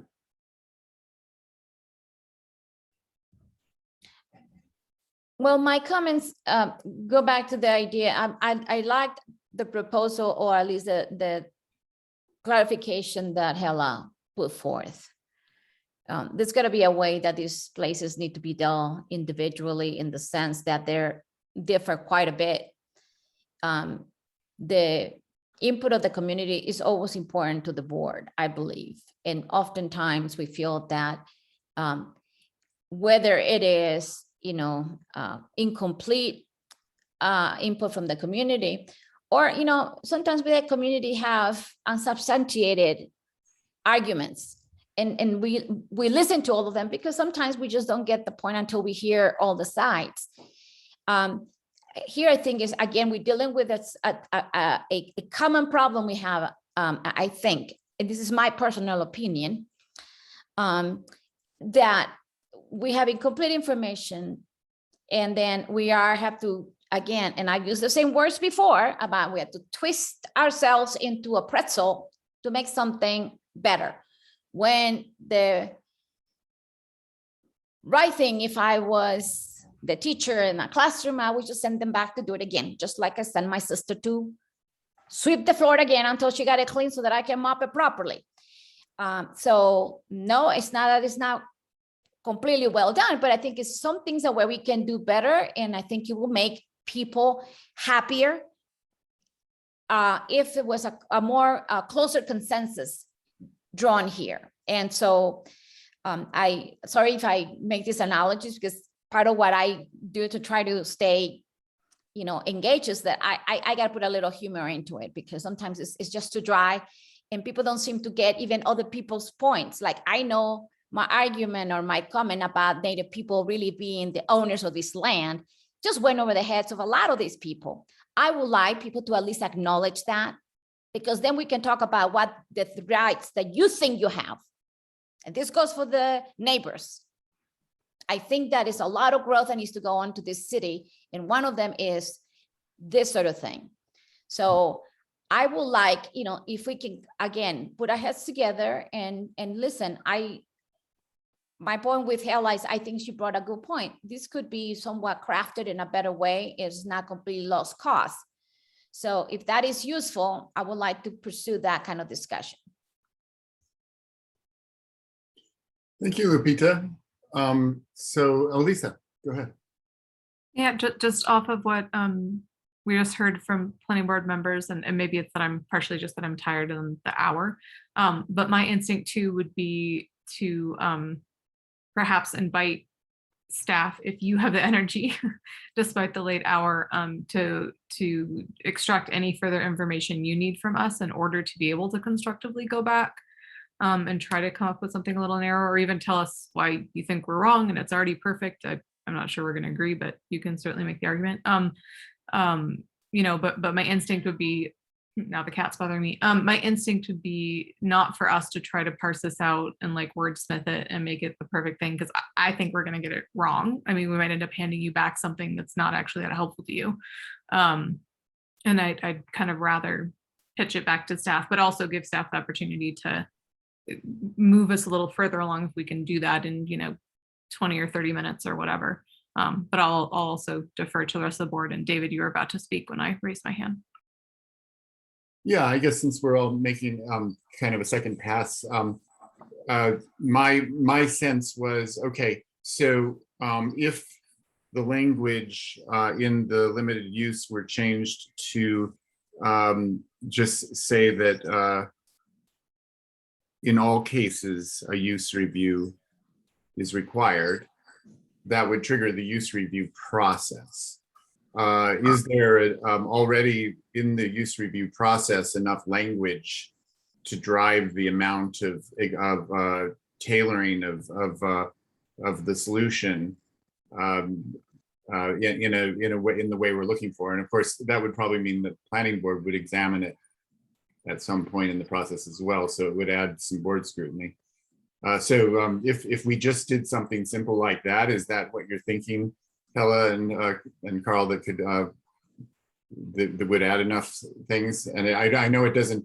I mean, the River and Woods thing was kind of an enforcement issue, and so of course, enforcement is always a problem when we have to deal with that. But still, if the use review process comes up with things that make sense for the property and for protecting the wildlife and everything, is that language already in there?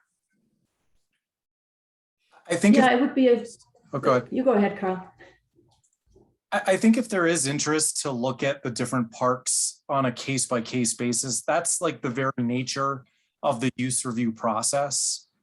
So there are criteria in there that talk about, consistency with the zoning, evaluating the character of the area. Is it compatible with the surroundings? Does it create any impacts? All of that is already in the use review process.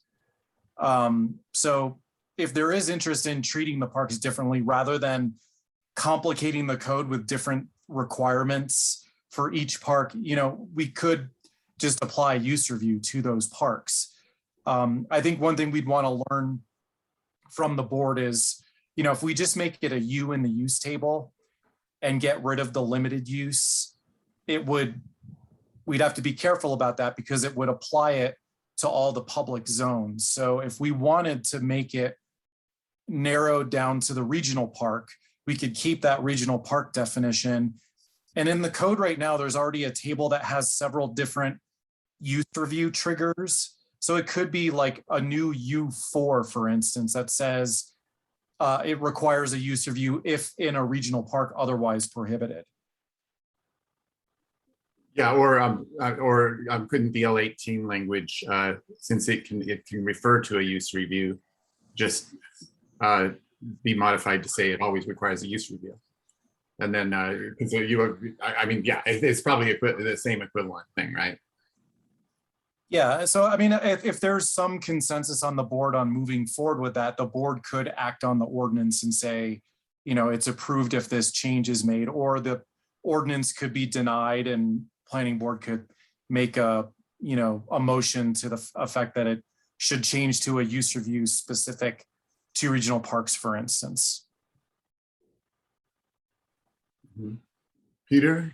I like the use review concept because it gets to public comment, and it's each case is its own unique ecosystem of concerns and opportunities, and it could yield opportunities that we're not even thinking of now that could make a lot of sense given different things that could happen in parts of our city. And Carl, even if it applied all the P, that doesn't mean that it's going to make it that anyone.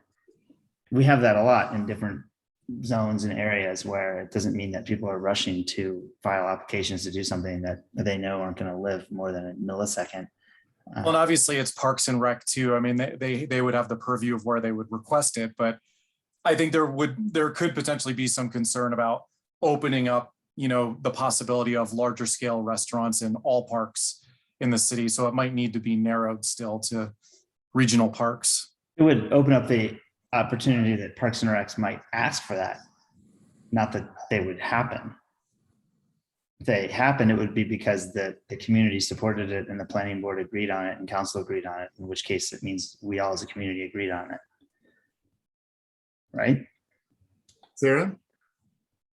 So I have a bunch of questions that have to do with the review process. And let me just ask them in one fell swoop. The first is, because these are public parks, the process for a by right development would that go through planning board, or would the actual design process go through planning board? That's question number one. Question number two is the use review process. What committees does that go through? Because I don't know that my sense is from reading the documents is that the last time this was before planning board was like 2018 maybe. And now here we are 4 years later. So when would a use review occur, and who would have responsibility for that? So those are my two primary questions, because it again seems quite vague to me. Yeah, so as a capital process, that's, you know, a funded project through the city, it would have to go through the, you know, the Parks and Recreation Advisory Board and City Council to allocate money for a project. So there would be that purview over it. Where Planning Board would come in would be more after there's been some development and they actually have a proposal, they would come in with a use review. And just like any use review, it would be reviewed by staff. And then I think in this case, it could be something that would have to automatically go to Planning Board if we write that into the code. But most use reviews are staff level with the ability of the Planning Board to call up the application. And members of the public could appeal it to the planning board as well. So I guess one of the reasons I'm asking is for it, in particular with the res. My big concern with the res happens to be the wildlife habitat, and there's all kinds of code or Boulder Valley Comp Plan references to protecting wildlife habitat, and have never given any thought to that on the golf course or at Valmont, so can't speak to that, which is one of the problems with this proposed ordinance, which is it's asking us to kind of project or imagine things that we don't actually have any facts about. So I'm just so hesitant. This just feels sort of undercooked to me. And while I appreciate the idea that it would go through use review, if it's staff use review initially, and if staff says it's okay, the only way it would come to us if Planning Board called it up, or if a member of the public called it up. And I feel like one of the things we've heard tonight is that the staff process, or the process by which staff was managing things, didn't feel like there was enough public input. And I just worry that we're setting the groundwork for more of that with a staff-led use review. So I'm just concerned, and I really do appreciate what the solution Hell is trying to come up with. I'm not sure it's enough to address my personal concerns about this. Okay. John. Yeah. Since Hella was sort of responding to my comments, I thought I would take that into mind with my thoughts.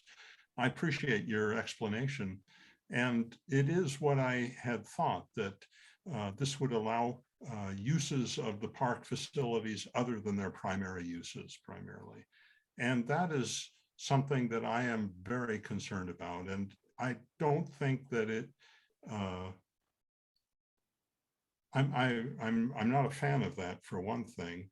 But for another thing, I think if it moves ahead, I'm absolutely believe that due consideration has to be given to issues that I'm not sure have been considered in the reservoir example, for just to take an example.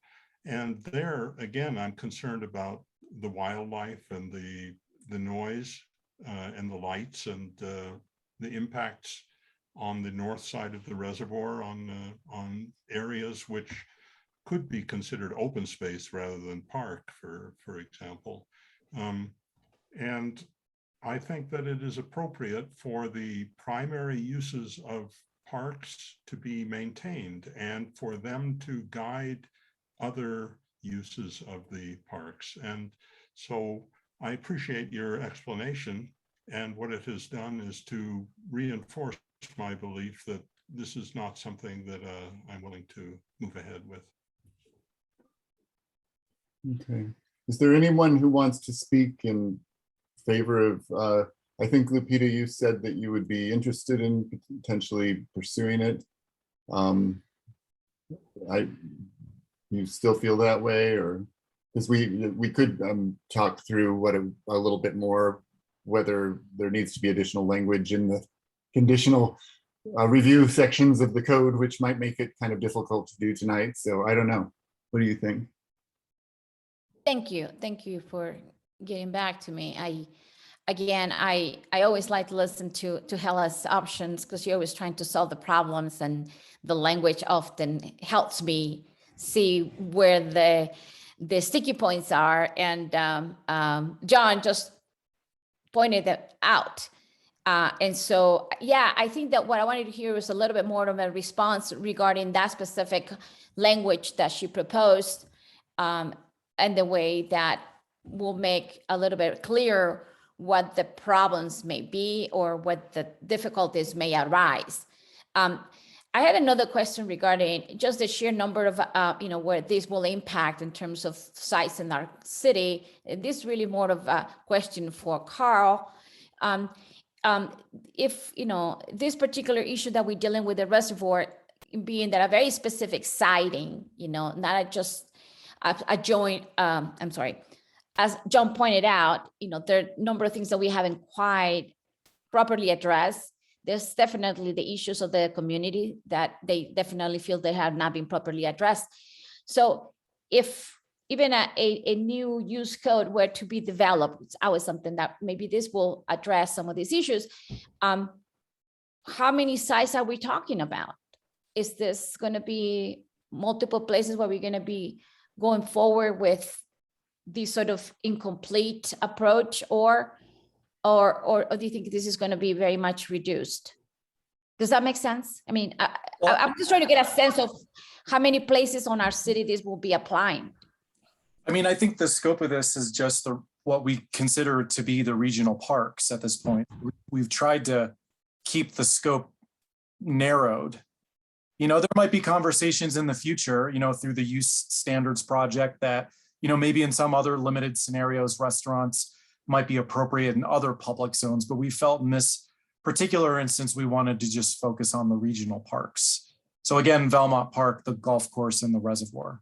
So that's the basic three. I just want to make sure there was some other things that will be expanded to include them. So, okay, thank you.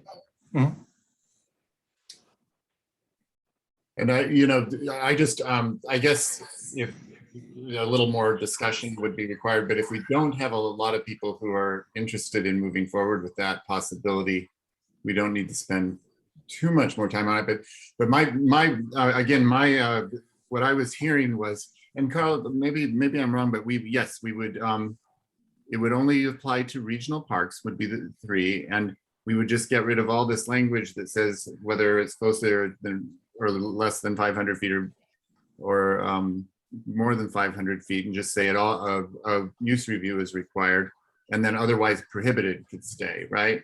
So, maybe I'm missing something. I don't know why a new U would be needed if we already have an L designation that could just have wording changed to say that.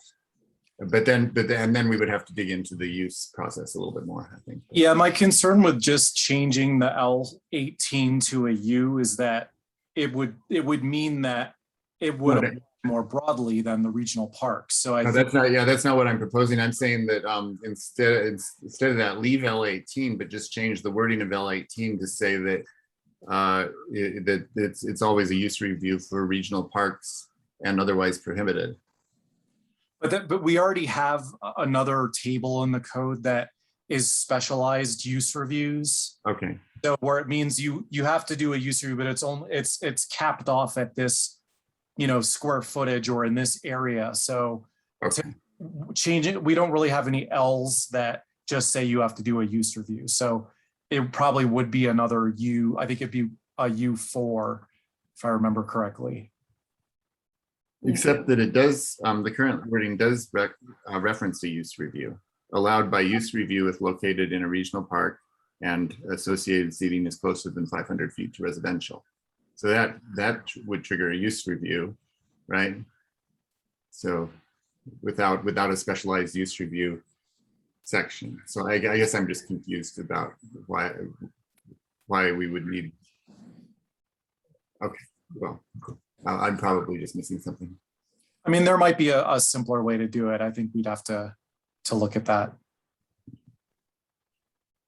Would it be reasonable for me to propose that we request that staff take that look at what alternatives might be? I mean, they could propose multiple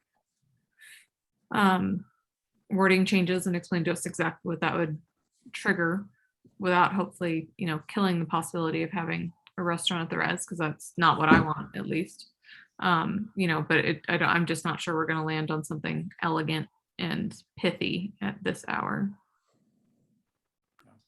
Well, I think with what David described, if it remains limited to regional parks, but a use review is required for principal use of a restaurant in a regional park, regardless of how close that use is to a residential zoning district, it's just always required, then we can figure out how to make that work in the code. I think just that could be your recommendation.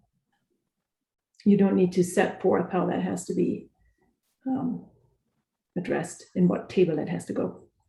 That makes sense. Okay, and so the city council would hear very clearly that if the wording of a motion were useful, they would hear that the planning board would like use reviews for all three of these regional parks, because of the different nature of them and all the reasons that we have, and so that motion could just be made, right?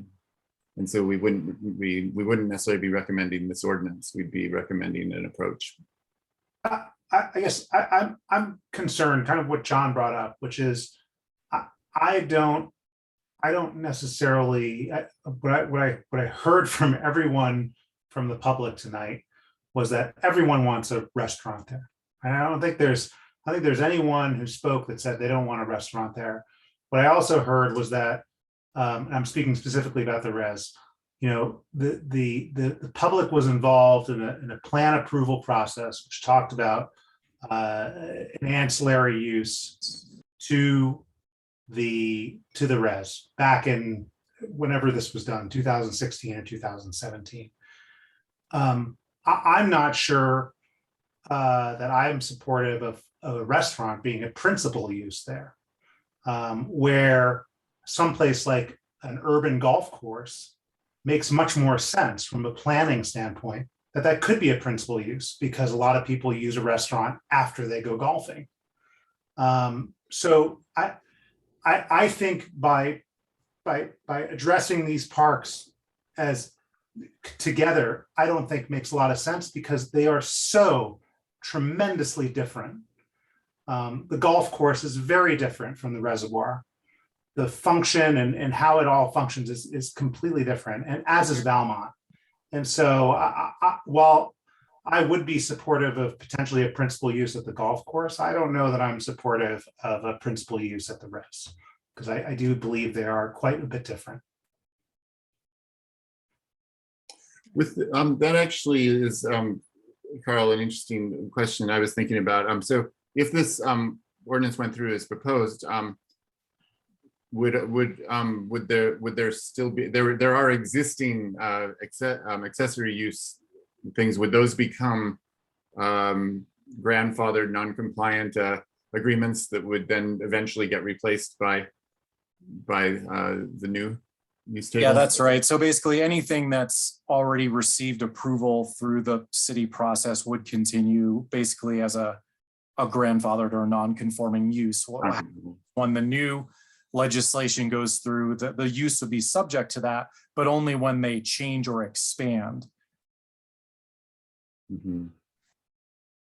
So it would mean that any new or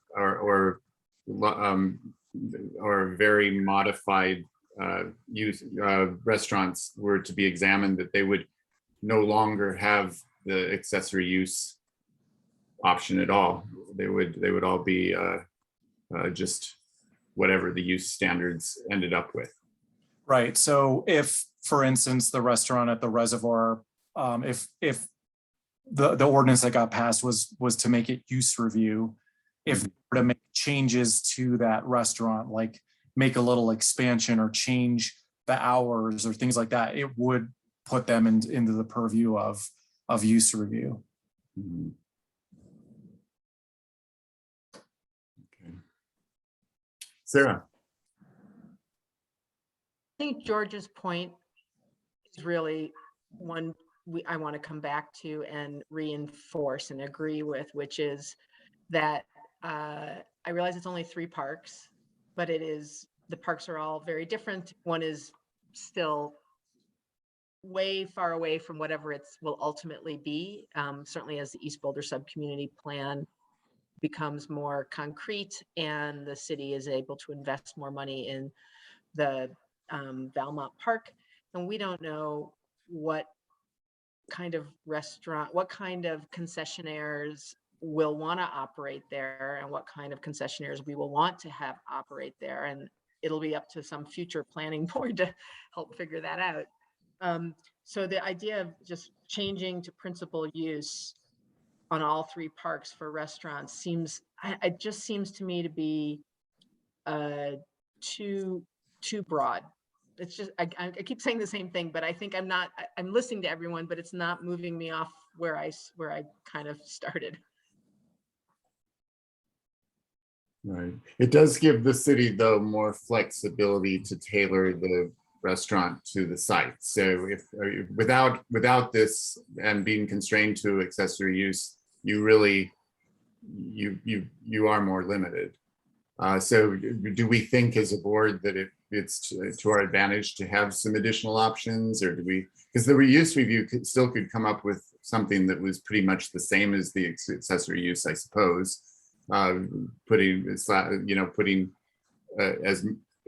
the types of restrictions on that you would have for an accessory use, right?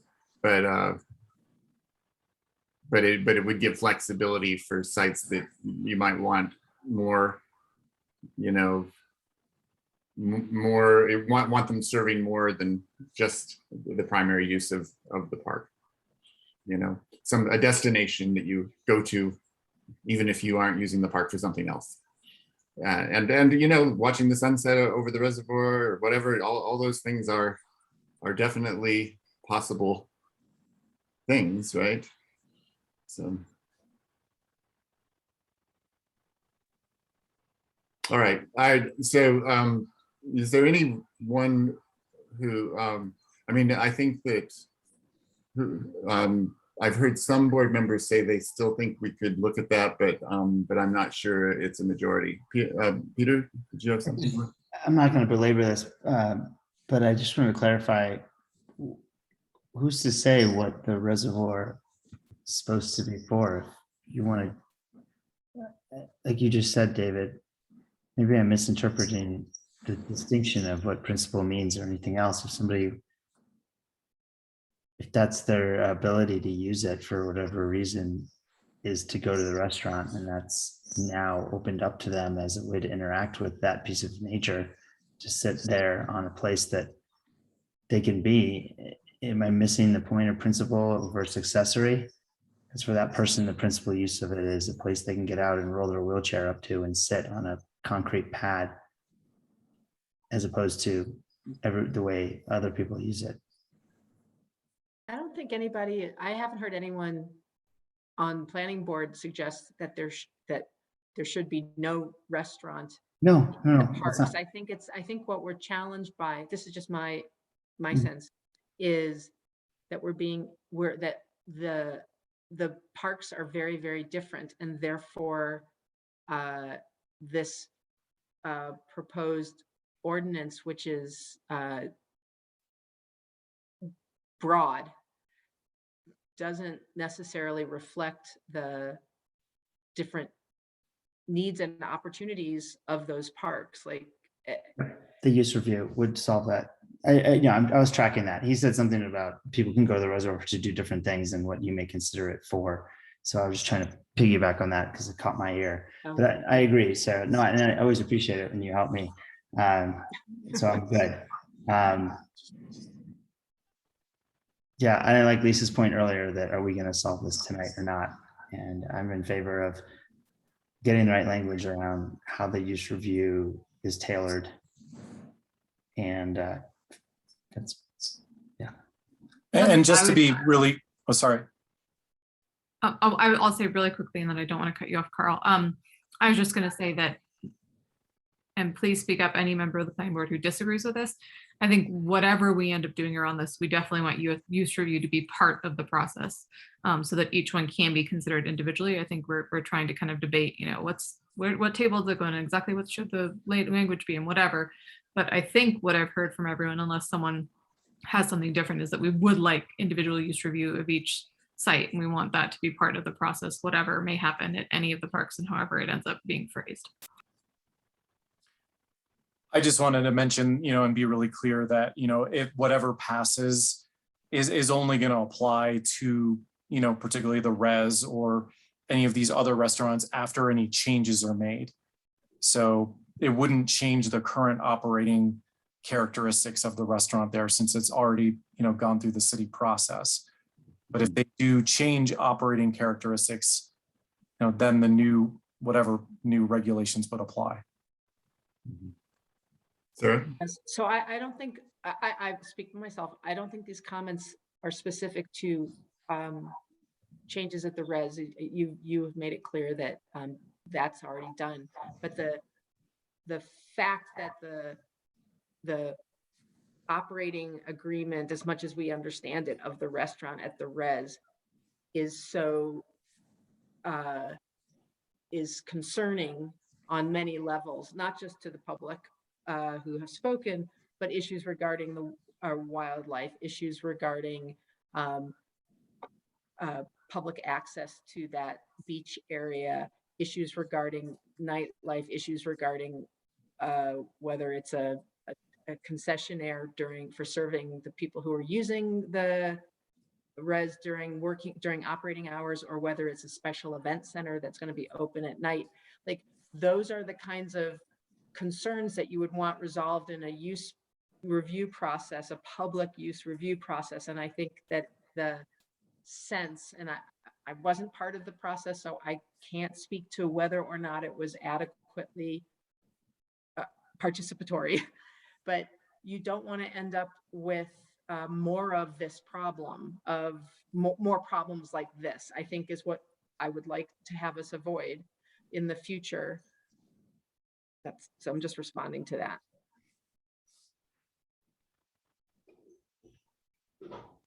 So, okay, I think that one question that we have to ask ourselves is, do we want to go to a motion-making process and try to make a motion that communicates to City Council what we've just discussed?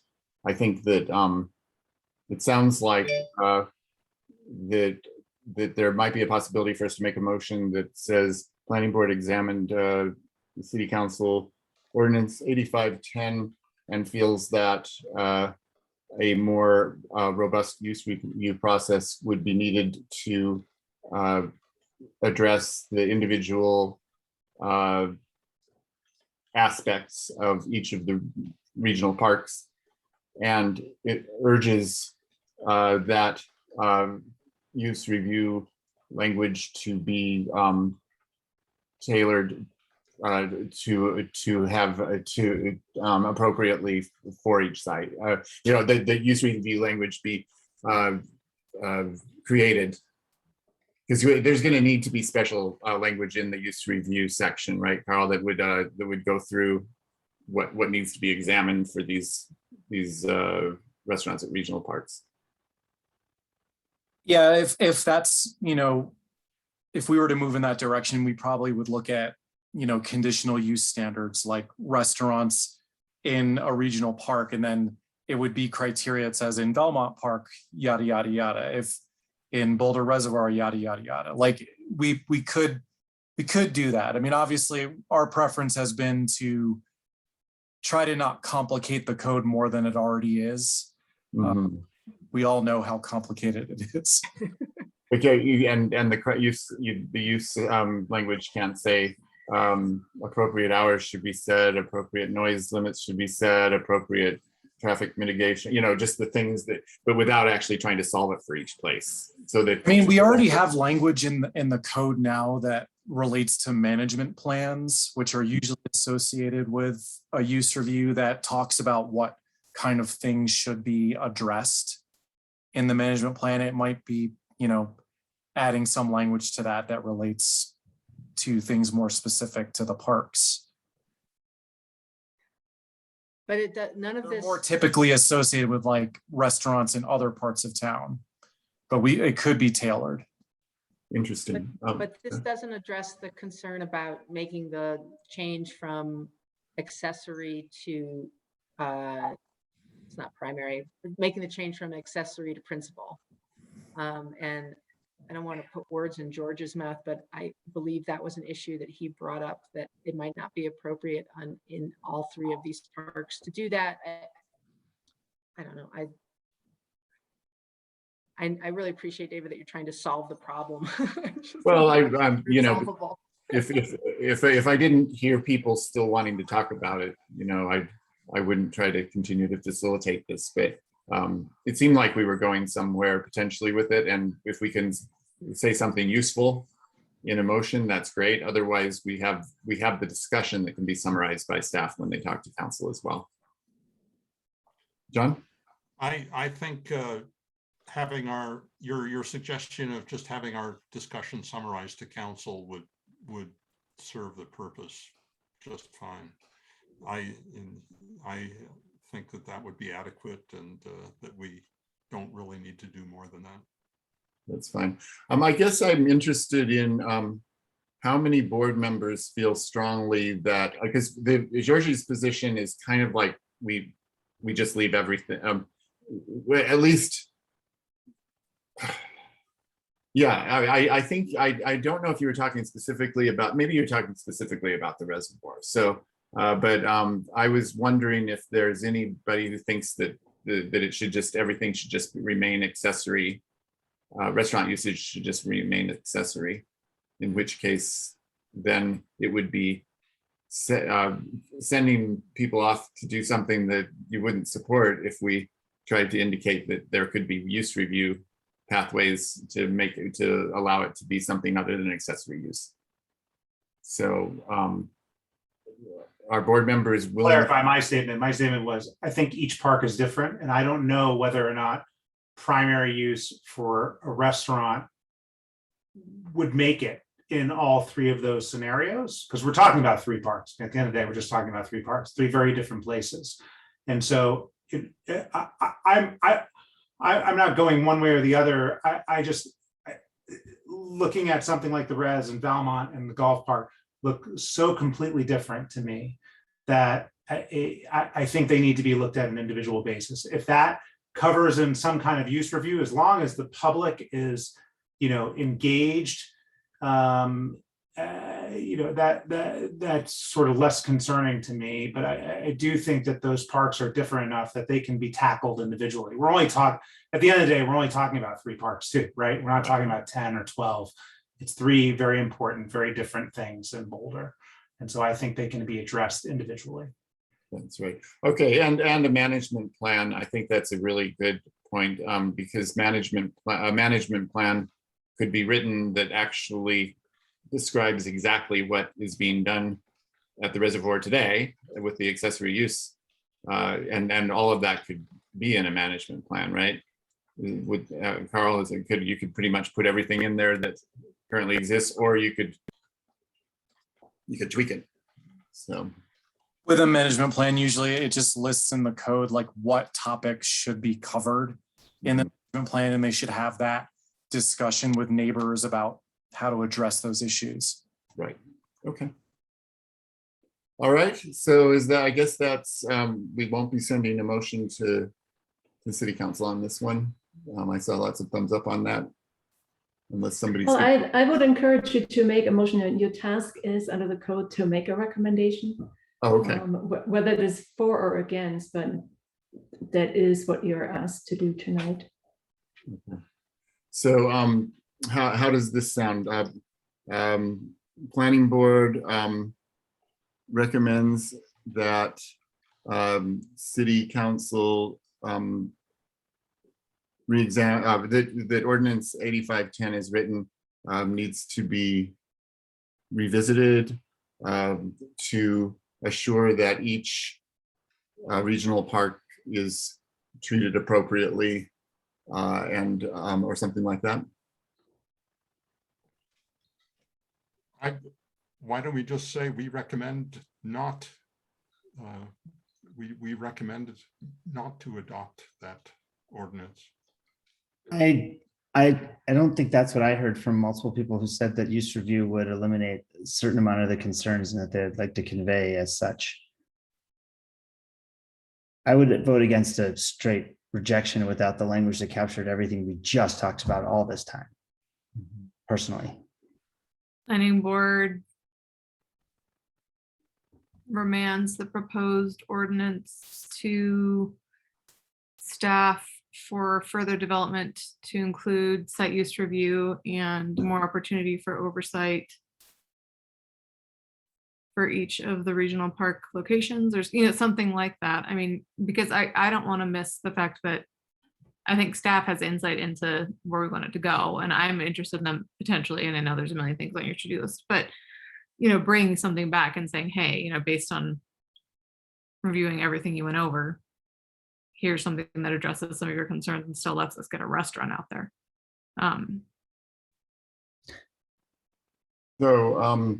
Too broad. Yeah. Sorry, no, I mean, like we're saying it's too broad, tailor it per park, perhaps consider use review. To include, yeah. Can we do a specific ordinance for each park?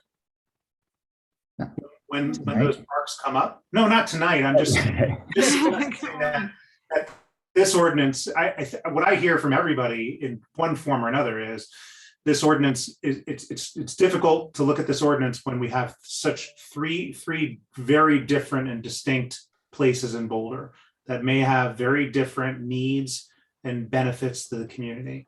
And so why not attack each one when they come up? We don't even have information on Valmont. So why couldn't we do that? I know it's more work, but why couldn't we do that? I would argue it might be unnecessarily complex. I'm not necessarily opposed to that as a solution. I'm just not sure it's required.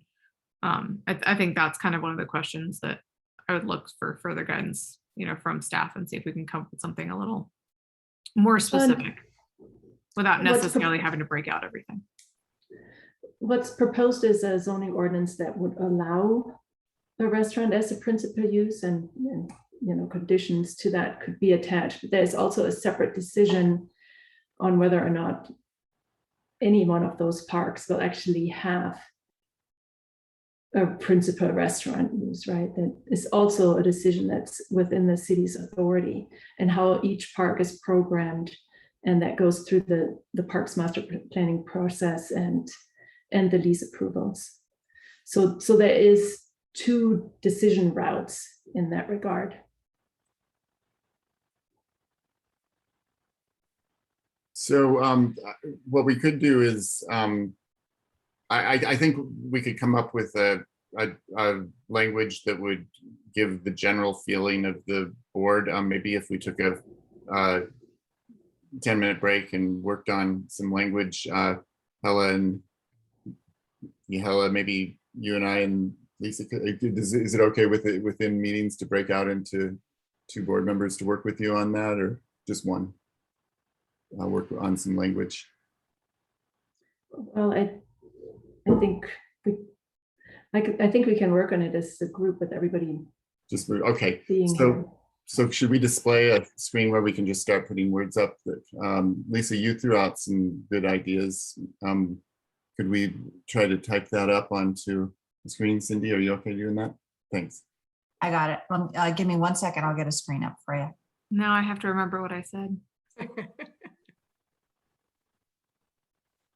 And then we can, rather than debate, we can just try to see if wording will capture what we're all. That's great. Get to.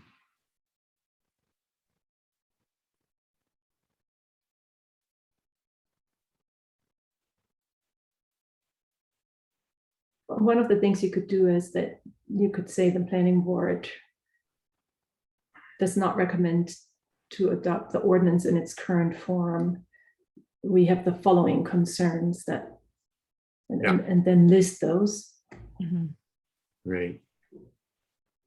I think that's a good way to start. Cindy, are you able to document that? Okay, thank you. Here we go. Aw, Paws, toe beans. that's what we needed to see. No, we need more cats.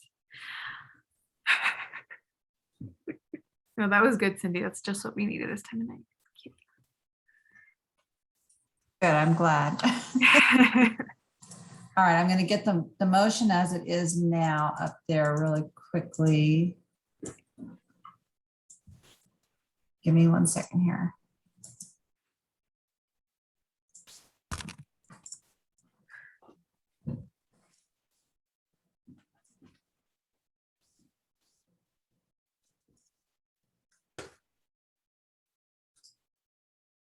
So obviously the highlights are things that we will change. That's just my template there. But this is as it appears now. Oh, wait, I don't have it up there. Do it yet, do I? No. Not yet. I'm sorry. I'm so sorry. Here you go. There we go. Okay, so planning board moves to, I don't know, do we want the word reject or remand? Do we want to be like, we don't like it, reject, or do you want to remand it for modification? Let's reject it. Let's be intense. Okay, so planning board move to reject the ordinance as written.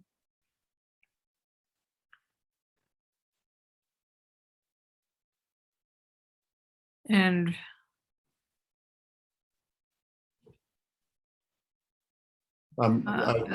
is written due to the following concerns. Yeah.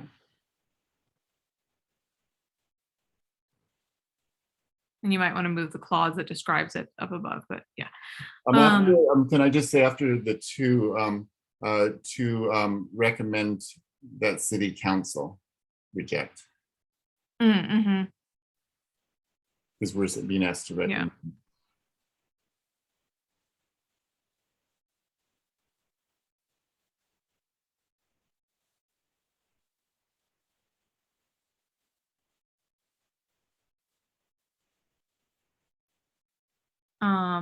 I don't know, what do we want to say? Lack of specificity, lack of oversight, need for use review. What are the 2 to 5 things we want here as bullets?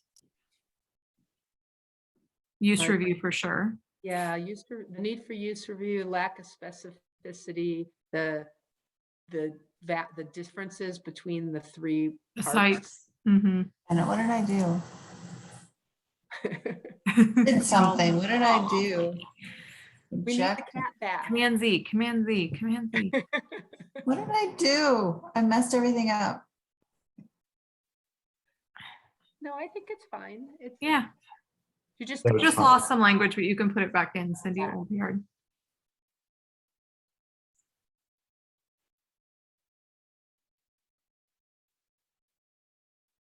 As written with the following concerns. Okay. Yeah. Desire for individual use review. Feel free to wordsmith this differently, everybody.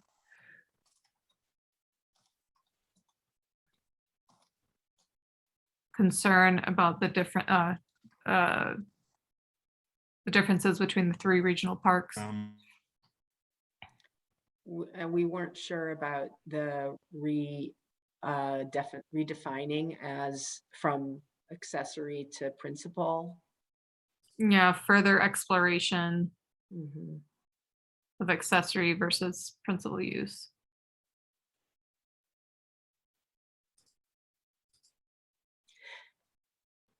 And I'm not sure if people agree with this, but a need for more of a public process on this ordinance itself. I don't know. I mean, without reviewing exactly what staff did, I'm okay. Not comfortable. Principal, I think, should be PAL. Yeah.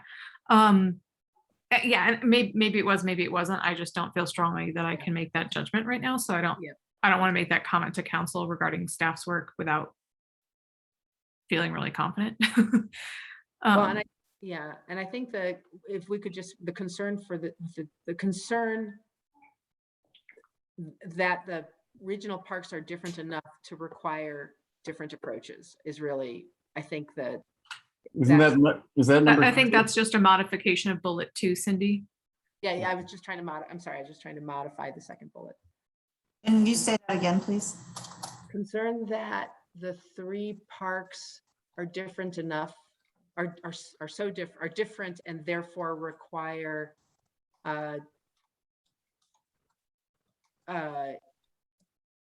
may require different approaches. Lupita, you're Muted. muted. Yeah, are sufficiently different to merit individual processes, something like that. You can make That's it good. a lot shorter. That's good. Way better. Edit all our stuff, Lupita. Require different approaches. Or to merit different approaches. I like that wording if people like that. Yeah, just different to merit different approaches. So instead of and, just say to. Yeah. Is there anything not captured in those 3 bullets? I think so. Do we want to say something about the fact that, like, while planning board supports some sort of a restaurant use, like, because I don't want the message to be that we're like anti-restaurant, because I don't believe we are. Good point. I don't think we need to say that, because we're already saying accessory. We want to consider accessory and principal uses. So we don't need to focus on restaurant. They just see so much. I don't know. I think your point's valid, John, but I wonder if they're going to interpret us voting 7-0 on this to mean we don't like, I don't know. I just want to be clear that we're like, yeah, we're super pro restaurant. That's fine. We just don't know how to do this ordinance, and we're not sure how we want the restaurant to work. Do you want to combine the 3rd and the 4th? Because while planning board would support some sort of restaurant use, further exploration of accessory versus principal use needs to be looked at, or something. Is warranted. Yeah, is warranted. That way it covers. Yeah. What you're trying to get across. Yeah, I think that's good. That's You know, okay with me. And I just wanted to add one thing. Given that we all agree that the community, they were all seriously in favor of the use of or having a restaurant in the zone, I think that would be kind of nice to say, state that not only the board, but also the community. So concurrent with the community, the board agrees. Just in something that came up earlier in another, I think it was in the Housing Advisory Committee, that sometimes acknowledging when we concur with the community is important, because oftentimes I think the community thinks that we're not listening to them. And I worry about that, because I think many times we do concur, we just don't necessarily make a big deal out of it, but we certainly make a big deal when we don't. And that's important, that we need to remind ourselves that at the end, we all hopefully working towards what's best for the city. So when we do concur, we should celebrate it. So can I make a wording recommendation on that? We could say, while planning board agrees with staff and the community in support of yeah. And I'm not sure, I don't really like some sort of. Yeah, something more direct with. I would rather say restaurants in regional parks. In support of restaurants in regional parks. Support of restaurants and regional parks, blah, blah, blah. There we go. Yeah. And instead of needs to be done, can you make it is warranted? Okay, so I'm going to read it. On a motion by somebody, seconded by somebody, the planning board voted something to recommend that city council reject the ordinance 8510, which proposes to amend Title IX Land Use Code to allow restaurants as limited uses in regional parks within the public P zoning district as written, due to the following concerns: desire for individual use review, concern that the three parks are sufficiently different to merit different approaches, And while planning board agrees with staff and the community in support of restaurants and regional parks, that's a little awkward, we can wordsmith it. Further exploration of accessory versus principal use is warranted. Overall, capturing what we want to say, even if we want to fix that third bullet a little. Further, I think exploration or clarification will be.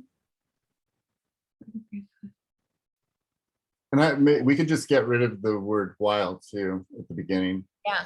And then it'll say planning board agrees with staff in the community that restaurants Belong are appropriate in regional. Or appropriate is good, yeah. So that I would say may be appropriate.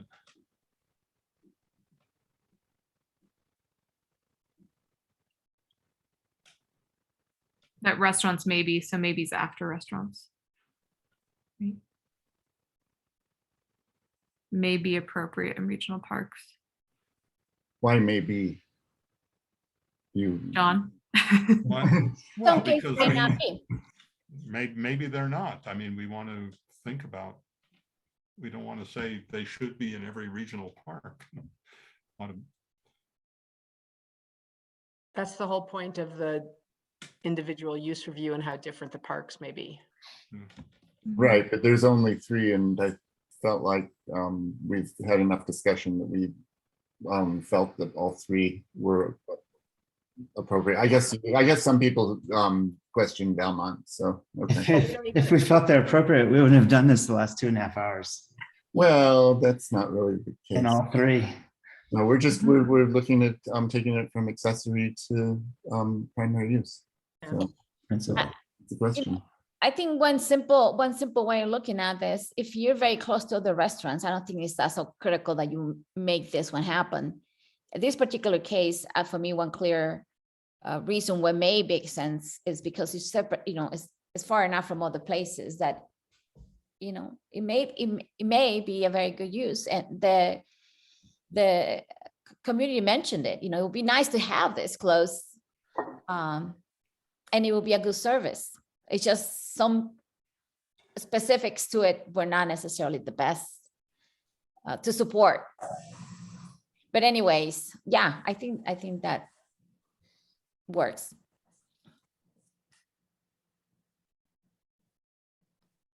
So we lost the word while, but now that means the third bullet doesn't make sense. Okay, let me read it. Oh, and then, yeah, but we need a but after the comma. Restaurants may be appropriate in regional parks.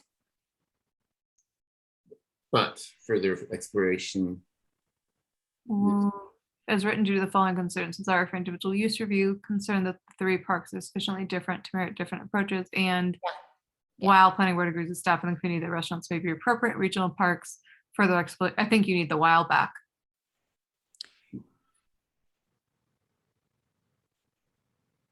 Well, then you don't need the but. Agreed. Yeah, so if you put the but, don't use while. Right, but I think we need it for parallelism in the bullets. Not the but, the while. Due to the following concerns, a desire for individual use review, concern that we don't really need to say, you can get rid of the word concern though, because we already say concern up above. You can just make it that the 3 parks are.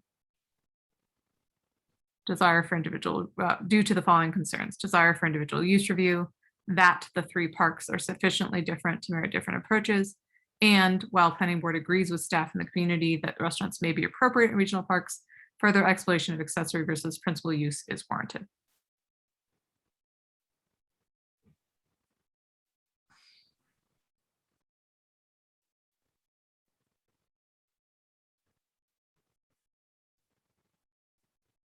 Further edits, concerns, additions.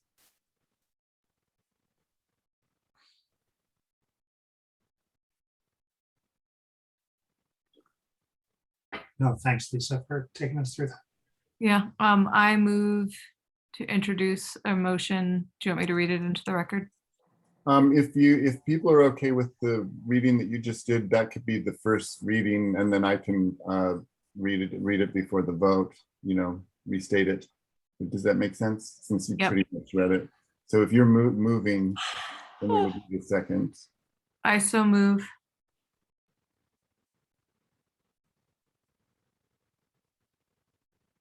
And Sarah, I'll it looks like second. there is, oh, Sarah, are you okay with John seconding? Okay, great. So any discussion on this motion? Any further discussion?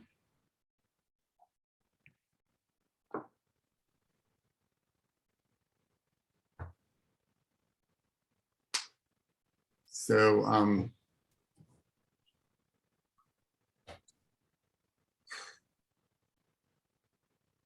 all right, I'll go ahead and restate the motion and then call the vote.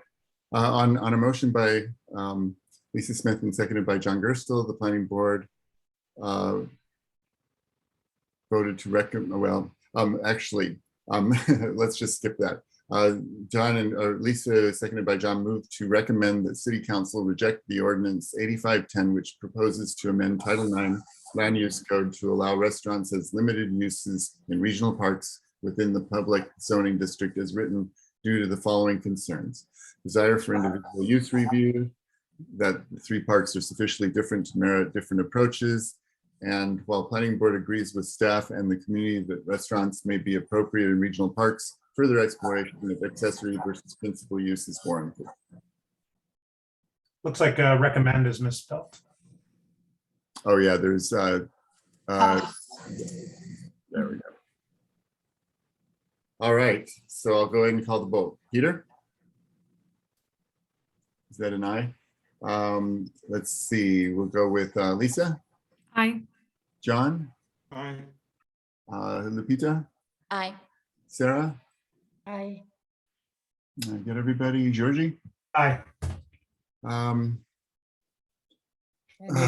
having a hard time on my vote, just because before well, I'll just say aye.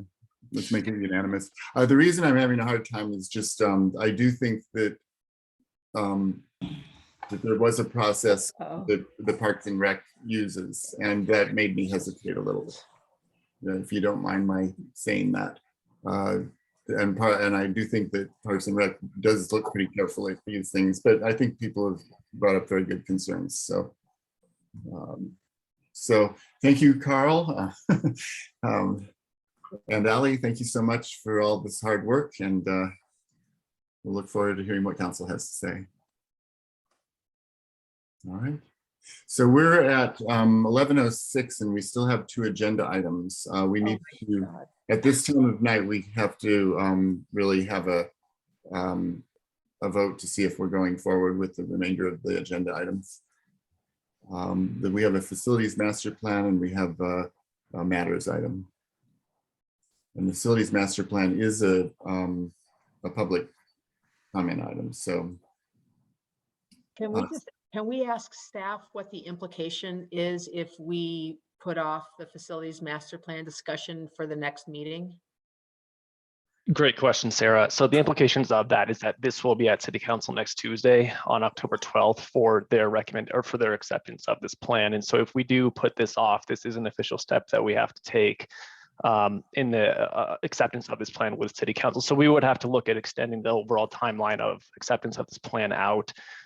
Looking at City Council's calendar, I'm not sure what that overall time frame or feasibility quite looks like. So I do think it would be better to, if possible, go through and get the recommendation from the board this evening. Can I ask about how long your presentation will be? And can we also do maybe a quick hand raise of members of the public to see what comment might look like? Sure. For the length of the presentation, I think we're looking at anywhere between 20 and 25 minutes. We have, and we'll do our best to get through as quickly as we can. This is the first department master plan for our facilities department. So there is quite a story that we do think that we need to tell with this plan in particular. So it is a little bit of a longer presentation, just so the board is aware. And then I don't know if we can see raised hands, but members of the public, is anyone here to speak to that? I'm just wondering how much comment we might have. Yeah, let's ask the members of the public who are planning to speak on this to please raise your hands if you could. And then I'll also ask staff, how about the matters item if we were to postpone that one? Because that way we'd have would that cause a lot of trouble? I know that we're going to be looking at an ordinance in this in November.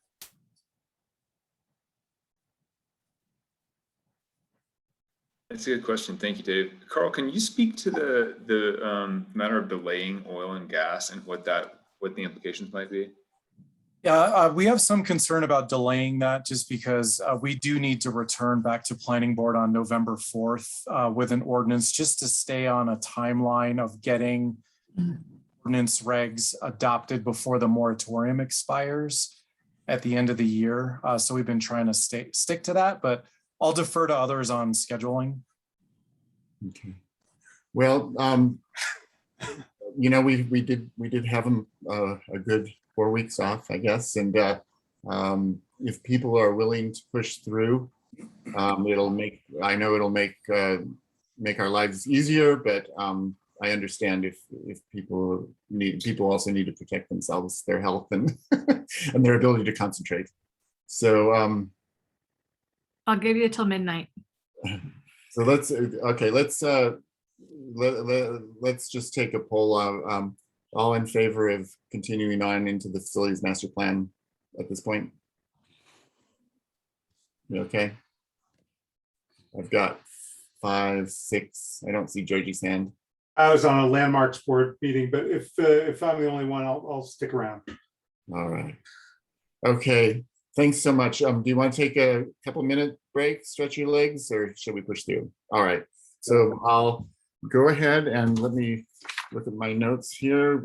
Hand it over to Chris or Jacob and Chris this time, I guess, for this public hearing item, which is public hearing and recommendation to City Council for acceptance of the facilities master plan and approval of the Boulder Valley Comprehensive Plan Facility Master Plan Summary. So take it away, Jacob and Chris.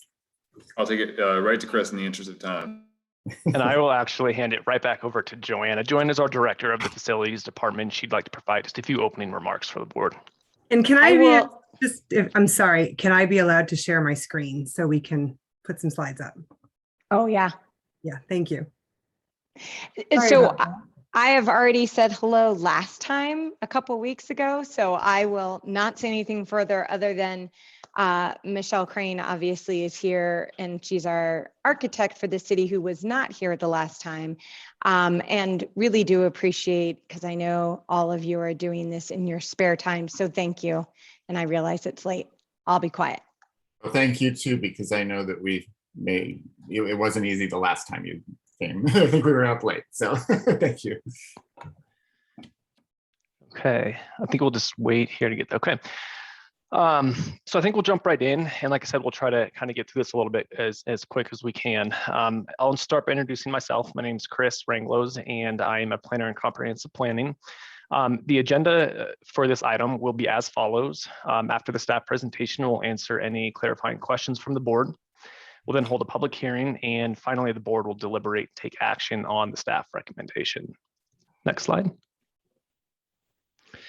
So before diving too deep into this master plan, I wanted to provide the board with just some general master planning info and context. Department master plans take the sustainability and resilience framework, the goals and the policies of the comp plan, other citywide strategies and goals, and provide specific guidance for delivering city services. Master plans establish detailed policies, priorities, service standards, facility and system needs, and capital budgeting for the delivery of those services. Now, all of our city department master plans are governed by what we call the City Plans and Projects Handbook. This handbook describes the city's process for master planning and our capital projects. The figure that you see here to the right shows the general phases that are outlined in that handbook and their associated level of community engagement and overall level of design detail that can be expected out of each phase. As you can see, master planning is really step one in this process, which is going to include the highest amount of community dialogue. Next slide. So the planning board plays a key role in this process by providing a recommendation to City Council for acceptance of department master plans. The planning board's role in reviewing and providing the recommendation is really to look for consistency with the Boulder Valley Comprehensive Plan, its goals and its policies. Because of its role in reviewing the capital improvement program, the planning board also reviews master plans to ensure that capital improvement needs have been identified. Next slide. So with that being said, the key issues for consideration and the purview for which the planning board has on this item this evening are as follows. Is the master plan consistent with the goals, policies, and growth projections of the Boulder Valley Comprehensive Plan? Does the master plan outline BVCP service standards and a plan to meet those in the future? And are the capital needs and funded sources outlined in the master plan? Next slide. So in addition to a recommendation on the acceptance of this master plan, the planning board is also being asked to approve the Boulder Valley Comprehensive Plan Master Plan Summary. Now, this is largely considered a house cleaning item. However, to provide some context, Chapter 6 of the BVCP includes summaries for all of our department master plans. The review and acceptance of department master plans are accompanied by an action to amend the relevant BVCP master plan summary. And so that's all that this is. The draft summary for this plan was included in the meeting packet as attachment A. Next slide. So the first key issue, just to briefly hit on that, and we'll certainly talk about these as we go through the presentation. But as far as BVCP alignment goes, the facilities master plan, as you will see, is heavily informed by the sustainability and the resilience framework, as well as the Boulder Valley Comprehensive Plan. The 3 pillars and 6 guiding principles of this master plan are all directly informed by the pillars of the framework and the policies of the Boulder Valley Comprehensive Plan. At a high level, this table that you see on the slide here demonstrates specifically which policy sections of the BVCP and which pillars of the framework directly inform and align with the master plan. Just to provide a few specific examples of key BVCP policies that this master plan aligns with, 1.03, collaboration and service delivery, role of the central area, physical design for people, design excellence for public projects, enhanced design for all projects, protection of air quality, diversity, climate action, reducing our greenhouse gas emissions, energy conservation and renewable energy, energy efficient building design, and building construction waste minimization. Now, this is just a few of many, and a full list of all of those specific policies that align can be found in Appendix C of the master plan, or also can be viewed in the staff memorandum. It should also be mentioned here, as is the case with all of our department master plans, this plan is also informed by many other and various city plans and strategies, such as our climate action plan, our racial equity plan, and all of our other department master plans. Next slide. The second key issue before the board are urban service standards. So urban service standards really set the benchmark for providing our full range of urban services in the Boulder Valley. Now, these service standards for defining the adequacy of our urban services, as you probably know, are included in Chapter 7 of our comprehensive plan. They establish that the city provides adequate facilities and services for those that you see listed on the slide. As you can see on this slide, the services directly provided by the facilities department are not among those included in the Boulder Valley Comprehensive Plan as needed to serve new urban development. However, this plan is a little bit unique in that while the adopted BVCP service standards do not directly apply, this master plan does recommend the consolidation of many duplicative facilities and services that are spread out across all of our city departments. This will facilitate a system-wide approach to our facilities management across the entire city organization. As such, this plan does play a really pivotal role in the city's ability to meet our service standards across the entire organization, including those that you see highlighted in red on the screen here that do have standards set forth in the comprehensive plan. This shift in approach to managing our facilities under one roof will be described a little bit more in further detail a little bit later on in the presentation. Next slide. To be brief on this one, capital needs and funding, the third key issue, this master plan is going to present 2 key initiatives. The first, maintain well, or taking care of what we have, a direct goal of our comprehensive plan. And the second is to consolidate our services that are currently scattered across 20+ different locations to 2 key sites. And it's really through these 2 key initiatives that the capital needs and the funding of this plan are described. Again, I won't spend too much time getting into the details on this, as we do have several slides dedicated to it a little bit later on in the presentation. So hopefully that helps set the stage a little bit for the rest of this conversation. And with that being said, I will hand the presentation over to Michelle Crane. Michelle is the city's architect and project manager for this plan, to provide an overview of the plan before the board this evening. Michelle? Thanks, Chris, and good evening, board. I'm happy to be here in front of you tonight to be able to share the highlights and get into a bit more of what Chris just described. So I will dig right in. This master plan provides an assessment of 75 city buildings, just under 2 million square feet and roughly $600 million in current replacement value. Some buildings in our system are intentionally decentralized. They serve specific areas of our community, while others have become dispersed over the years in a way that today does not serve our community well. This master plan looks at all of our buildings as one system or network, so we can be more efficient and more equitable across our buildings to achieve common citywide goals. The key initiatives that we're recommending, along with the subsequent strategic actions, lay the foundation for all the discrete work we're about to embark on over the coming years. We support individual departments carrying out their specific goals identified for their buildings within the context of a whole system. Through this plan, we aim to ensure equity across our building portfolio as they support delivery of a wide variety of services to our community.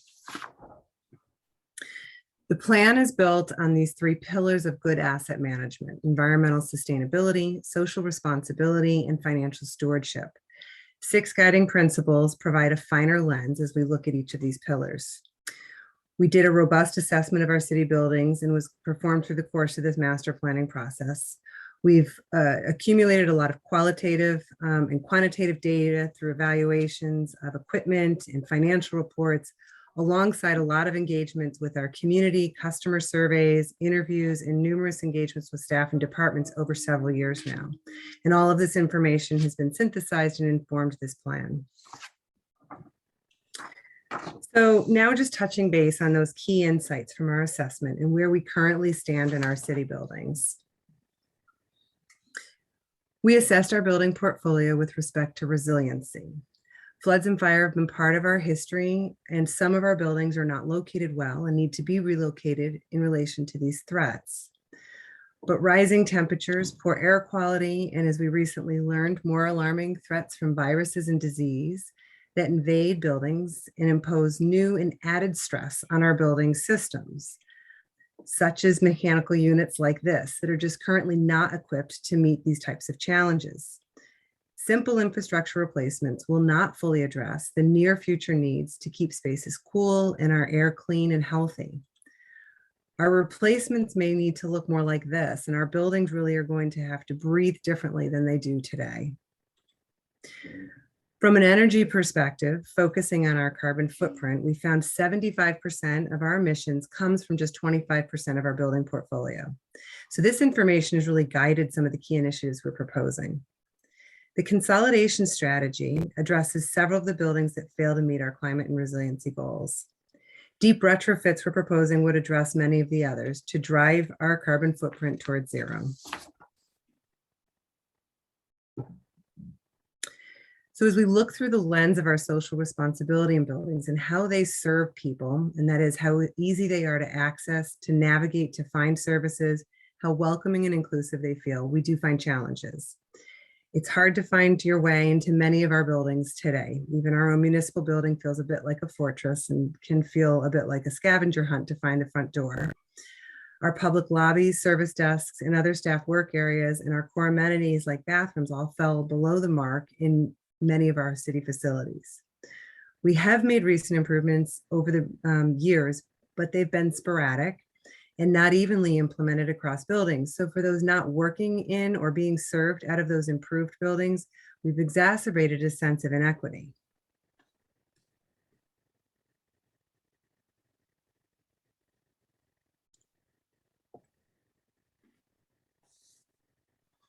There we go. However, where we have made these improvements, we have reported a lot of positive feedback and we are headed in the right direction. Our goal with this master plan is to put more buildings strategically in line for these improvements, eliminate the inequity, and meet our social responsibility to design for and foster wellness and connection for all people in our buildings. So now just shifting to the financial analysis we've done, looking across our building portfolio and how that informed our key initiatives.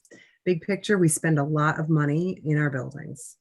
Our building portfolio is currently 47 years old, and we are at an inflection point in our total cost of ownership, where our maintenance costs are rapidly escalating as we delay necessary system improvements. We're seeing increasing equipment replacement needs, and the gap between what we fund versus what we will need to fund is also escalating rapidly as our replacement needs stack up. This all leads to increasing risk of failure in buildings. So that's the risk that we have to shut down parts or all of our buildings until we can make now what are emergency repairs. And these shutdowns happen often and all the time. We've had several in the past year. This condition of our building portfolio can be represented in what the industry calls a facility condition index. It's the deferred maintenance costs or the backlog of equipment replacement needs over the total value of the building itself. The industry goal is to maintain a 10% FCI, meaning at any given time, your current equipment replacement needs in dollars is only 10% of the total value of the building. The black line here is the trajectory of our current FCI measured across the whole building portfolio. The blue line shows our current annual funding of $2.3 million, which contributes to keeping the FCI down. By 2030, the actual annual funding need will be $10.5 million to keep our building portfolio from becoming critical. Our current funding only succeeds in delaying that cross to critical by a few years.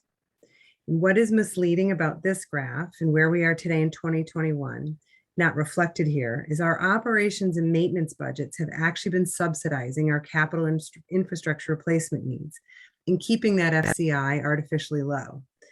This approach results in higher total costs to maintain our buildings overall. And I will come back to this point as we get into the Maintain Well initiative to show how that demonstrates trying to change that curve. This facility renewal needs becomes compounding year over year as replacements are deferred. This becomes our cumulative liability, which in 2021 is $55 million. Maintaining current practices, this will grow to $175 million by 2030. And if we apply that annual funding and aim to achieve a 10% FCI, we will still have a funding gap of around just under $100 million by 2030. This $100 million funding gap is again to replace only like-for-like system replacements or equipment. It does not address building improvements to achieve any of our environmental or social goals that I just shared about. So in summary, we do have buildings with increasing funding needs to operate and maintain as they are, and yet keeping them as they are will not meet our climate and resiliency goals or our social values. And so I realize what I just presented feels dire, but through this plan, we've actually looked at this situation as an opportunity to turn our risks into rewards and leverage what are now our deficits into a strategy to build better. In this master plan, we are recommending 2 key initiatives that make the most significant impact portfolio-wide to help turn us in a new strategic direction. These 2 initiatives address our capital needs and the funding sources necessary to address those needs. The first is the Maintain Well initiative, as our Boulder Valley Comprehensive Plan puts it, the taking care of what we have. This key initiative addresses a new planned approach to ongoing operations and maintenance funding once we've made large investments in buildings. The initiative creates a funding source when employed well in buildings, and I'll share more about that in a moment. The second is to consolidate services, and this is the strategic capital plan for those upfront initial investments that we must make in buildings. What the master plan recommends is the most cost-effective capital investment approach that reaps the most benefit across all 3 pillars, achieving environmental sustainability, social responsibility, and that good financial stewardship of our building assets. So starting with the Maintain Well key initiative, the primary goal here is to phase all our buildings to a model of good governance and operational excellence. No matter what, we will need to make initial capital investments in our buildings. However, following those large investments, we want to ensure we keep buildings running efficiently and cost effectively by properly funding the known future renewal costs. Currently, across all city buildings, we are highly reactive to equipment and system failures in buildings, which has resulted for years now in us spending 2 times the industry standard out of our operations and maintenance budgets to address failing equipment that has not been replaced. And so to illustrate this point just a little further, I want to use the example of our recently renovated Brenton building, where we made a major investment. We spent $8 million to renovate that building. We tore out all of the mechanical systems and we've achieved a lot of great things. It's our first all-electric building. It's near net zero, and it's now a great space for both our staff and customers. What you see here are the new variable refrigerant flow units that are on the roof that are our new mechanical system. They employ actually predictive maintenance, so they actually can give us a call for help before there's actually a problem. And right now, there's an incredibly low cost of maintaining these as they're brand new. But these assets will decline over time, roughly 15 years for these VRF systems. And as they start to decline, our response and our maintenance approach and our costs will increase in response to that. There is an inflection point, which is an opportune time to interject and replace these systems before they become troublesome. This capital expense will drive those maintenance costs back down to zero. But a lot of our equipment has well passed that inflection point. So mechanical units like this commonly break down, and our demands attention causing impacts to our customers and additional costs in the collateral damage to other systems in the building. And our maintenance costs escalate to keep equipment from failure. So this was the point I was making earlier around our facility condition looking better than it should right now. We're really patching together these sorts of systems, keeping our buildings running.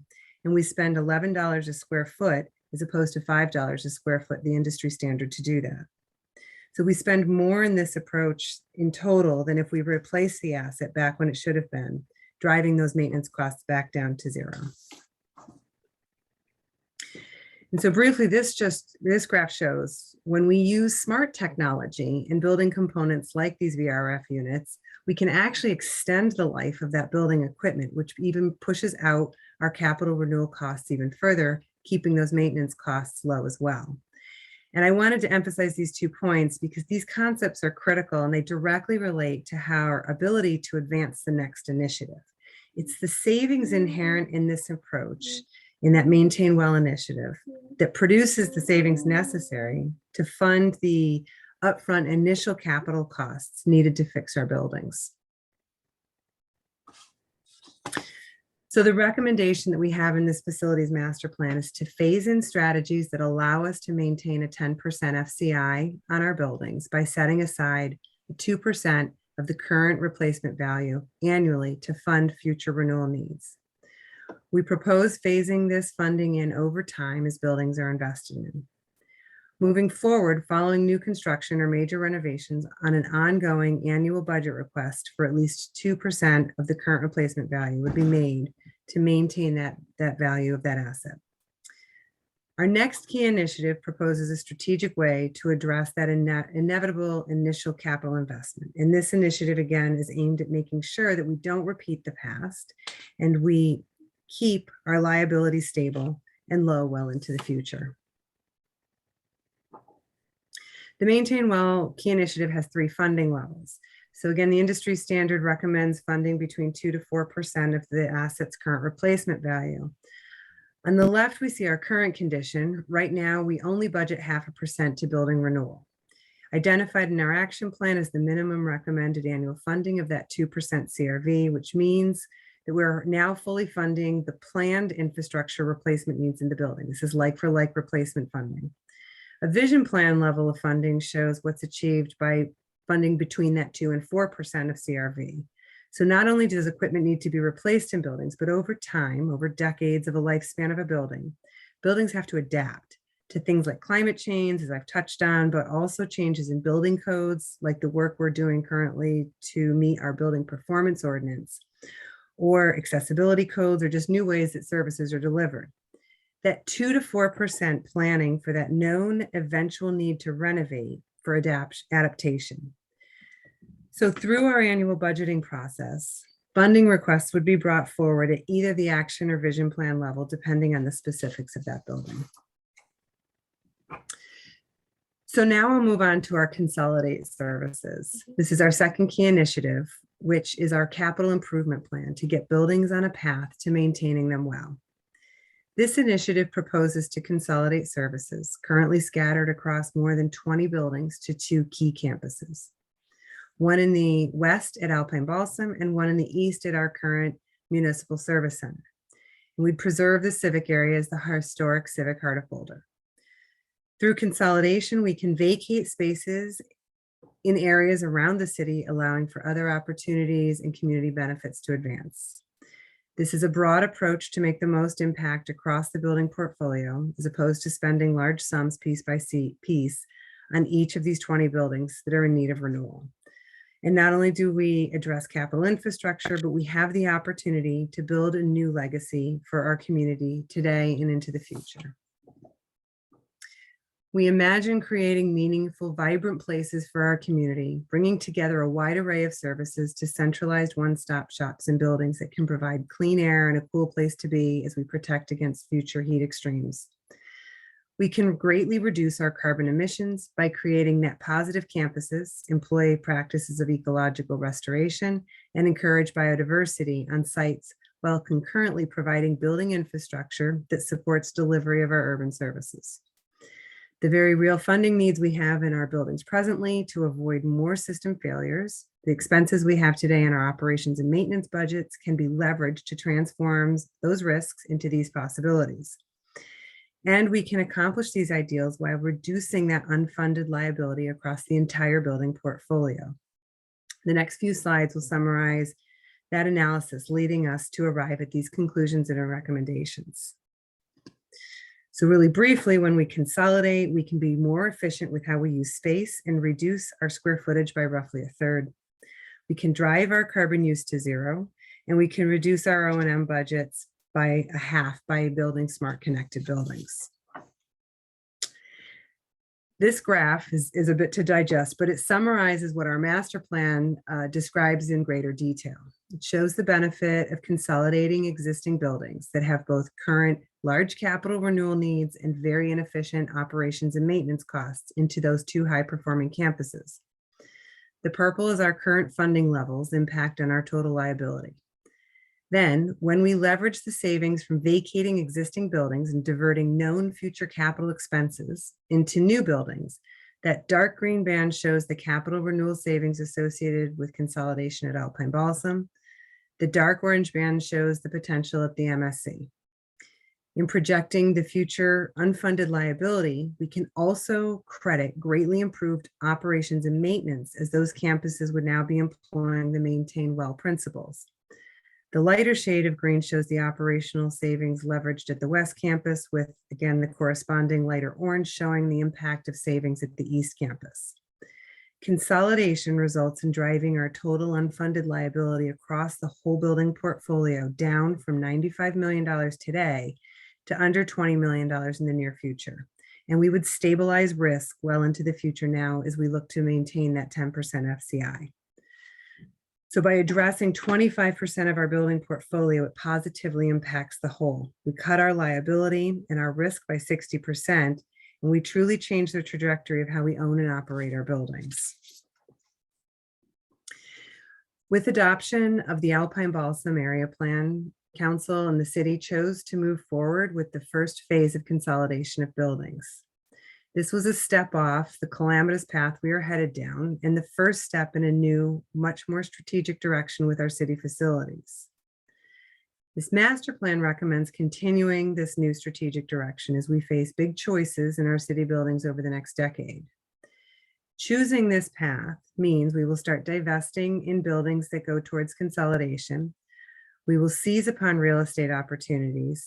We will pursue creation of high-performing campuses, and we will work to restructure the funding models necessary to realize the goals of this initiative. And really choosing this path is only just the beginning of our work. The actual path to consolidation is complex. Development of these campuses involves many variables, small discrete projects, phases, and all must be considered at appropriate times within the whole strategy. It can't simply be boiled down to three sort of static funding priorities. Progress in this path forward will be dynamic, and it will involve many decisions. It will involve a lot of opportunities for further engagement and review and balancing of trade-offs at various stages. The goal in this master plan is to establish this as the strategic direction the city wants to head down.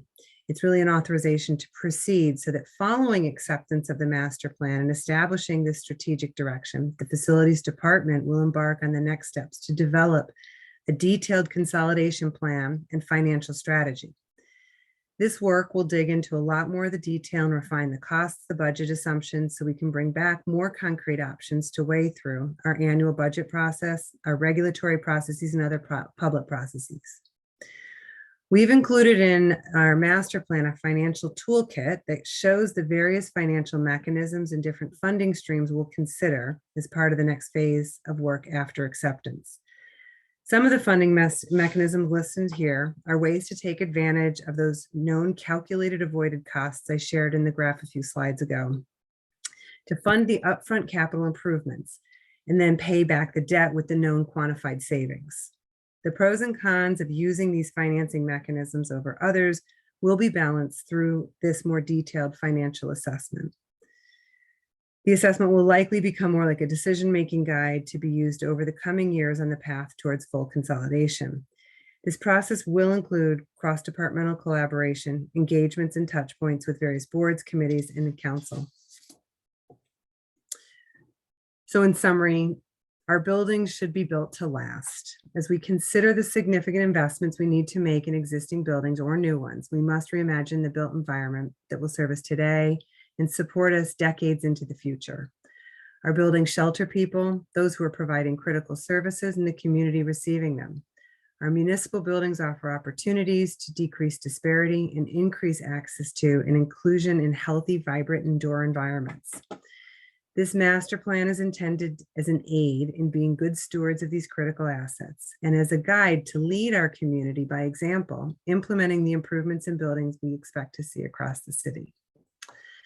So with that, I will turn it back over to Chris for our key issues. Thanks, Michelle. So great.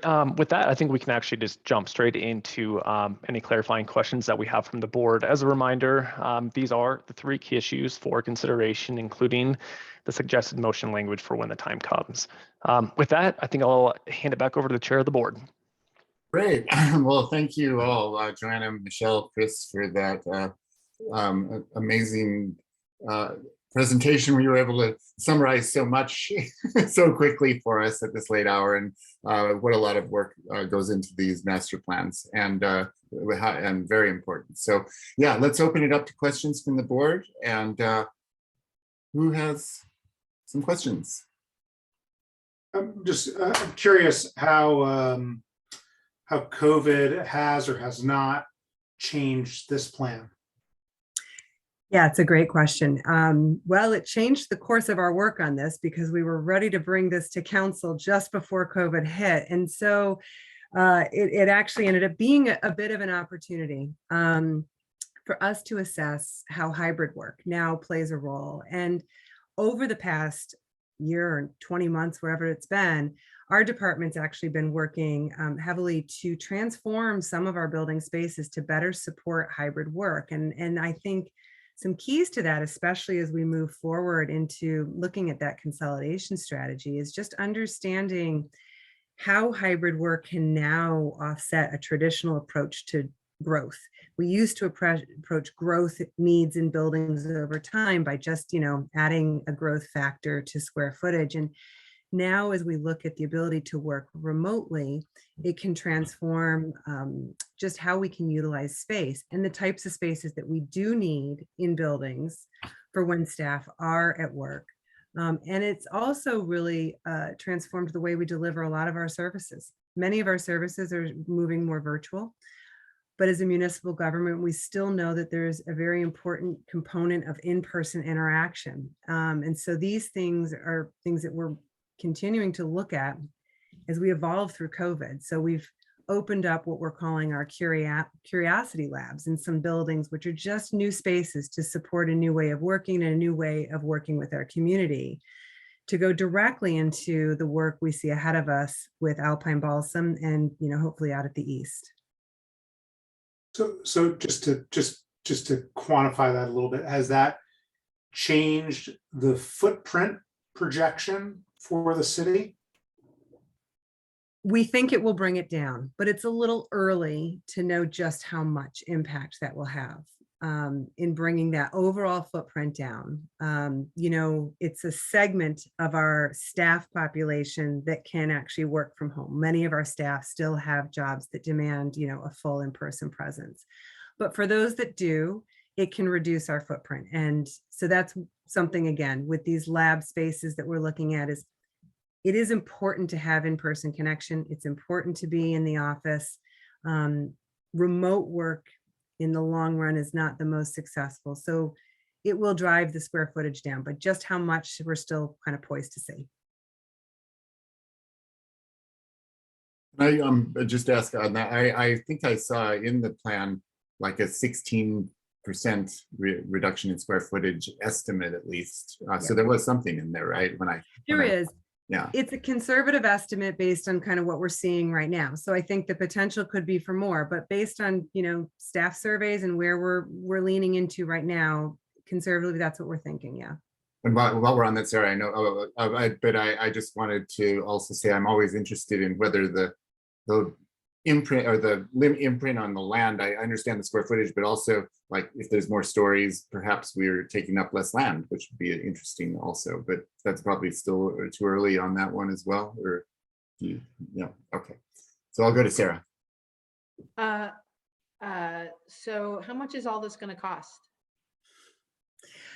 Well, it's going to cost a lot if we have to make all of the improvements in buildings, and it's going to, it's the slides that we presented. We're looking at 175 million in compounding liabilities by 2030 just to make improvements in our existing buildings. Right. No, but I'm not challenging that if you're going to spend money, maybe you spend money on new buildings rather than old buildings. But how much? We already know that the Western City campus, and please let's start calling that something else because it makes it sound like it's Western City. We need to come up with a different name, but we already know that that's tens and tens of millions of dollars for one building. So how much is the consolidation and two campuses going to cost? Well, that's part of that detailed financial strategy that we need to follow up with. We have early estimates, but there's a lot of scenario that we need to play out. And this plan looks at moving that direction and diverting costs. So we don't have a dollar amount right now on a cost because there's many ways to play this out. And there's many, the timing also has a huge impact on just what those costs could be. There's a lot of work to be done to nail something down. So I don't really have a cost right now for building it today. But so item number 3, are the capital needs and funded sources outlined in the master plan? The answer is no. Is that, am I missing something? Well, we've identified the capital needs. We know what the capital needs are. This strategy is a new direction to point down, and we do know that it creates funding sources when we look at it this way. And so in that respect, we look at pointing this in a new direction that we have identified those needs. And we've identified the funding sources that are the potential to be there. But yeah, I think that's what this plan is looking to, is to point in that strategic direction. We don't have a dollar amount. We can't put a dollar amount on these types of needs. They're dynamic and they depend on when they come online. They're not in one discrete building or another that can be easily quantified at a point in time.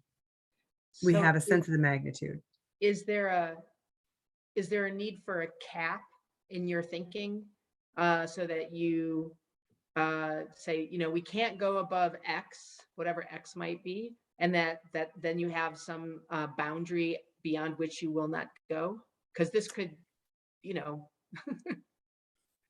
Well, what's complicated about that, and you know, because we've done a lot, we have a lot of our math, if you will, in the appendices, is the sooner you make upfront investments and you invest large, the total costs actually go down. So cost and time are very intertwined, because you also, as you delay consolidation, you also risk having to do renewal and replacement in existing buildings because you're occupying those buildings while you're consolidating. And so those costs compound. And so it's not quite a simple equation. And we want to bring that work back. I mean, we've done a lot of work, but without even a strategic direction, and really planning board and council looking at this and saying that this is the right path versus investing in each one of our buildings discreetly. It's hard to go down that because it will be a complicated analysis. And it will have one that, you know, at different times will pull different levers. It's going to be something we come back on an annual basis. Again, this becomes a high level guide. We're going to have discrete projects. It's kind of like a chess game, moving these pieces around as we think about building out at the Eastern campus, if you will. There's different buildings that move around. They could come together and we can bring forward different approaches, moving one at a time versus a consolidation. And all those things have big sway in just what that investment looks like. It's the work we want to bring back, but I think without even kind of the authorization to go down that direction, it's a lot to dig into. So I guess appreciate that. But we kind of are heading in this direction just by dint of the Alpine Balsam plan. We're already heading in this direction. Yeah. Well, we are. I mean, it was a good first strategic direction. And part of what we brought to council that continued to move is with that, we had sort of some discrete hands around what we could achieve there, a building to renovate and a campus. And we were able to put some costs and provide an assessment of pro forma, if you will, of the return on that investment and how quickly that would pay back on the 4 to 7 buildings. You know, that's something that still we're looking at that could be consolidated there. What we did is look at saying, if we did that with the remaining 15 buildings out at the east, we have equally that same opportunity. Each one of those buildings is in need of repair and renewal. And so that's really in many ways the permission, if you will, in this master plan that we're looking for, is to continue on that approach out east and keep doing that work to come back and share, like, here's the advantages. And there are a lot of decision points. I think between different buildings, different things are in different buildings are on different timelines. There's a criticality with some that doesn't exist with others. So there's going to be kind of a roadmap as we go down this, but this really is at a master plan level is telling us, yes, let's continue to proceed in that direction towards consolidation versus investing in these discrete buildings, which right now as a department, we make decisions annually on whether or not to replace an air handling unit in this building and something that's falling down in this other building. We want to start knowing whether we should pull back from that and really start putting our ducks in a different, or our eggs in a different basket. And be strategic about that, how we pull out of different buildings. All right, great. I appreciate that. Lisa. I'll just say offhand that it makes sense to me to consolidate. And I mean, about a third of our greenhouse gases are embodied in the buildings that we have. So cleaning them up makes sense on many, many levels, in addition to saving money. As the city vacates these buildings, my understanding is, for example, some of the buildings that are currently in the 100-year floodplain or 50-year floodplain or whatever it is, that those are scheduled to be demolished and turned into park probably. And the same for the surface parking lots, because the cars are just waiting around to be projectiles in the event of a flood. But for some of these other buildings, so would the vision be that we would then sell them to a private developer? Would we retain them? You know, I'm just curious kind of what degree of control we might have over them, you know, and what the vision would be for what happens with those next. Yeah, no, that's a great question. And we do have, I know, a piece in our master plan dedicated to talking about how we dispose essentially of assets. And similar to our pillars, they have the same, each asset holds an environmental, a social, or a financial value. Some of them hold financial value and just could be sold for one, purpose or another. And we could, take that money in and put that towards consolidation. Others hold varying degrees of maybe social value, for how they might be redeveloped. Again, as we actually get into a detailed level of planning around this, each one of those properties really would come up at that time, as we start to look at vacating. And there would be an opportunity to look at what now is the next step with that individual property. So like you said, Park Central, New Britain, they are planned to come down. They're in the high hazard floodplain. We have other buildings that are like that.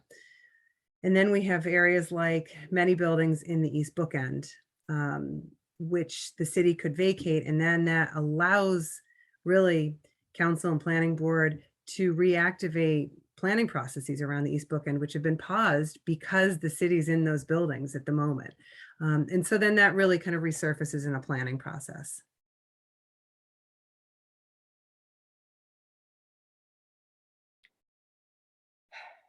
All right. Any more questions? I had a question on the existing facility assets management strategy that's referenced in the BVCP. This doesn't replace that? Has it been, but there are no conflicts either with that? Because it seemed like there might be some overlap with that FAM. This would replace the FAM master plan. So the FAM master plan was done, back in 2005, and it was a small group of buildings. As we looked to update that, we recognized the need to look more broadly across all of our buildings. So it would replace the FAM master plan. Okay, that's, I wanted to make sure I understood that. Can I just ask a follow-up? We've had a couple of projects tonight that had already gone to council before they came to us. Has this gone to council already? It's gone as a study session, but it goes to council on Tuesday. And so when it went to council as a study session, did you have a dollar figure on it? We had, and it's included in our master plan, we have some different scenarios, and we've shown different ways that the different estimates for the consolidation based on moving quickly in 2030 versus delaying.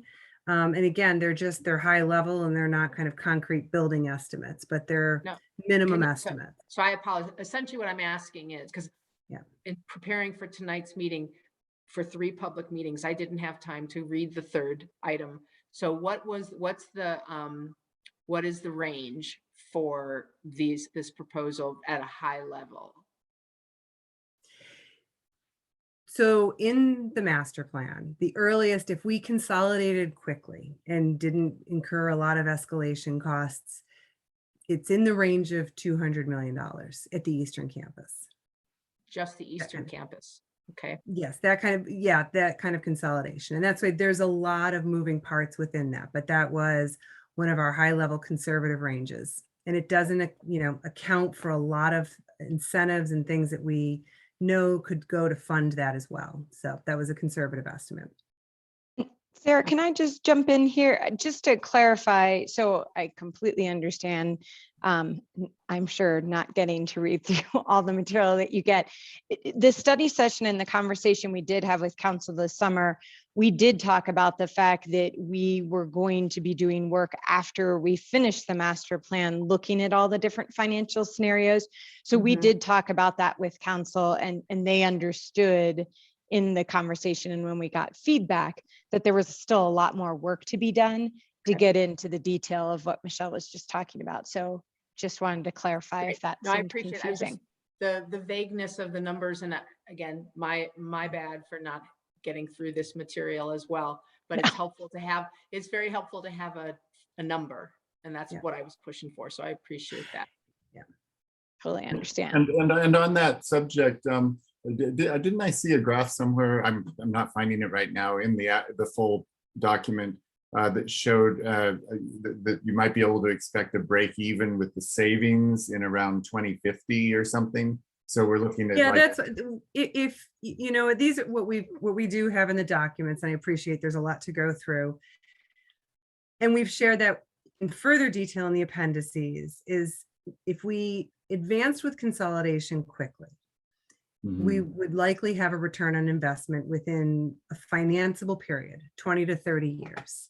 And so that's what we're showing with that early graph, is those, you know, looking at some conservative estimates of construction and an approach, you would have a break even. As you delay and as you push that out, you run risks of construction escalation, you run risks of also current buildings failing and having to essentially spend money twice, going into the current buildings as well as going into buildings that you would consolidate.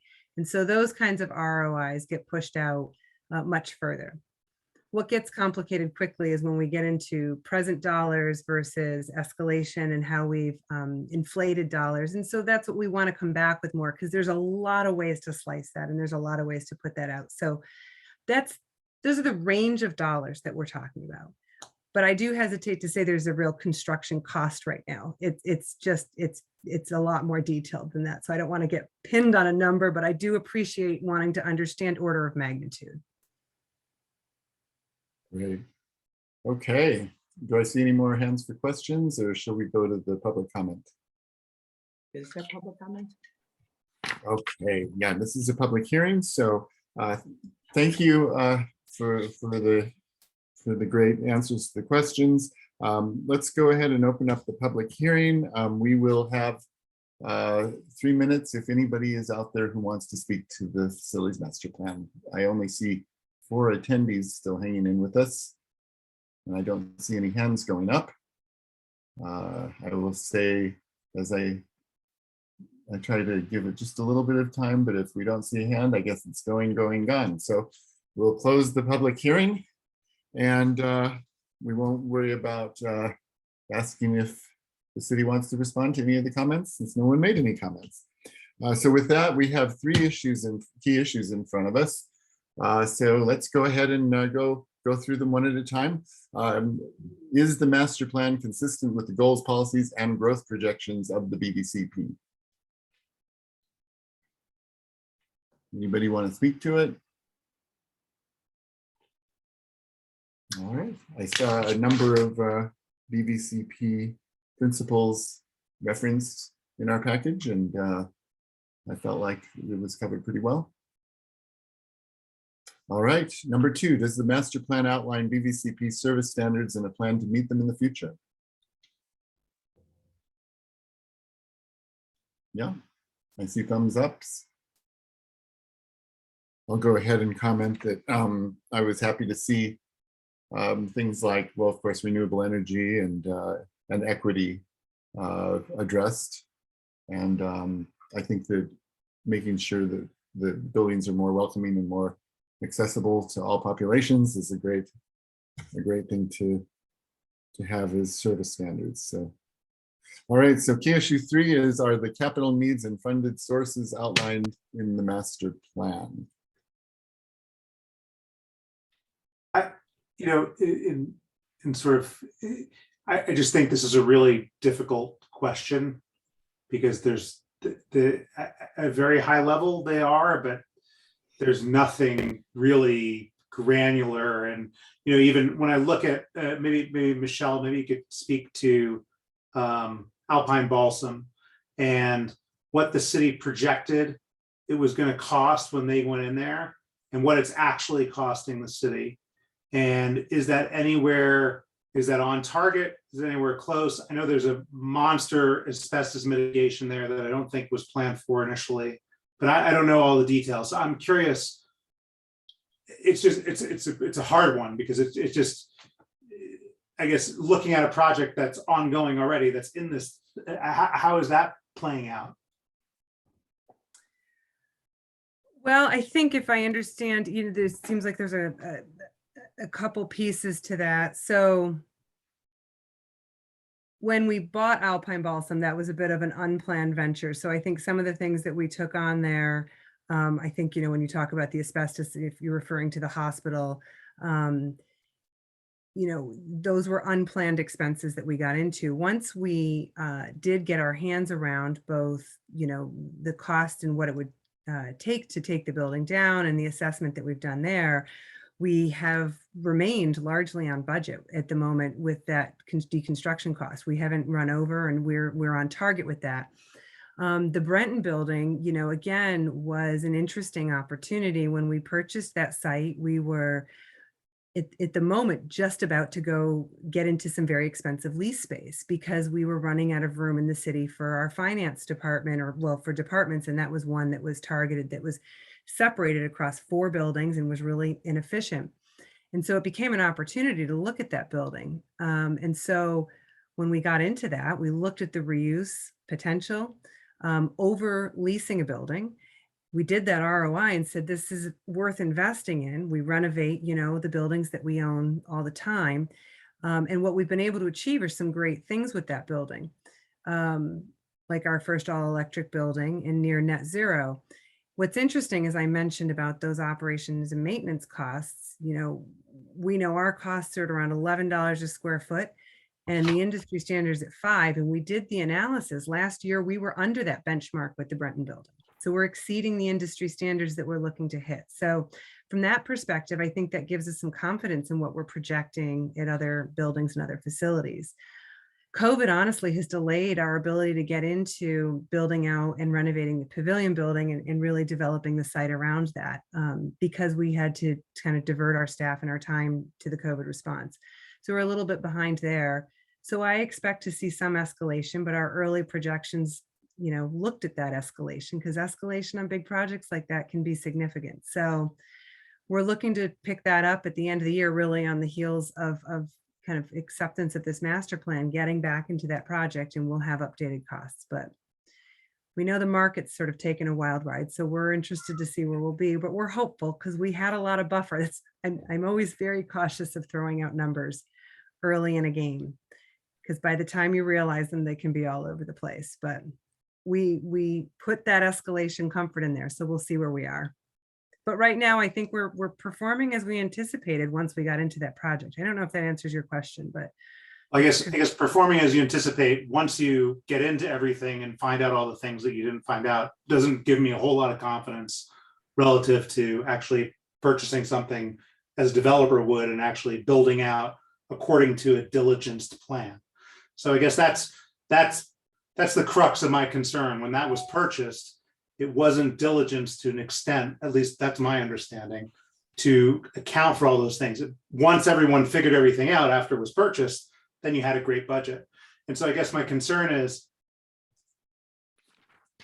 are we going to follow that path of doing diligence after doing things? Or are we going to, that's kind of my question. Yeah, no, that's a fair question. I think that's precisely what this plan is trying to not do. When we purchased that site, it was opportune. We weren't, our facilities department wasn't a department. We didn't have a facilities master plan. We didn't have a holistic approach. It's a lot of those experiences that have led us to conclude that we didn't really want to just update a small plan that addressed a few buildings, but rather we needed to look more holistically. Because as we work with police and fire, as we work with parks and rec and transportation, they all have discrete needs of their building infrastructure. And we see better opportunities for efficiency when we work across that and look more across that whole lens so that we can be more planned with when we look at something like the Eastern site and get out ahead of that. So that's really precisely the intention with this plan, is to be more upfront and intentional with what we're doing. Thanks, I appreciate that. And I guess I'll just say it's my perception too that when I look at master plans, I know that council will be asking a lot of these same questions about it, because I watched when they saw basically what we saw a few weeks ago, just the week before we did. And their comments were very similar. They wanted to know the cost. So you'll be getting the same questions. But when I look at other master plans, there are things that do imply there are going to be costs. When you look at transportation, there's all these roads laid out, and master plans can't always have all the answers to the finances, I guess, but give a roadmap to where we really hope to go. And I found it pretty impressive to see a lot of projections in there. to try to get, try to give some confidence that the scenarios have been looked at. So anyway, just my reaction. Any other comments on key issue number 3? All right. Well, I guess that then we could talk about making a motion. If somebody would like to do it, I'd be glad to. If people are tired and my voice has been going. So I would move to recommend to City Council acceptance of the Facility Master Plan and approval of the Boulder Valley Comprehensive Plan Facilities Master Plan Summary. Second.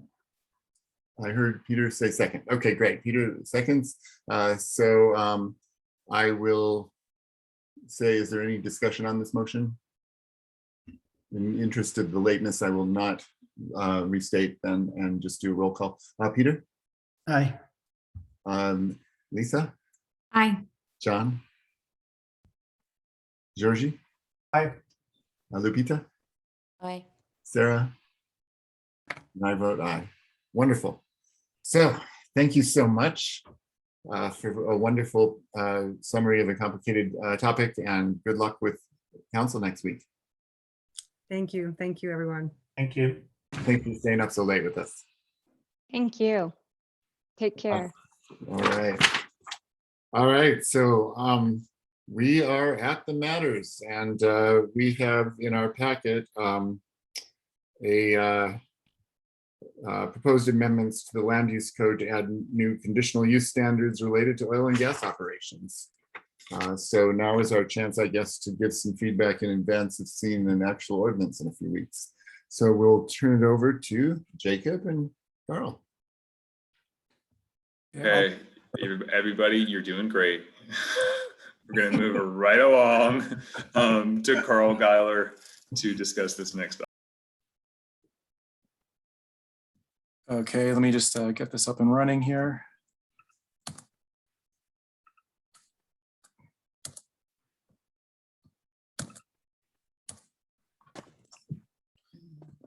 I saw 14 slides. Yeah, I'll try to get through this as quickly as I can. So the purpose tonight was really to give an update to the planning board about the oil and gas regulations that we're developing for the city of Boulder. We do have a moratorium that's in effect that expires at the end of the year. So we do need to track to get this adopted before the end of the year. So we wanted to just introduce a lot of the information as quickly as we can, and then try to get some feedback that might inform the ordinance that we bring back to the planning board. So thanks for hearing us out tonight. So one thing I wanted to make really clear tonight is, we've been working on this on and off for the last year and looking at other communities. But we do not claim to be experts on the oil and gas industry. We've learned a lot, but we don't necessarily know all the technical details, but we are borrowing a lot from what other communities are doing to add these protections into the code. But what we plan on doing is bringing on a consultant who's been working on the Boulder County regs and is currently working with Lafayette and updating their regs, who will be available on November 4th to answer technical questions. But we'll try our best to answer questions tonight if you do have some. But the other thing we wanted to make really clear is that there's very few sites in Boulder that would even be eligible for this. It's a lot of regulations that we probably need to add to the code. It's very important for public health, safety, and welfare, but very few properties that could even meet the standards or actually meet the setbacks. So I won't go into all the detail about the definition of hydraulic fracking. I think most of you know what it is. We do have definitions and links in the packet. Oil and gas drilling is regulated by the Colorado Oil and Gas Conservation Commission. In the past, they largely regulated everything, and local governments had very little authority. And because of that, Boulder has no specific regulations on oil and gas operations. Right in the code right now, they would actually be considered mining industries. So if anybody came in with a proposal for a mining industry, it would only be permitted through the use review process in the industrial, manufacturing, or agricultural zones, again with a use review. So if you look at this map real quick, this is from the link to the Boulder County website. The yellow dots are active wells and the white dots are either closed off or abandoned wells. The brown line that you see on the right side is called the Wattenberg Field. So that's an area in East Boulder County that has a higher potential for oil and gas based on the terrain and the underground geology, basically. So there's a lot of reasons why it's less probable in the city of Boulder. There are some inactive wells that were in Boulder from all the way back to the 1920s. Most of those are already capped off. So the instances are largely in East Boulder. So efforts to ban oil and gas drilling have been legally challenged in some communities, including Longmont. We included some links in the memo to that. In response to the prevalence and the growing nature of fracking in the area, a lot of cities, including Boulder, enacted moratorium. Boulder started in 2013. So the latest one basically expires at the end of this year. So we are actually getting challenged on that moratorium as well, legally. So one thing we wanted to point out really quickly is that Colorado State Law 19181 was adopted in 2019, and it broadened the ability of local jurisdictions to regulate these uses to protect the public health, safety, and welfare. And what it says, and we have it in the packet, is that the protections have to be reasonable, and it can only be really focused on the surface impacts of the use, not the subterranean, which is really regulated by the state. So those surface impacts are really nuisance related. So like odor, air quality, vibration, visibility of the use.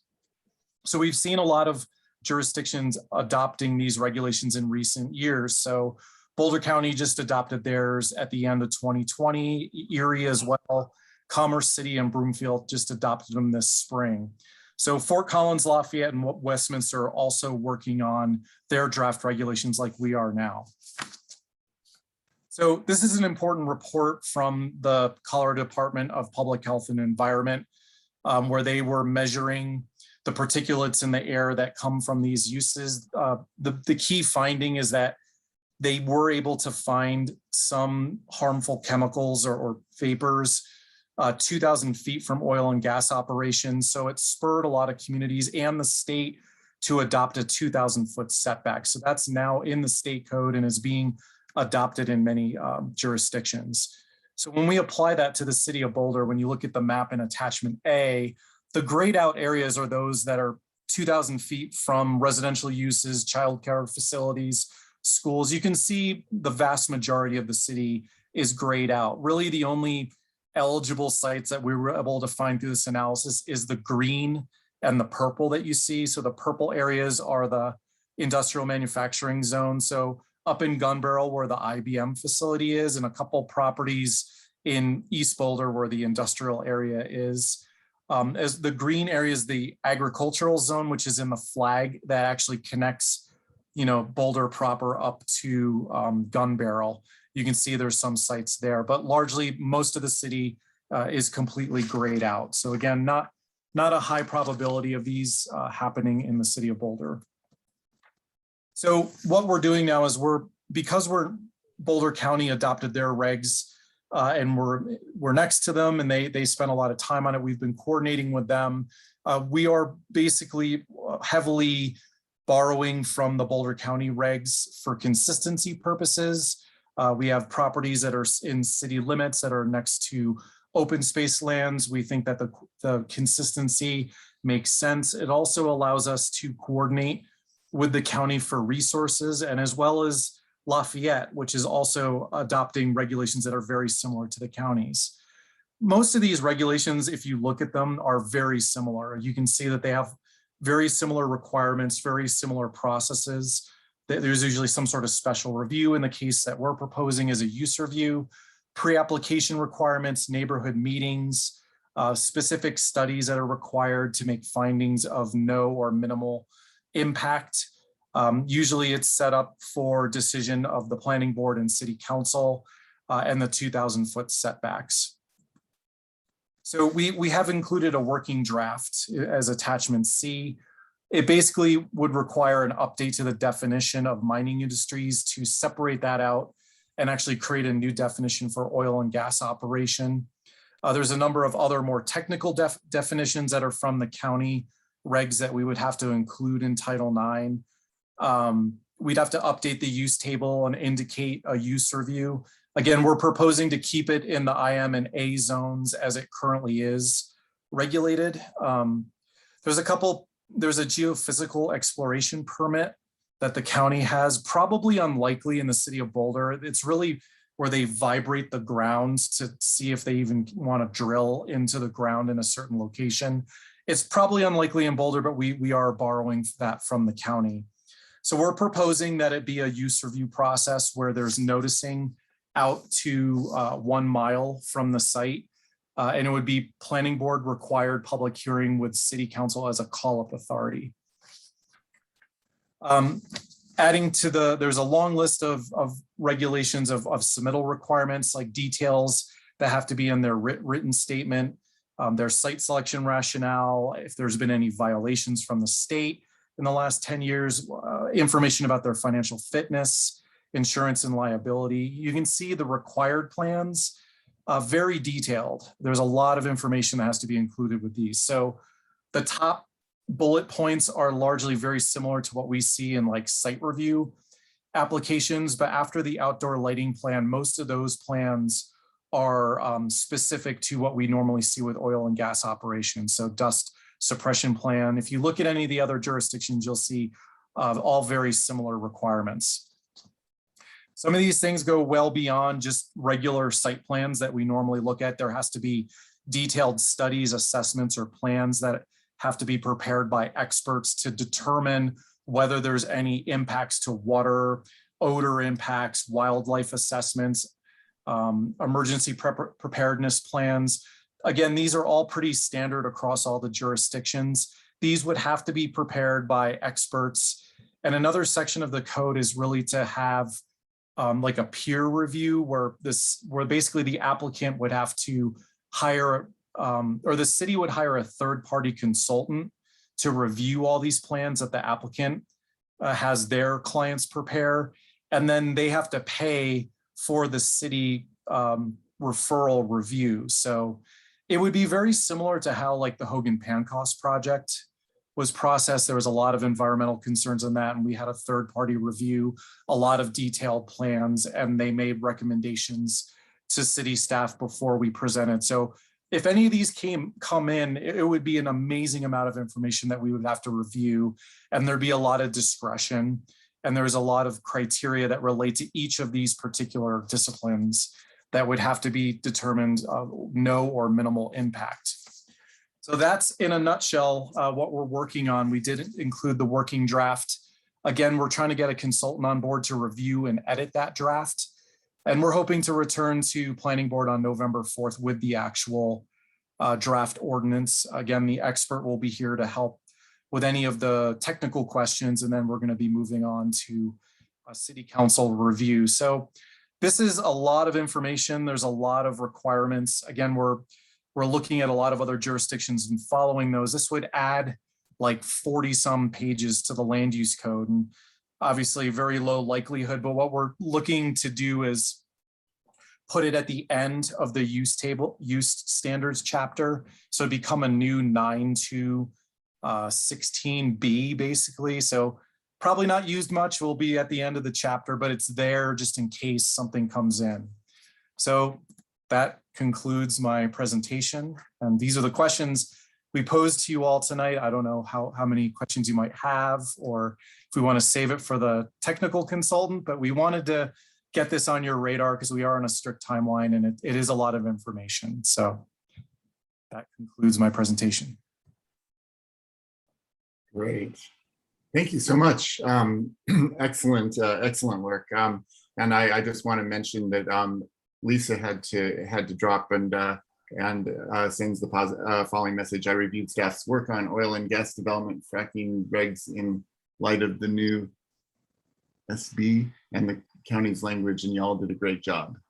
I'm not sure what SB is, but anyway, so that, sorry? Oh, the Senate bill, I think. Thank you. Rules, yeah. Yeah, it's too late for me to know what an SB is off the top of my head. So great. Let's do any questions. First of all, John. Yeah. Have you included anything about the possibility of negative setbacks? And maybe it's not relevant for the city, but be interesting to know. By that I mean preventing houses from being, or buildings from going up within that 2,000 foot limit of an existing well. We haven't looked at that. I don't know that there would be an instance of that occurring, but that's something we could take a look at. Well, I know it's turned into a hot potato in several other locations. And so I think, I'm not saying that it is important for us, but it's good for us at least to be aware of that and think about it. Okay.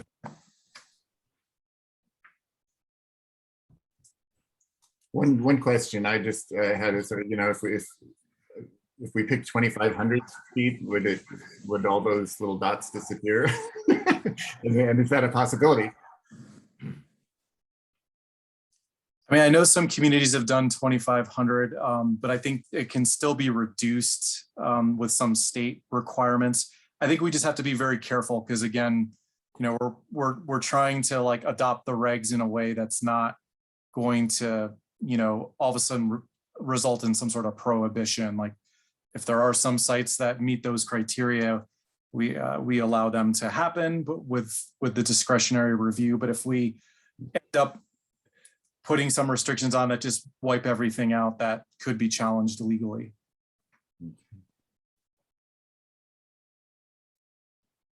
More questions? As far as any feedback? Well, I can just say I'm very happy that you're working closely with the county on this. I dealt with this with the county a long time ago when they were first addressing it, and it gets messy in a hurry. So I'm glad you're doing that. Yeah. And I'll just acknowledge that Andrew, I can't read my own writing, but I think it's Andrew Fortes who spoke earlier. I'm kind of hoping he sends a little summary of some of his ideas. It sounded like he had some interesting ideas about how to define cumulative impact, and could be useful for the draft of the. Yeah, I'll connect with him as well. That's sounds like a good idea. Any other comments? Any modifications to the content? All right. Thanks for hearing us out so late. Thanks so much for keeping it a fairly big topic short. So with that, we have matters. Any matters from the board? Any matters from Planning Director Jacob? No, thank you all for the great work this evening. Really appreciate your endurance, your great work, and everybody go get some sleep. Great, thank you, City Attorney Hella, and thank you, Lori, for joining us. All right. Okay, well, in terms of a debrief, I will say that was long, but thank you for hanging in there. All right. Calendar check, Cindy, anything? No, we'll just have a meeting next in 2 weeks on the 21st. And no extra meetings. So first and third going forward. Okay, good. All right, everybody. Thanks so much. Thanks, David. Thanks for taking us through all this. Sleep well. Yeah, absolutely. Good night, everyone. Good night. Hi, everyone. Thanks, Jean. Bye. Yes, thanks, Jean and Cindy. Jean.